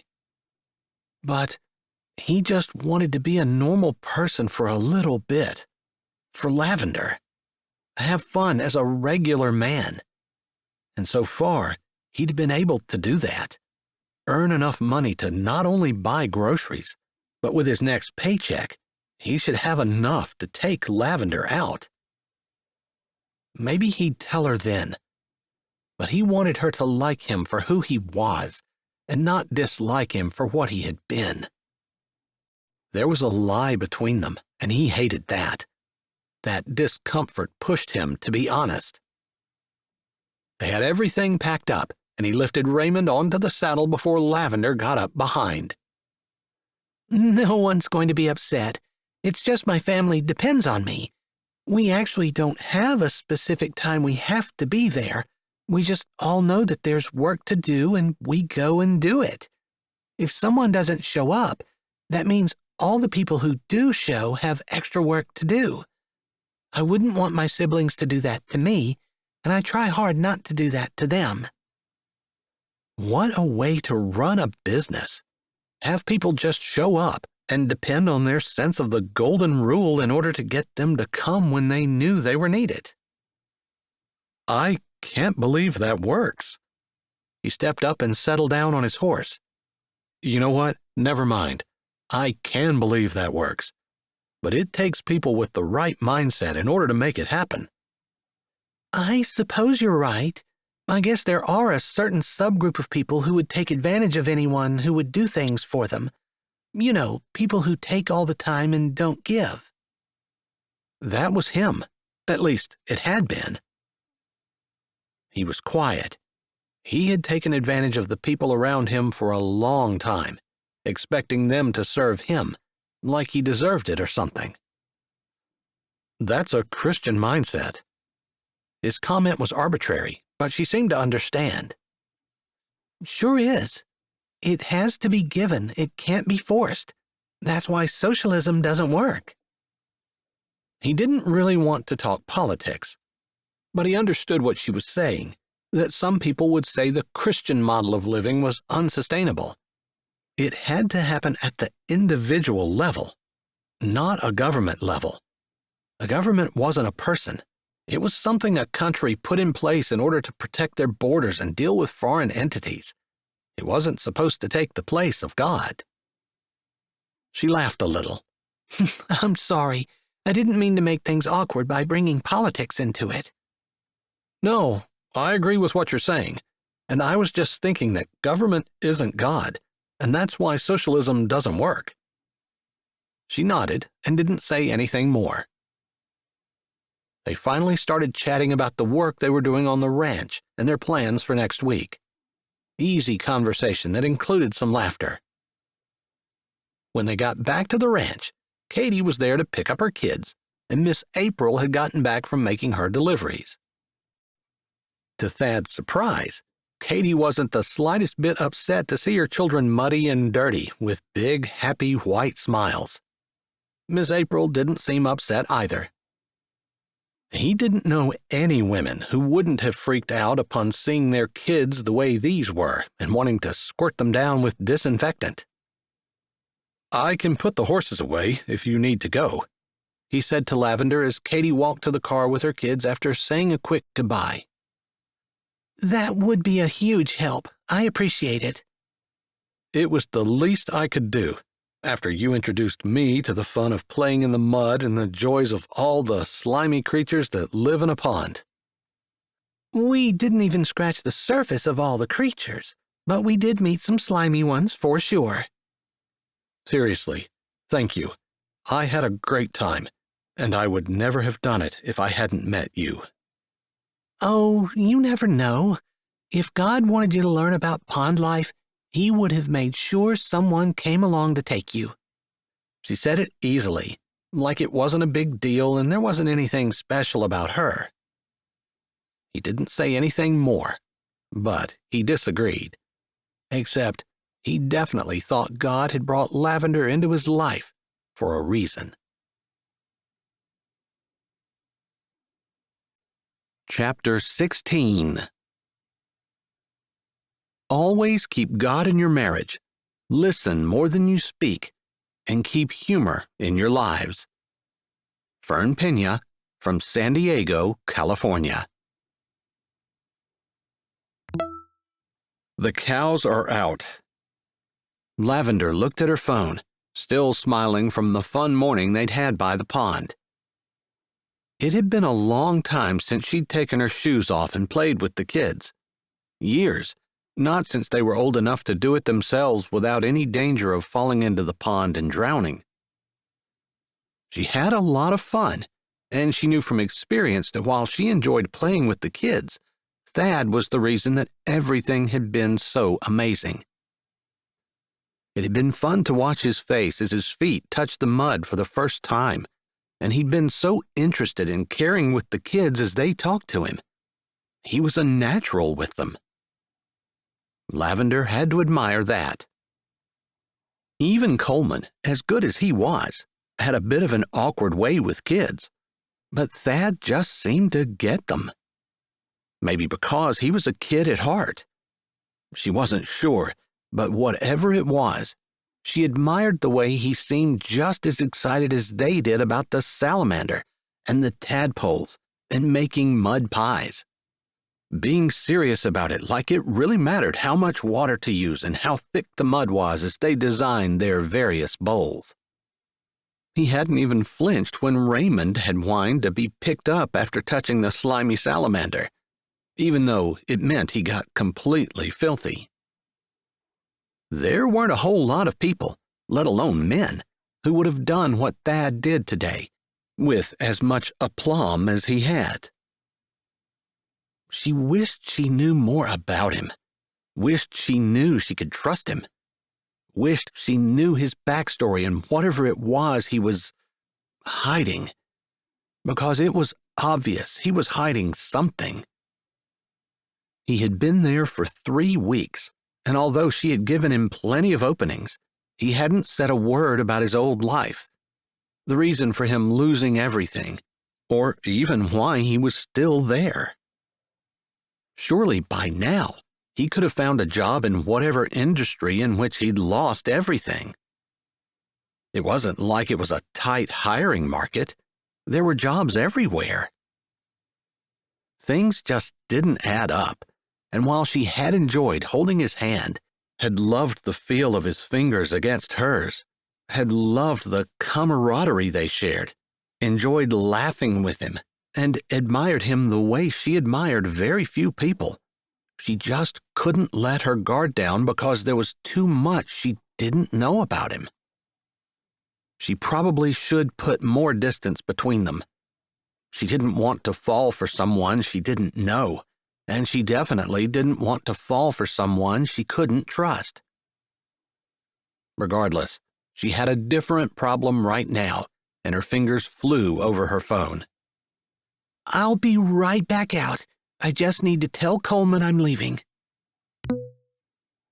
She wasn't sure how bad the cows were out, whether they were several miles from home or right by the fence, but she did know that Thad hadn't worked around the cattle at all, and probably would not be able to get them back in by himself, not unless he was really lucky, which, in her experience, very seldom happened.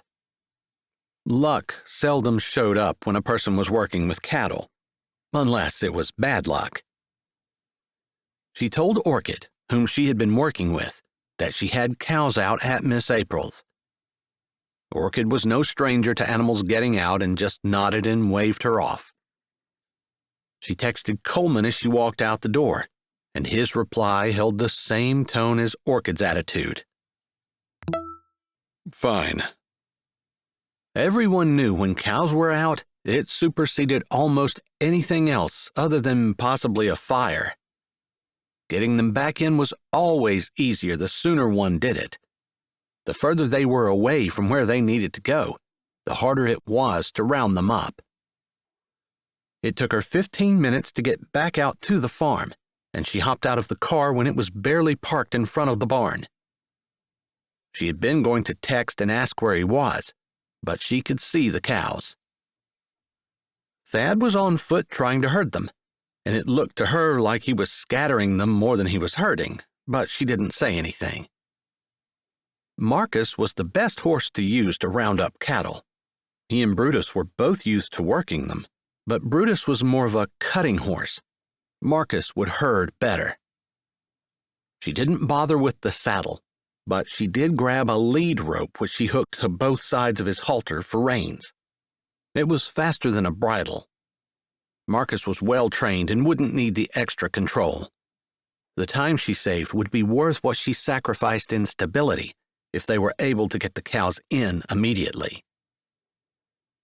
Thad had noticed her coming and had started walking toward her.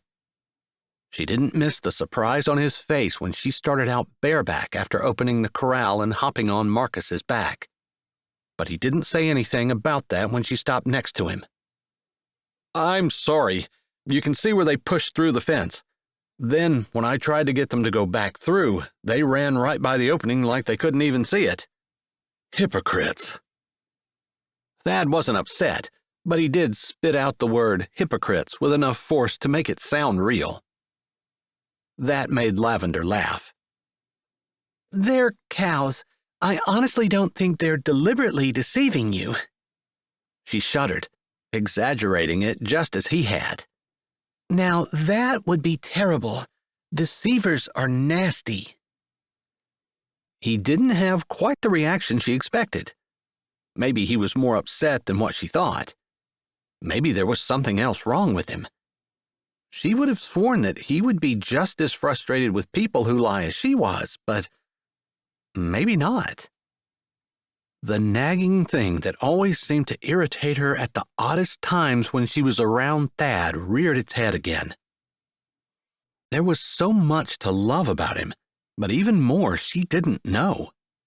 She had to be careful. She could make assumptions that he had character when it was quite possible that he didn't.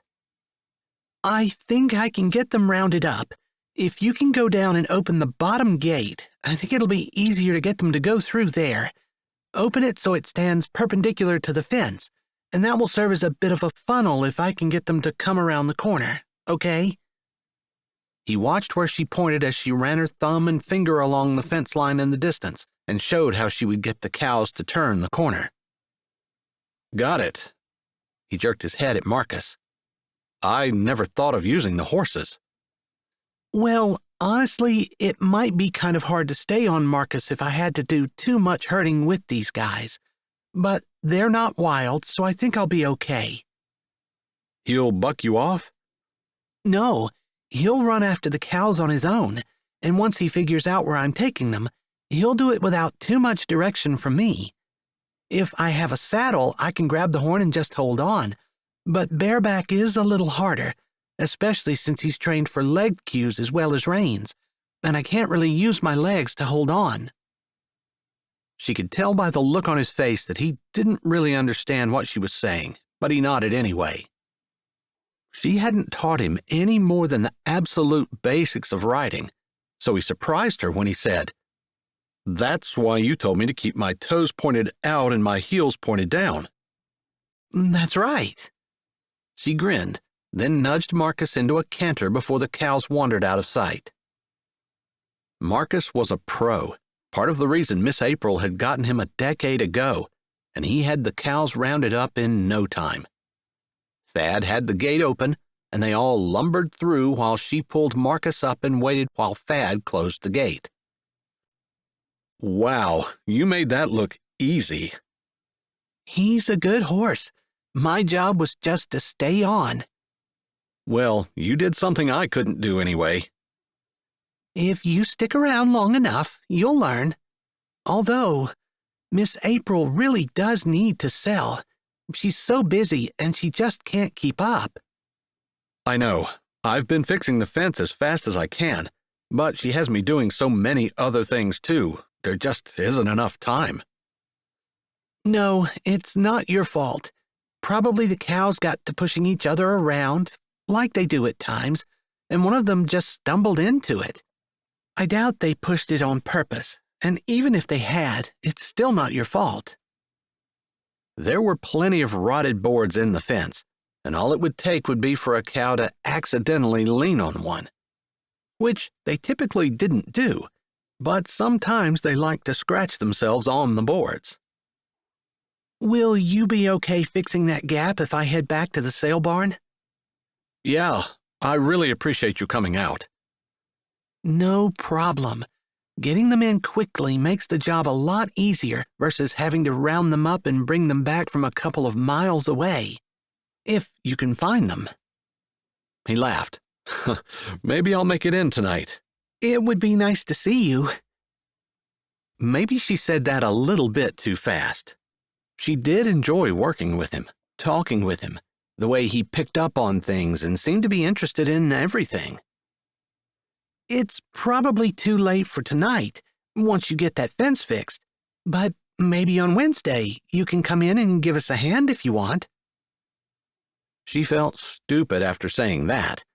She loved her job, loved what she did for a living, loved working with her family too, but she wasn't so naive as to think that everyone else in the world would love it as well. Especially someone like Thad, who had obviously chosen not to work in a manual labor job. Some were just born to it, and some weren't. Thad wasn't. She knew that and wished she could pull the words back in. I'd love to. Maybe we can plan on it. I'll work a little earlier on Wednesday morning to make up for me leaving a little early. As long as we have the cows checked and nothing gets out, Miss April will be fine. I'll still be sure to let her know.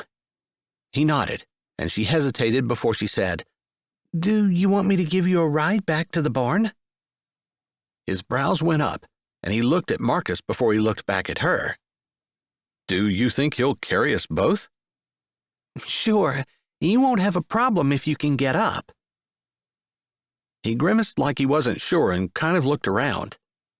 I could probably stand on the fence. That should work, and we can grip forearms. He jerked his head, understanding what she meant, and they closed the couple of yards between them and the fence while she turned Marcus around and brought him up beside where Thad stood with a foot on the fence. Are you sure that board's going to hold you? She asked, a little bit of teasing tone in her voice, since it would be the second time that evening the fence broke, and this time it wouldn't be because of the cows. I guess I'll have spots to fix if it doesn't. Thad's voice held humor as well, and she liked that he didn't worry about things going wrong, because he seemed confident he would be able to fix them. Even though he hadn't been working as a ranch hand for very long, his confidence was appealing, and not misplaced either, since he put a lot of effort into learning whatever it was that he needed to learn. He was the kind of man a girl could feel confident wouldn't leave their home, who would work hard and not quit. She thought of Katie's husband, who not only hadn't worked hard but had lied about it, and who hadn't just quit, but walked away with someone else. Thad didn't seem like he would be that kind of man, but Lavender couldn't put her finger on what made her think that. He held his hand up, and she clasped his arm while his hand, rougher than it had been 3 weeks ago, clasped around her arm. She grabbed a hold of Marcus's mane and braced herself. I'm ready. He gave a little jump, and she pulled, holding tight to Marcus's mane, and Thad slipped on behind her. Marcus sidestepped just once while he got settled. You did pretty good, old boy, she said as she patted his neck. Not that I expected anything less. Well, thank you. I'll take that as a compliment, Thad said in her ear as his hands came around her waist. I hope you're not going to take offense if I hold on, rather tightly actually, since this is a little bit different than riding with a saddle. Just keep your body loose and focus on moving with the horse. You'll be fine. She wanted to reassure him, but then she had to respond to his comment. I was complimenting Marcus. I'll assume that you were actually talking to me, but don't want to gush because you don't want it to go to my head. You can assume all you want to. She didn't try to keep the smile out of her voice. Marcus was a good boy, And I guess you did okay, too. He grunted. Thanks. I'll try to stay loose, but I have a tendency to want to grip things when I'm scared. And I've a feeling if I fall off, you're coming with me. It won't be the first time I fell off a horse, but maybe you could be a gentleman and land on the bottom. No, I'm pretty sure gentlemen are supposed to go down with the ship, but it doesn't say anything about landing at the bottom. I'm allowed to try to swim if I can. You get the rule book out and just double-check on that, because I'm not so sure. Should we get the rule book out before or after we actually fall off? Before, so you can land on the bottom. Isn't that the whole point? I thought the whole point was we weren't sure, so I didn't have to. Nothing like making a lady feel protected and cared for, she said in her most damsel-in-distress type voice. Considering that you are the expert here, you're the one that should be taking care of me. Equality for both genders and all that. No, I'm pretty sure women get it all. We get equality and extra consideration. That is not fair. That's right. Women's equality is not fair. Chapter 17. Love, loyalty, forbearance, patience, and acceptance. Eleanor, I'm from Sabah, the land below the wind, in Malaysia. Thad laughed, as Lavender had intended, and she chuckled along.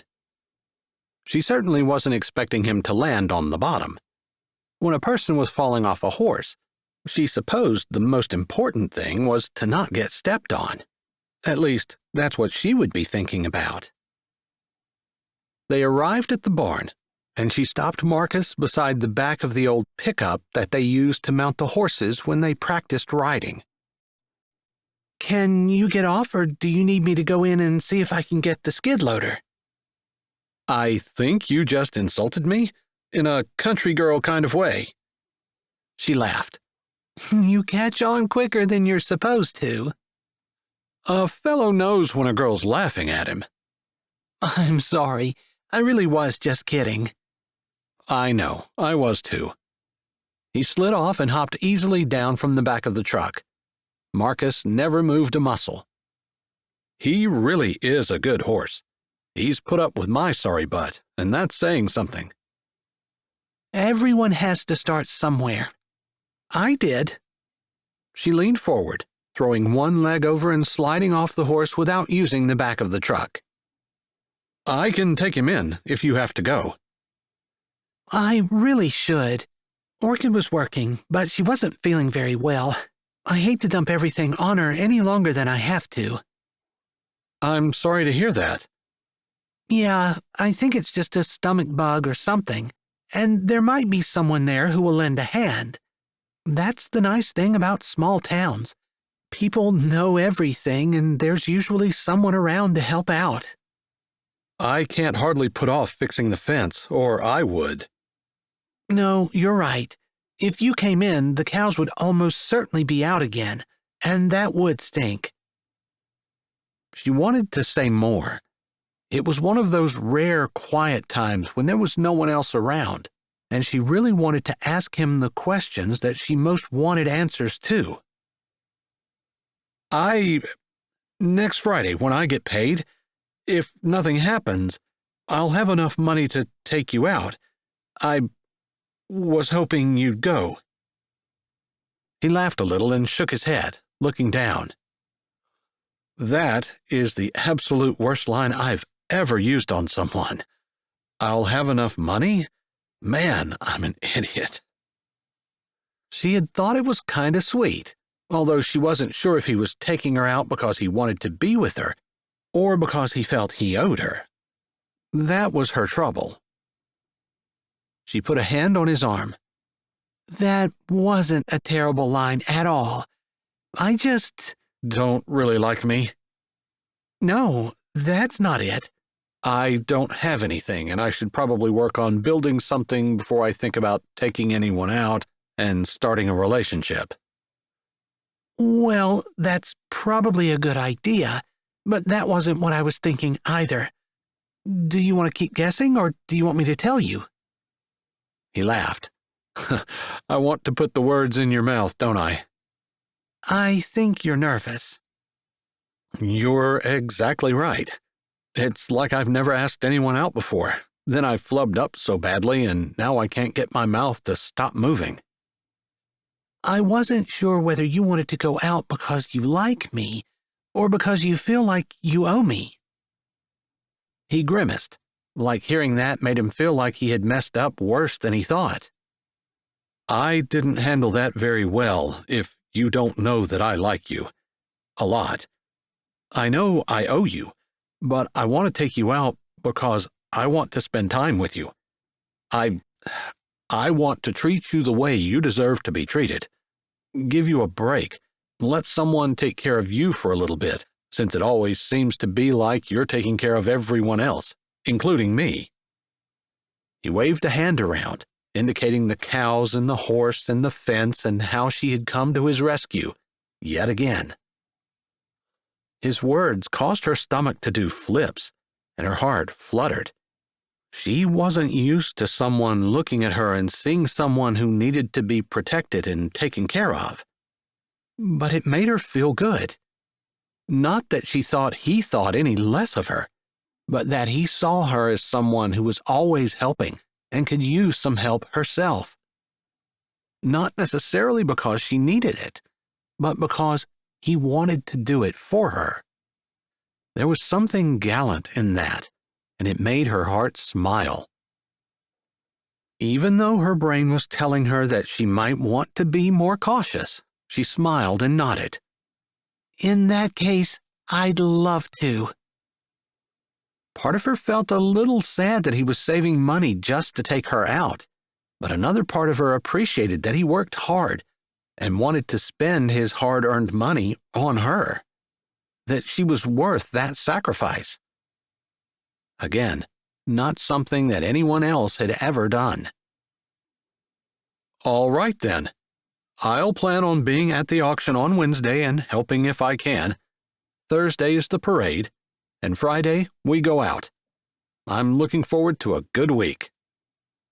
It sounds like a great week, Lavender said with a smile, looking forward to all 3 events. Although, maybe she was just a little nervous, since having Thad at the auction barn would send a signal to other people that she was interested, at the very least. Most of her didn't care, though. She dropped her hand from his arm and started to turn to go, but he took a step forward, and she stopped in surprise. I was thinking, I want to kiss you goodbye. She blinked, startled. She supposed that was maybe normal for a lot of people, but she hadn't kissed that many men, and a kiss meant something to her. But she didn't need to think about it long, just a second or two, before the thought settled down in her brain that it felt right. Not according to her feelings, but according to her gut instinct. She had been wrong before, but she shoved that thought away and nodded. I'd like that, and turned to face him completely. His hands went back around her, different now that they were off the horse, but still just as warm and good. He lowered his head. She reached out, putting her hands on his shoulders and sliding them around his neck, and lifting her head so her lips would meet his. She wasn't sure what she had been expecting. Maybe a quick peck, maybe something slightly longer, but certainly not this wild and warm feeling of the earth tilting and settling down in just the right way, while her heart spun and her lungs worked unsteadily, and she felt like holding on to Thad was the only solid thing in her crazy world. It felt like just a few short moments later, but surely longer, when he lifted his head and she realized his breathing was just as erratic as hers.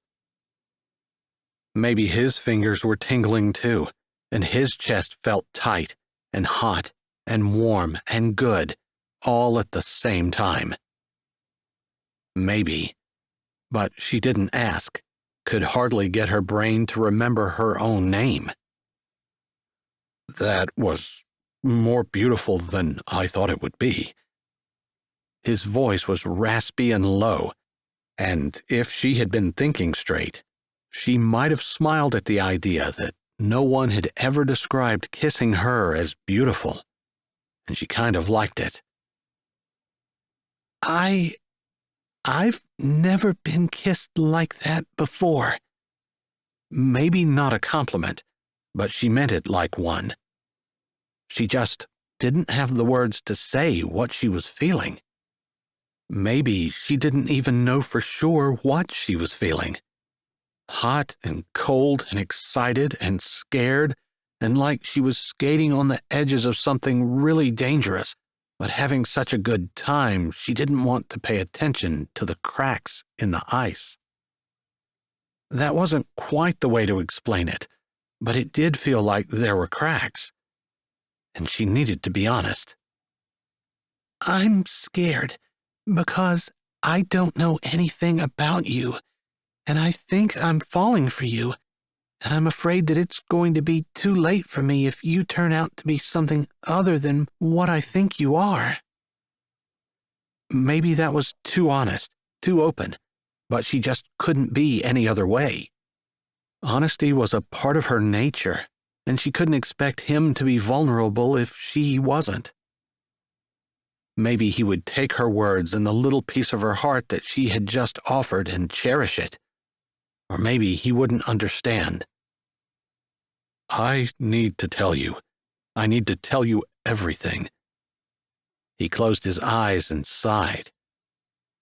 Friday? His brows rose before he opened his eyes again, slowly, like it was painful. Are you going to get in trouble for telling me? She asked, unsure as to why his reaction would be like that. No, it's just, I don't want you to hate me. I don't want you to be scared. There's a lot about me that you could find fault in. Everyone has faults. We all do. If it makes you feel any better, I can tell you some of mine. I don't really want to, because I don't want you to see me as just faults. I want you to see that there is good here too, just like I see the good in you. I hope the faults don't overshadow the good you see. I guess that's what I'm afraid of. Then we will be brave together. Maybe it was cheesy, but she didn't feel like it was. It felt like a serious thing where they were both going to do something hard, something that would potentially break them apart or bind them closer than ever. He smiled, using his fingers to brush back her hair carefully, and her heart fluttered again at the look in his eyes, like he was looking at something valuable that he wanted to cherish. No one has ever looked at me like that before, she said, hearing the breathlessness in her voice and wishing her words would come out stronger, but unable to infuse them with any more confidence. I've never looked at anyone that I've admired so much before, that I found so much good in, who has inspired me to be more than I ever thought I could be. He shook his head a little. I can't believe I'm sounding so mushy. I promise you, I don't even want to say that, but I almost feel compelled to, because there's so much more depth to you, more than I've ever seen in anyone else I've ever met. Something light and beautiful, too. Something that attracts me, makes me want to be with you, not just because I love being with you, but because being with you makes me better. She didn't know what to say. It was a beautiful speech, sweet and more romantic than anything she'd ever dreamed. I've never felt cherished before. but the way you treat me, the way you talk to me, the way you look at me makes me feel like you think I'm valuable. It's an amazing feeling, and I guess that makes me want to be with you as much as I can. Even though it could be dangerous for you. He said the words with a little bit of disappointment in his voice, like he wished it were different. There is definitely a part of me saying that I need to step back, that I'm getting in too deep, and I'm going to get hurt. I want to protect you from ever being hurt again. A bigger part of me says whatever pain I feel will be worth it. And my gut instinct tells me that from being with you the last 3 weeks, you have character and integrity and— Shh. He put a light finger over her lips. Wait until I tell you everything. You might not think that anymore. Is it that bad? His finger traced the edge of her lip while he shook his head. I hope not. I am just different. He shrugged, seemingly unable to say more. One of the cows mooed, and they stepped back at the same time. I better get back. I better get that fence fixed, or I'll probably end up texting you again. I'll come. I know you will. That's part of what draws me to you. You would go for anyone, because that's just the way you are. He saw her. He saw her like no one else had ever seen her, and he admired her. She loved the idea that he thought she was so good, that he looked at her and saw the person she wanted to be, the one she had failed to be so often, but wanted so badly to be all the time. I'll see you tomorrow in church. She lifted a hand in a small wave before she turned and walked quickly away. Chapter 18. Forgiveness. Lois Hurd, Grinnell, Iowa. Wednesday, Thad worked in the sale barn with Lavender. Well, he worked in the sale barn. It wasn't really with Lavender. He and Lavender walked in together, but then Coleman grabbed him and asked him to give him a hand. Lavender had talked so well about Coleman, her only brother, that it made Thad nervous, despite the fact that it was a sale barn and there couldn't be any real issues riding on whatever he did. He just wanted Lavender's brother to like him, or at least respect him. Coleman was down to earth, fun if not funny, and easy to work with. He was just as patient as Lavender, and Thad got the feeling he was used to spending a lot of time with people, teaching them what to do. He supposed the job retention rate for sale barn employees wasn't super high. Or maybe there were always unexpected things happening, and they just had to learn how to roll with things. Whatever it was, he appreciated Coleman's easygoing but confident demeanor and attitude. The bidding had started, and Coleman worked the ring, giving Thad the job of working the gates that led to the scale. Animals came from 2 different directions, and he had to open one gate and shut the other as the people in the back pushed the animals in. From where he worked, he could see a section where spectators sat, looking down onto the auction floor. It was a really smart setup, since every seat in the house gave a good and clear view of whatever animal was being auctioned off because of the gradual elevation. They were steeper than a concert hall, but reminiscent of one. Regardless, Thad hadn't been paying too much attention to the spectators, between being focused on his work and making sure he didn't mess up. He also kept an eye out for Lavender. Just getting a glimpse of her gave him a little thrill that made him feel like a school kid again.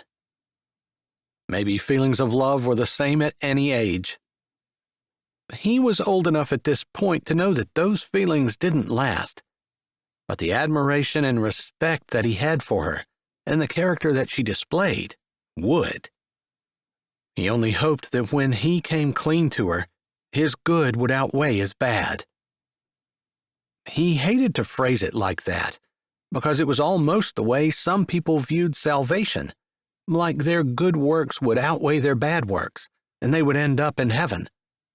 But that wasn't the way it worked. Maybe it wouldn't be the way it worked with Lavender either. Maybe she would love him, love in the biblical sense where she looked at him and saw the good, was patient with him, and allowed the love she chose to display to cover the faults that he knew were there.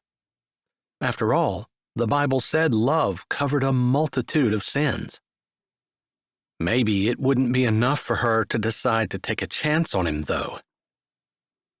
He hadn't decided whether his chances were good or bad when his gaze caught on a spectator who wasn't dressed like the other people in the seats. She was dressed like she was going to an event in the city, rather than a country auction. An expensive-looking jacket, her hair shiny and perfectly coiffured. She wore makeup expertly applied, and tailored pants.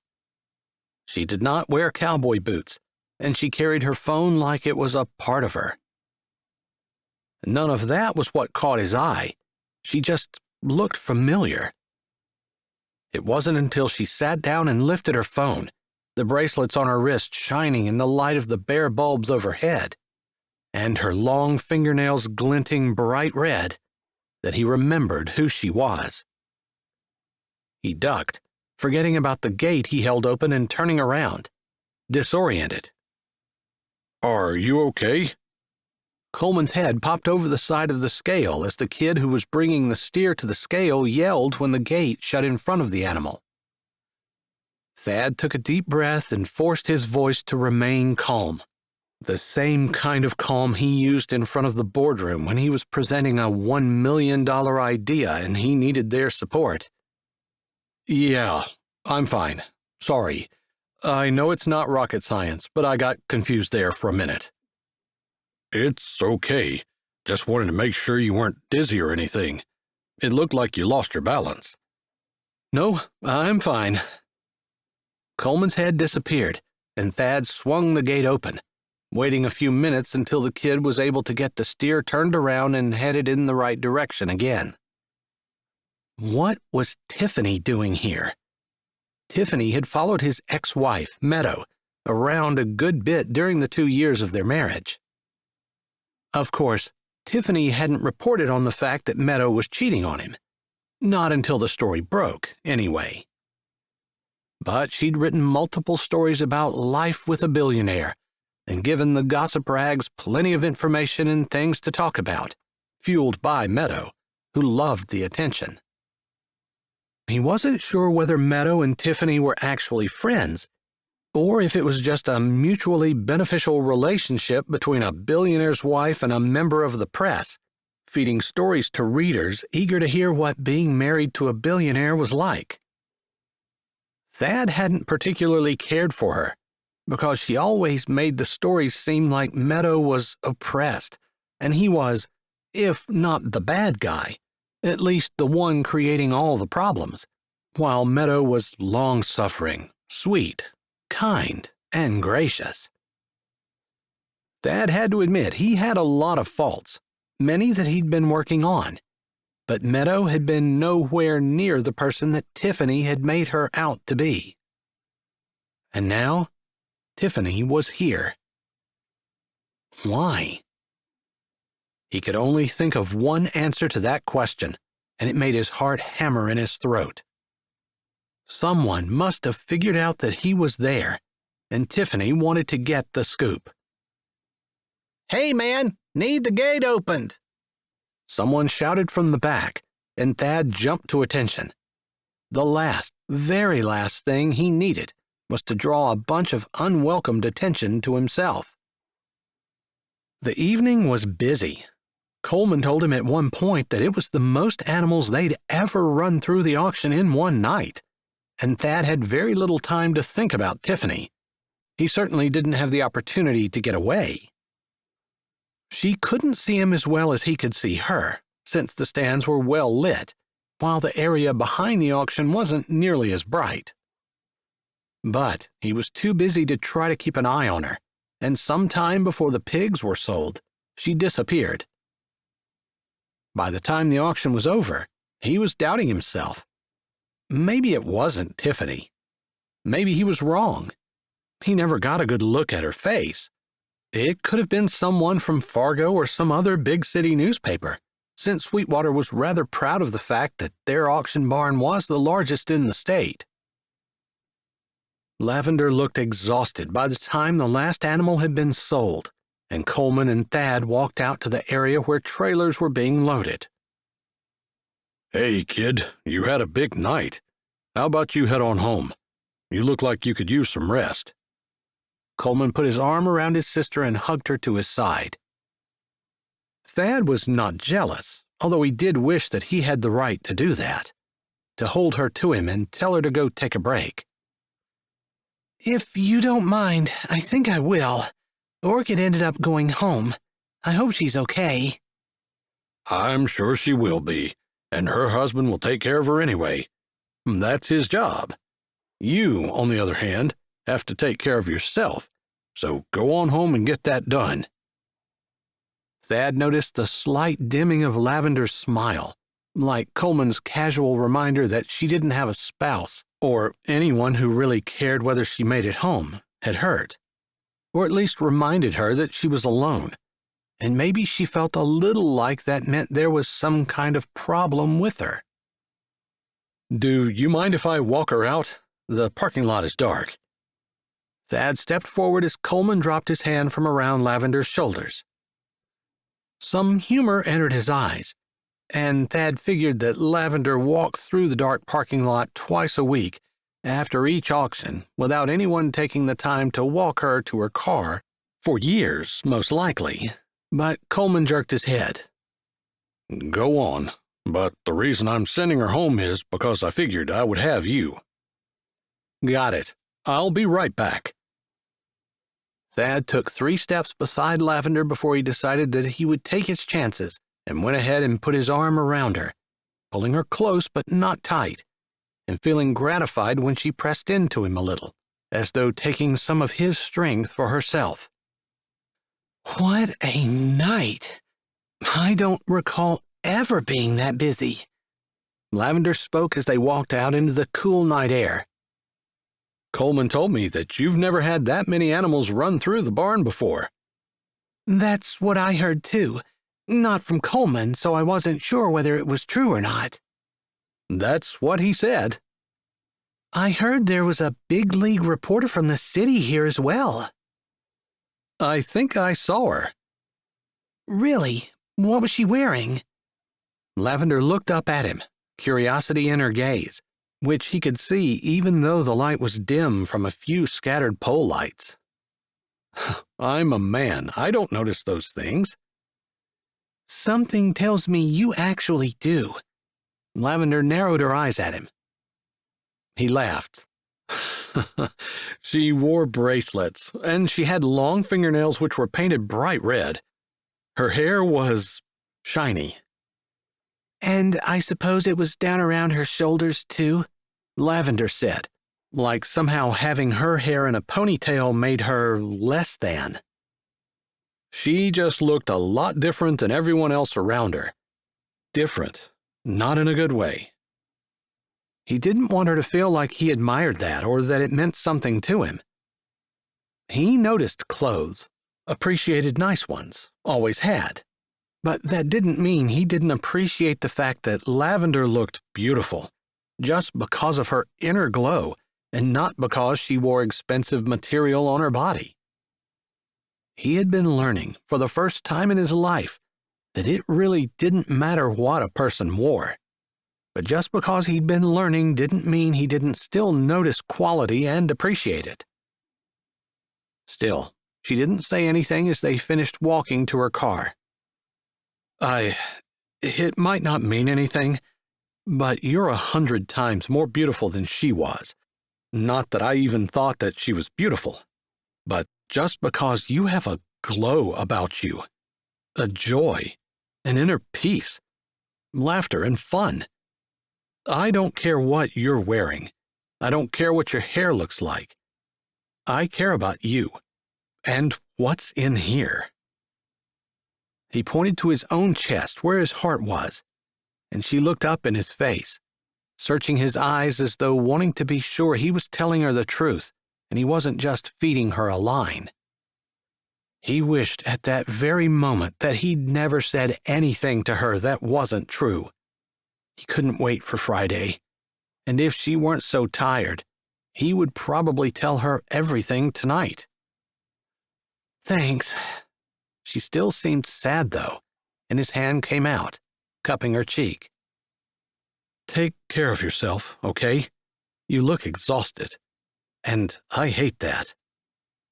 "It was a good night. It's a good exhausted. I promise." Her eyes were soft, her lips tilted up, and there was an admiration in her gaze, contentment, satisfaction that he felt somehow was because of him. That's what made him lower his head, mindful that he needed to get back into the barn, and just brush her lips with his. "Will you text me when you get home, please?" It made her smile, and she nodded. "I will." "Thanks." He stepped back as she got in her car, and he watched her drive away before he jogged back into the barn, smiling the whole way. Chapter 19. Putting God first, praying and standing on God's word, and a healthy dose of forgiveness. Humor helps, but I have to depend on others for that. Valerie, Little Rock, Arkansas. Thursday, Miss April was behind in her baking, so she asked Lavender if she could do the deliveries. Lavender spent most of the day driving, and when she managed to get home after lunch, she was in the kitchen with Miss April while Thad was out fixing another spot in the fence that the cows had pushed through. By the time the kids got out of school and they had gotten the horses brushed with ribbons braided into their manes and tails, their hooves polished, and their best tack cleaned and oiled, it was time to trailer them and head into town for the parade. Lavender hadn't gotten a chance to thank Thad for being so sweet and considerate. She wanted to, though. She'd loved having him at the auction barn last night. Even though she hadn't been able to work with him, it had been fun to catch a glance at him, see him focusing on his job, doing things to the best of his ability, watch his look of concentration, the intense focus that he seemed to give everything, and her toes warmed as she thought of that intense focus on her. The girls danced around, and the horses picked up on their excitement. Lavender couldn't help but smile, and Thad must have felt it too, because they exchanged happy glances over the girls' heads as they loaded the horses and their tack in the trailer and made sure everything was ready to go. "I assume you've never driven a truck hooked to a trailer before, or used electric brakes?" "I didn't know there was such a thing as electric brakes." "That's what I figured," she said with a laugh. "I'll drive. I can try to explain it to you as we go. It's not complicated, but there is a bit of a knack to it." "Kinda the same way with everything. Not complicated, but you have to have been doing it for years in order to be able to really do it well." Maybe his words were a little bitter, and she put her hand on his arm as he turned away. He stopped under the light pressure. "I could be wrong, but I'm guessing you have things that you're good at. Just because you're not good at everything doesn't mean you're not good." "I'm not good at the things that you do. I fit in around here about as well as a pink kitten in a field of puppies." "I think if you had one kitten in a field of puppies, it'd be special." Lavender lifted her brows at him.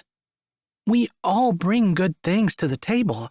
I know you agree with me because I know if our positions were reversed, you would be saying the same thing to me." He nodded, almost as though he were thinking. Maybe he pressed his lips tight together because he didn't want to say anything, because there wasn't enough time for him to explain all the things he needed to. She was just guessing, but she hoped she was right. She thought she was. The girls chattered the entire way into the parade and could barely contain themselves while Lavender found a place to park near the beginning of the parade route. Miss April was running her baked goods booth in the parking lot of the auction barn. She'd be watching the parade, and they'd go see her after they were done. For the time being, though, it was way too crowded for them to try to make their way down to see her, even though Lavender was sure that Miss April would be out snapping pictures as they rode by in the parade. She took a few pictures herself and texted them to Miss April anyway, just because she knew that while Miss April loved her baked goods and the fact that she could have a booth, it had been hard for her to admit that her parade riding days were most likely behind her, and even harder to not be with her granddaughters herself. It was just after they unloaded the horses and started tacking them up that Lavender heard the first whisper that something might be off. She had just handed the brush that she'd been using on Power back to Thad for him to brush down Brutus, when she heard a hushed voice saying something about an article online, and it cut off abruptly when she turned around. She normally wasn't paranoid, but the fact that it had caught her ear, and she thought she heard Thad's name, and then the idea that someone might be keeping it from her had made her look around. Brushing it off as silliness on her part, she checked to see that the girls were getting their horses tacked up properly. She would have to tighten their girths the final few notches, but they could do everything else other than lift the saddles on their horses. Once in a while, Butter wouldn't put his head down low enough for them to get his bridle on, but today he was being a gentleman, and Darby had no problem. Lavender had just told Zara she'd done a good job when she heard the word article again. This time, there was no mistaking that she heard Thad's name as well. Thaddeus wasn't exactly a common name, and she didn't know anyone in Sweetwater with it. This time when she turned around, she saw a woman she recognized. She couldn't think of her name right off, but her eyes were glued on Lavender. She was giggling. Lavender furrowed her brows. Then she lifted them in question. If the girl was going to talk, maybe she'd let Lavender in on the secret. But the girl's eyes grew big. Then she giggled again, hit her friend on the arm, and Lavender expected to see them hurrying away. But they simply moved down a little so they could get a better view of Thad. Lavender might have dismissed it as young 20-somethings admiring an older man, since Thad must have been at least 10 years older than they were. Except she happened to catch a glimpse of Thad's face. It held panic. They were ready with no time to spare, and George Finkelbinder, Sweetwater's unofficial Grand Marshal, was lining people up while his wife used a megaphone to let everyone know that the parade was going to start in 5 minutes. Sweetwater's fire truck, her pride and joy, that had led every parade since the beginning of time, to hear the old-timers telling it anyway, motored slowly to the front, which was the official signal, no matter how important Mrs. Finkelbinder considered herself. Still, Lavender couldn't suppress her curiosity, and she moved toward Thad to ask him what was going on while glancing back to make sure the girls were paying attention and would fall in behind the fire truck. She should be on her horse and heading in that direction, but Thad looked truly scared. Lavender, when were you going to tell us you were dating a billionaire? Susan Shackelford, wife of Sweetwater's mayor, sidled up to Lavender, putting her hands on Lavender's arm to stop her from moving. I can't believe you kept it a secret. Everyone thought he was out there on the ranch, penniless, and here he is just having a vacation. I guess this is what billionaires do for fun when they want to rub shoulders with the little folk. Her laugh trilled in the air, and it felt like she had grabbed a hold of Lavender's spinal cord with hands that felt like spiked gloves. I guess you were the best thing he could find in Sweetwater, although, to be honest, you're nowhere near as elegant and refined as the last girl he was with. Susan probably didn't mean to be rude as she batted her inch-long eyelashes at Lavender. I'm sure, Lavender said, not sure of anything, and not even sure why she bothered to say anything. Susan wasn't asking a question. Her eyes, which she tried to control, went on their own accord looking for Thad, who was staring at her, face horrified, his body frozen. Come on, Miss Lavender, it's time to go. We follow the fire truck. Zara came over already mounted, looking down at Lavender like there was some kind of major problem. And there was, since they were telling Lavender it was time when she should be the one prodding them. You're a billionaire? Lavender did not recognize her own voice, and she couldn't keep her face from crinkling up in pain. He pressed his lips together, then nodded curtly. He lied to her. He told her he was broke, that he had nothing, that he needed that job because he had nothing else. She put her hand over her mouth. She'd bought him groceries because she thought he had nothing to eat and couldn't afford to buy food. She felt like a fool.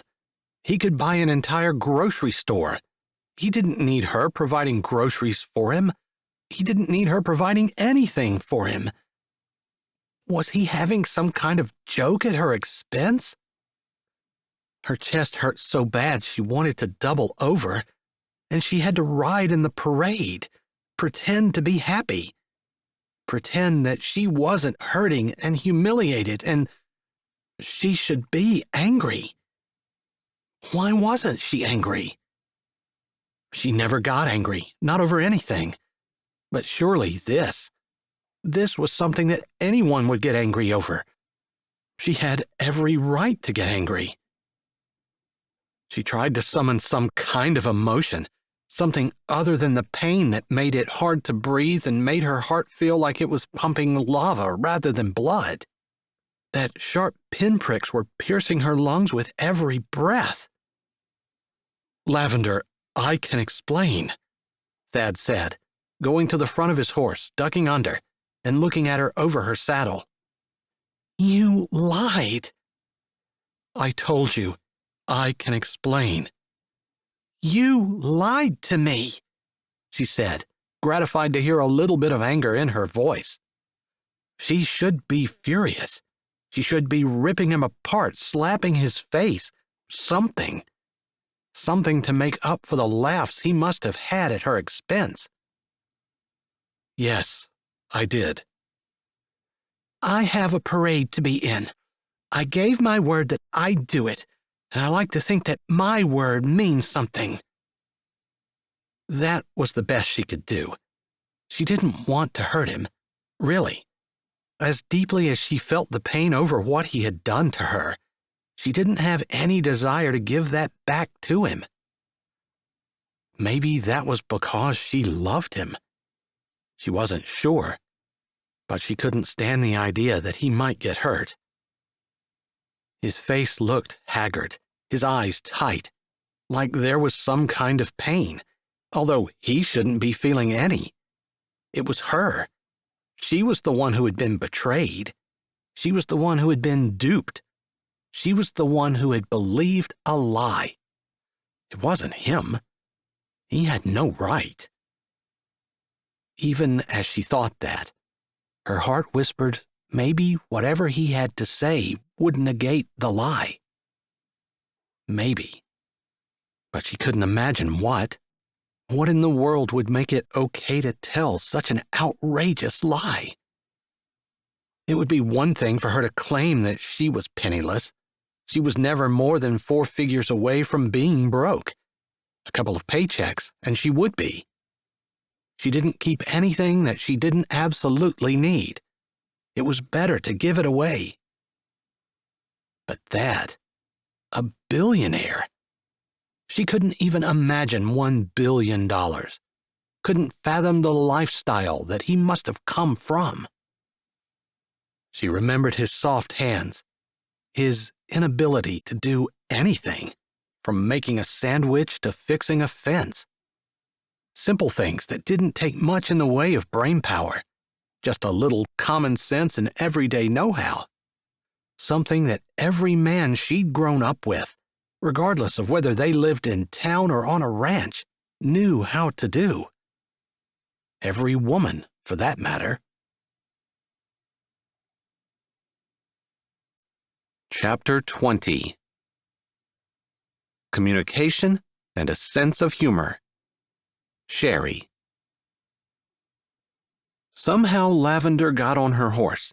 Somehow she smiled at the girls and made them believe that everything was okay. Somehow she walked her horse beside Zara, the way they had decided, for abreast, with Thad clear on the other side. Thankfully. At the time, she'd rather wished that the two girls would have gone in front, and she had insisted Thad and she would ride side by side behind them. Now she was grateful she hadn't suggested it, had gone along with what the girls had suggested, humoring them and smiling at their excitement and their logic, as they decided it would look better if they rode four across rather than in a box. At the time, she'd been humoring them. Now she was on her knees grateful. But the parade couldn't last forever, and she would have to face him eventually. Lavender did manage to put a strained smile on her face, especially when they walked by Miss April's booth and she had a picture. It was finally over, after what seemed an eternity and way too fast at the same time. And as they'd agreed earlier, Coleman had driven the truck down behind the parade with the trailer so they didn't have to ride back through town. With pressed lips that told Lavender he had heard everything she knew, Coleman helped them untack the horses, brushing them down and loading them up. He wasn't unkind to Thad, but as he closed the end gate behind the loaded horses, he looked at Lavender and said, "Do you need me to help you?" His eyes shifted to Thad. "With anything?" Lavender wanted to cry, more than at any point since she had realized Thad lied to her. In the face of her brother's concern, pain exploded under her rib cage, and she wanted to put her arms around him, lay her head on his chest, and just sob. She swallowed hard and shook her head. "I need to take the girls back up to Miss April's booth, and she was going to take them home. Then I was going to drive the trailer back." "I'd really like to talk to you." Thad's gaze held pleading, and she had to turn her face away. She didn't want to listen. She didn't want to hear his excuses. Didn't want to come face to face with the fact she'd been duped and had believed exactly what he wanted her to believe rather than the truth. "Do unto others as you would have them do unto you." The line went through her head, even as she fought the urge to turn away, to ignore him, to dismiss him, though she still didn't have any desire to lash out and hurt him, inflict on him the pain she felt. She didn't want to hurt him, but she didn't want to give him the time of day either. But didn't she need to treat him the way she wanted to be treated? And when she sinned, when she offended someone, didn't she want the chance to explain, to apologize, to try to make it right? Thad wasn't an evil person. He was a human stuck in the same sinful world she was, making mistakes just like she did.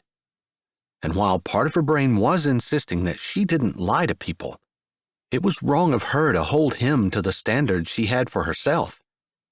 After all, lying wasn't usually a problem for her, but she had other sins she struggled with. And she appreciated her friend's understanding and forgiving. She was his friend. Shouldn't she try to do the same to him that she'd want done to herself? As much as she could, she would try. Taking a shaky breath, she turned to Coleman. Would you mind driving the truck home? I'll get one of our sisters to take me out in a bit, but I owe Thad a chance to explain. Coleman stared at her, not saying anything, his eyes boring deep into hers. And as the moments passed by, she was grateful that the girls had found some friends to talk to. She could hear them giggling excitedly and talking about the parade and how much fun it had been and how they wished there was a parade every day. At least they were totally oblivious to the drama of the adults just beside them. "Are you sure?" Coleman asked, his voice calm, no anger, but pure concern, and the protectiveness that only an older brother could show. I'm sure. She appreciated his protection, appreciated his concern. Even though he was married and had duties elsewhere, he would always be her brother, and she knew she could count on him.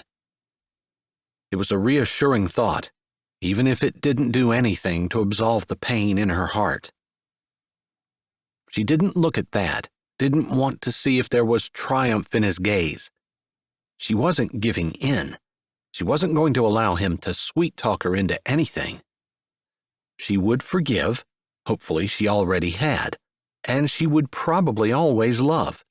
She wasn't able to turn that part of her being off either. Once she had given someone her friendship, she couldn't just take it back, just because they weren't perfect. Hopefully she wasn't the kind of person who expected everyone around her to be perfect, to never lie or never sin. But a friend was all he was. She had no interest in him as a romantic partner, if that's even what he wanted anymore. Maybe she was just a diversion for him while he was here hanging with the common folk. He'd come into her life, lied to her, and he'd better not think she was going to trust him again just like that. She tried to stop her brain from thinking all of the crazy thoughts she wanted to, tried to stop the sarcasm saying that there was no way he could legitimize such a huge lie. Coleman nodded, then he put his arms around her and gave her a hug.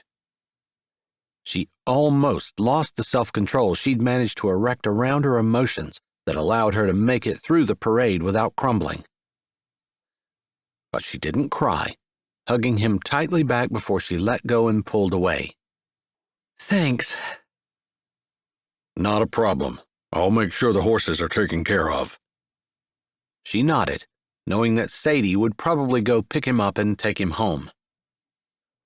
Coleman was allowing her the freedom to take care of the problem that she had. Although her pain felt so new and so fresh and so huge, she wasn't sure it was a good idea. Still, there was no anger, just sadness and hurt. No desire to lash out, and to her surprise, she still didn't want anything bad or awful to happen to Thad. She still considered him a friend, even if he wasn't someone she would trust anymore. Coleman walked toward the front of the truck, and she turned, catching Darby's eye and smiling, letting her know she was ready to walk to Miss April. She and Zara said goodbye to their friends, and Thad touched her arm. Lavender, thank you so much. Please wait. Please. Let's get the girls to Miss April, and then we'll go somewhere. I don't want to talk now. There was no anger, no malice in her voice, but this wasn't something she wanted to talk about in public. She probably was going to cry, not because she hated him, but because she loved him. She couldn't just turn her friendship on and off because someone didn't do everything she thought they should. But she also couldn't turn off her feelings of hurt and betrayal either. He jerked his head, which she saw out of the corner of her eye, since she couldn't look at him. She didn't realize it was possible to hurt this much, and she figured what she'd been afraid of was true. She'd let her guard down, and no matter what happened, it was going to hurt. The girls chattered between them, still excited about the parade, and Lavender used her phone to show them the pictures she had taken and the ones that had been texted to her by her sisters and friends. The girls giggled and laughed over them, and it melted Lavender's heart. These little girls, whose mom didn't want them, who were dropped off at their grandma's house, no dad, and all they wanted was attention and love. And they were thrilled that they had been able to ride down the road and people had waved and thought they looked pretty. So sweet and precious, their innocence and sweet happiness. She talked briefly to Miss April, who was busy at her stand, but thanked them for taking care of the horses and the girls and shooed her off, telling her to go have a good time and winking.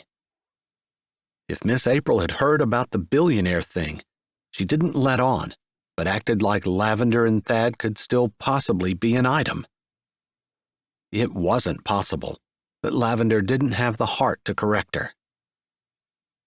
Where did you want to go? Thad asked softly beside her, his voice subdued, and she felt bad. He'd probably figured out from her demeanor and her words from earlier that it wasn't going to be an easy conversation, despite the fact that she told Coleman she didn't need his help. And she had to give Thad credit. At least he was still with her, wanting to talk. Not every man would have thought she was worth the hassle and the trouble of trying to explain things to. She looked around. The place seemed crowded, with smiling people, many of whom she'd known her entire life, happy and having a good time. Finally, her eyes lit on the church. The sanctuary is always unlocked. We can go there. Darkness had fallen, but the street lights were on, and maybe Thad would have taken her hand or at least offered his arm, but she didn't give him the opportunity, shoving her hands in her pockets and starting off toward the church, not bothering to look to see if he was coming. If he didn't, that was fine. She could use a little time alone with the Lord. It was rude, but somehow, now that the moment was upon her, she wanted it over with. Wanted to put this behind her and go home and sit in some dark corner and cry. Cry the pain out. Cry out the hurt and betrayal. Cry over the humiliation of being a billionaire's joke. He opened the sanctuary door, and as she had expected, it was unlocked. It was dark inside, and she welcomed that. She didn't want to see him. Didn't want to see if there was pain on his face, if it matched the pain in her heart. Afraid it wouldn't, knowing she was the one who had been the fool, and she was the one who was paying. She would pay, happily, if it meant he didn't have to, because that's what friends were for. But it didn't change the fact that she hurt like she'd never hurt before. Lavender, I'm sorry. She didn't say anything, reaching out, walking slowly forward until her hand touched the back of the last pew. She followed it to the end, walking around and sliding in, sitting toward the middle, hoping that he didn't sit down beside her. She didn't want to be a fair-weather friend, but she didn't want to touch him either. Lavender, did you hear me? I said I was sorry. I'm sorry too. What are you apologizing for? He asked as the bench shifted under her, and she assumed he sat down, not close enough for her to touch, but close enough for her to smell his scent, something spicy and real. Not the scent of a billionaire, but the scent of a farmer who bought his aftershave at the dollar store. The thought made her cross her arms over her stomach and lean forward. That's what she thought he was. Just someone like her, only down on his luck. He wasn't anything like what she thought. I'm sorry that I'm not being a very good friend right now, she finally said. There was a silence after she spoke. Stunned silence if she had to label it. What had he thought? That she just ditch him the second he didn't live up to her high expectations? Sure, he lied, but he said he had a reason. She believed he did. And while she hated lying, she would forgive. Because friendship was friendship. She thought of Peter betraying Jesus, lying about him. On the very night Jesus was arrested, Peter, rather than standing beside him, had fled with the other disciples after lying and saying he didn't know Jesus. Jesus loved him anyway. Jesus had loved him before he betrayed him, even knowing the betrayal would happen. After the resurrection, Jesus had cooked for him along the shore and still believed in Peter, telling him to go feed his sheep. Jesus was her model. If he was the person that she was to look up to, she couldn't just ditch her friend, even though he hurt her. Jesus hadn't ditched Peter. Jesus stood by him. He had forgiven. He had loved. And he wanted her, through his power, to do the same. Chapter 21. Love, respect, honesty, and humor. Melissa Lawhorn, Michigan. Why aren't you yelling at me? You hurt me, it's true. But why would I yell? Do you think I've lived my entire life, almost 30 years, and never hurt anyone? And every time I have, I've wanted those people to forgive me. I've wanted them to love me anyway. Aren't I supposed to treat other people the way I want to be treated? Lavender looked over at Thad, but she couldn't see his face in the darkness. I'm trying. I really am. My chest feels like it's on fire and I really want to cry. But I wanted to give you the chance to say what you wanted to say, because that's what I would want if I were you. I guess I see why this happened now.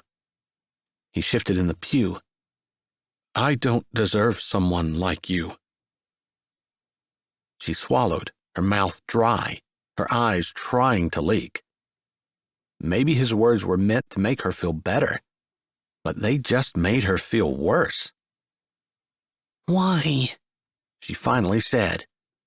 Why did you lie to me? Because I didn't want to be a billionaire. I didn't want to have anything. I didn't want to come here with everyone looking at me thinking I was rich and treating me that way. I wanted... He sighed, a long, drawn-out sigh, and then he said, It was about 5 years ago when I first saw you. You were at the Hart Convention Center in the cities. I was there for a homeschool convention. And then she remembered. You were the man on the escalator. Yeah. You were with this gorgeous woman. She wasn't very nice. She was pretty on the outside, but not on the inside. You have beauty in both places. Maybe he was trying to make her feel better. Maybe he was being sincere. At this point, she wasn't sure what to believe. I saw your name on your name tag. I saw what you did with your friend in the wheelchair. Saw the kind of person you were, and contrasted that with the person I was with, the kind of person I was, and I knew I wanted to be different. He stopped for a moment, but Lavender didn't have anything to say. He made sense to her, but his betrayal still hurt. That was probably the beginning of my journey toward becoming a Christian. I knew that there was more for me than what I had been. I went searching until I found Jesus.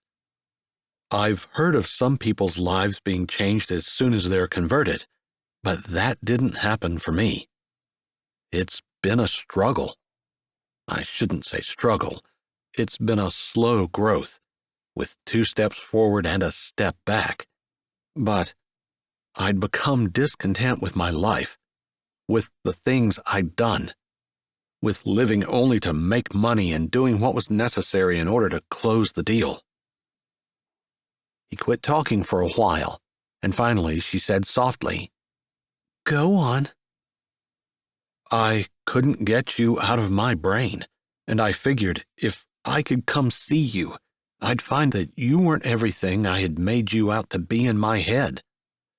I wanted to come to Sweetwater, but I knew I couldn't show up here as a billionaire, as myself.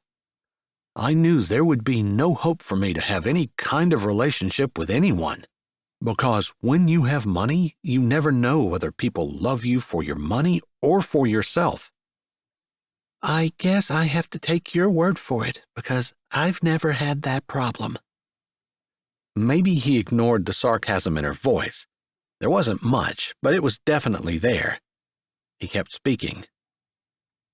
I asked my assistant, Alex, to find out everything he could about you. Lavender isn't a very normal name, and he was able to track you down fairly easily. He had a connection with Miss Charlene, and it took her a bit to get back to me, but she was the reason that I was able to get a job on Miss April's ranch. Miss Charlene approved of you. Lavender couldn't keep the surprise out of her voice. Miss Charlene was known as being very protective of the ladies in Sweetwater. Even though she was a matchmaker, she didn't just match anyone up with anyone. She was very particular. I guess she saw something in me. There's been a change in my life, a big change, since I was born again. I know it's cliché, but it's true. You lied. Yeah, except that lie ate at me.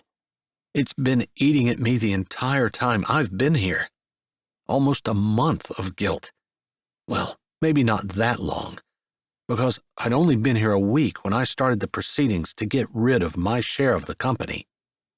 I'm still a billionaire for now, but I started liquidating my assets and giving everything away. It might take 6 months, but I will be penniless. I had to make my lie truth. You're giving billions of dollars away. Everything I can. That's crazy. I lied. I couldn't stand it. She was stunned. How could someone have billions of dollars and just give it away to make their lie true? He couldn't take the lie back, so he was doing the only thing he knew to try to make it right. Her heart cracked. There are some complicated things. You can't just give a company away. There are shares and responsibilities and that type of thing.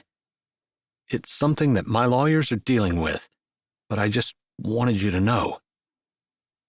I am shocked. Well, this might shock you even more, but a large percentage of that money is going to you. Me? She blinked, her eyelids going up and down without her being able to control it. Finally, she took a deep breath in, blew it out slowly, counting to 20 before she spoke again. You're giving money to me. Why? It just seemed right. She could hear him breathe while she held her own breath. Being with you, I saw for the first time how a Christian should act. Even though my life changed, I was still holding on to a lot of lies, a lot of things that weren't true, a lot of selfishness and pride. I didn't want to give up me stuff. You showed me, over the last weeks that we've been together, the joy that a Christian is supposed to have. You've shown me grace and fun and laughter that makes it beautiful to be a Christian. And tonight, You showed me the way a Christian treats their friends, with grace and forgiveness. I wish I could give you more. You're giving me way more credit than I deserve. I'm not what you said. I'm wicked. I'm a terrible person. If you knew the things I've thought, the things I wanted to do and don't, That's just it. Maybe you want to, but you don't. That makes the difference. He blew out a breath, and the pew creaked again as he shifted. I'm sure there are things you don't want to do, but that you do anyway. And there are things that you want to do and don't. But every morning, you get up, smile, you greet me like an equal, even though you think I have nothing. You brought me groceries, and you treat me like I have some kind of worth, even though I own nothing. Do you realize that I don't know a single person in my old life who would give me the time of day if they thought I didn't have money? Do you realize that not a single woman that I've been with in my entire life would spend a single second holding my hand, let alone allow me to kiss her, if she thought I didn't have enough money to even take her out? And I was scared of what your reaction was going to be when you found out that I had lied. I thought I was going to lose you, and yet, not only did I not lose you, you showed me what a friend does when they're hurt, when they're betrayed, when they have every right in the world to be angry. They show love and grace and forgiveness. And it's love and grace and forgiveness that wasn't deserved. She sat quiet for a moment. She hadn't acted the way she did to impress anyone. She hadn't thought that anyone might be watching her. Her pain had been front and center, but the desire to please Jesus had been stronger. She hadn't seen that until now. I didn't deserve what Jesus did for me, and yet he showed love and grace and forgiveness, and then he said, "Go thou and do likewise." Her words were soft, but they still echoed in the empty church. They felt loud, even though they were low and humble. Because she hadn't realized until he had said it just how much she owed because of the debt that Jesus had paid. I'm sorry I lied. I wish I could do it over again and give my money away first. And then I could come here penniless and truly be sincere when I say I'm penniless. He sighed, and he seemed to be running his hand through his hair, although she couldn't see. She just felt his frustration. I guess I didn't have enough faith. I felt like I needed to be here, couldn't get you out of my mind, felt like it could be the Lord leading me to you. But I didn't have enough faith to do it without money, to give up everything first, and then seek you out. I was thinking about this while we were riding in the parade. I'm not angry. I am hurt, but I'm not angry. I'm not bitter, and I'm not holding anything against you. I just want you to know that whatever the reason was for your lie, I forgave you while we were still riding in the parade. Thank you. She reached out, feeling until she touched his hand, and then she wrapped her fingers around his. Thank you for explaining it to me. Thank you for the things you said, even though I didn't deserve them. And thank you for caring about whether or not you lie. Just the fact that you were trying to make it a truth says to me that it's not something that sat well with you, and it shows your character and the integrity that you have. You're giving me hope. His fingers tightened around hers, and his voice was rough. Are you telling me that you're not just forgiving me as a friend? That there's still the possibility that there might be more between us? Maybe he was holding his breath. She was holding hers. Now that she knew everything, now that the nagging feeling that there was something that she was missing had gone away, she was sure that this was the right direction. Yeah, I guess that's what I'm saying. Maybe the moon came out from behind a cloud, or something shifted in the window, because she could see the light glinting off his teeth as he smiled. I guess this means I can still take you out on Friday night? I guess I'll have to pay, since I seem to be the one with money in this relationship.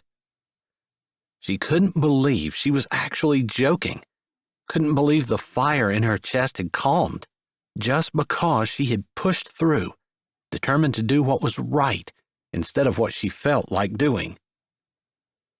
I don't want to shock you with the amount that I'm giving you, and when you do find out, remember there are going to be taxes involved. She chuckled. Thanks for the tip.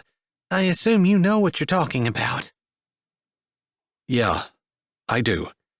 Although, there's one more thing. She froze. What? When I was liquefying my assets, I did tell Alex to buy one thing. What was that? I asked him to make an offer on Miss April's ranch.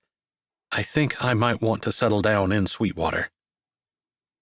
She didn't know what to say.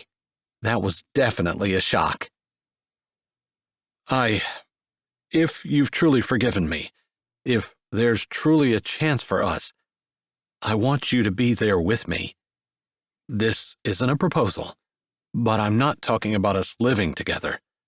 I'm talking about you marrying me.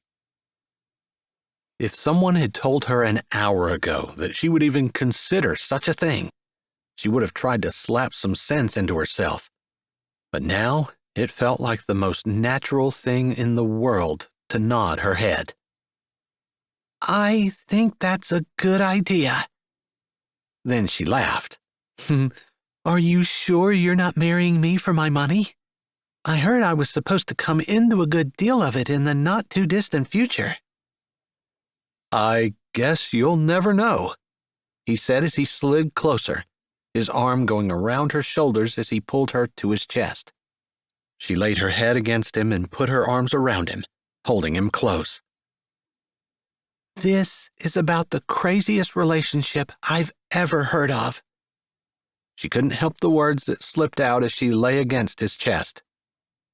It's not quite the way any of mine have ever gone, either. But I just want you to know, I'm feeling really good about this. I am too. I really am.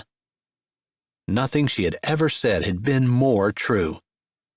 Even as the thoughts of Katie ran through her head, and what her husband had done to her, and the lies that he had told, she could clearly see the difference, the repentance and the remorse and the desire to make it right, along with the guilt. She supposed, if she truly needed to, now that she knew who he was, she could ask his friends if there had truly been a change, if he typically wasn't honest, but she figured she already knew the answer. That, and the fact that Miss Charlene approved, and the fact that she was sure that God had worked all this out, made her feel like all the references really were unnecessary. Do you think it's sacrilegious to want to kiss someone in church? She asked, listening to his heart beat under her ear. I hope not. It's what I was thinking about. She leaned back, and despite the darkness, her hand found his cheek, and her lips found his, and they shared a kiss that was sweet and full of promises, apologies, and a hope for a beautiful future. Epilogue. A solid foundation built on trust, faith, compassion, and the most important is the love of our Father, Jesus Christ. Without the cornerstone of the Lord, the future is so bleak. Judy, Georgia. Oh, it's beautiful, Katie exclaimed as Lavender held up her left hand and the ring that sparkled on her finger. It's gorgeous. Did he ask you last night? Orchid shared a smile with Katie as they both leaned across their tea, studying the ring on Lavender's finger. Yep. Lavender beamed. It was easy to see she was bursting with joy. Katie wasn't jealous, but it was hard to not feel a little sorry for herself, since she had just recently taken her ring off, and her marriage had ended as an unmitigated disaster. When's the big day? Katie asked, trying to shove aside any lingering feelings of sadness. She was truly happy for her friend, who deserved every happiness in the world. We haven't decided yet, but neither one of us wants a long engagement or a big wedding. We just want to be together. Lavender gave a somewhat dreamy smile, then took a sip of her tea. Katie appreciated her friends coming to see her. Normally, they had been meeting during the day, but Katie had been working every hour she could, and the only time she was available was after her kids went to bed. It was close to midnight, but Lavender and Orchid didn't care. They were willing to do whatever suited Katie, just because they knew she was going through a hard time, and they wanted to support her. Of course, if Katie didn't figure something out, she was going to lose the house. She couldn't afford the mortgage with what she was making at the diner, especially since she just had a big repair bill for her car, and her husband was fighting her over everything. He wasn't going to pay a dime more than he was forced to pay, and he was just charismatic enough to convince a judge that he shouldn't. Have you heard anything from your attorney? Lavender asked, her face showing her deep concern. No, he had 6 weeks to respond, and I guess he's going to use every one of them, dragging his feet. Katie tried to force a smile on her face. It doesn't matter, although I really would like to have it over so I can put it all behind me. Me too. Orchid's hand came over and covered Katie's in a gesture of solidarity. I want you to find someone who appreciates you and will cherish you the way you deserve. No way. I'm not the slightest bit interested in love or marriage. I'll be single until I die. Katie didn't even try to modulate her words. She meant every one of them. She would never, ever get married again. I thought we were going to last forever. I had no idea he was cheating. I absolutely cannot trust myself to find someone who won't cheat, and I can't stand to go through this again. I'm done. Orchid and Lavender were quiet for a few moments. Maybe she had been too harsh, but she was as serious as she could be.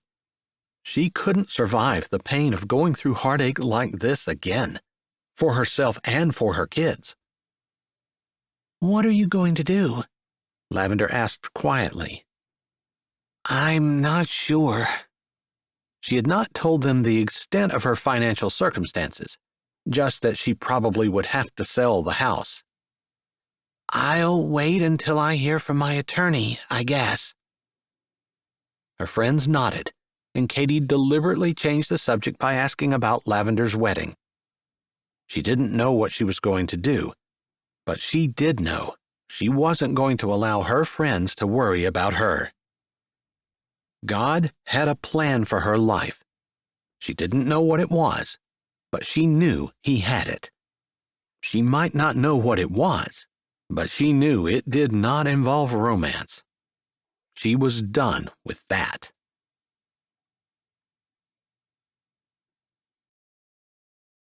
Hi, this is Jay, and thanks for listening. If you're ready for another great audiobook, here's one we think you might like. Or check out the playlist with all our latest releases. Don't forget to subscribe to Say with Jay, give this video a thumbs up, and tell us what you liked in the comments.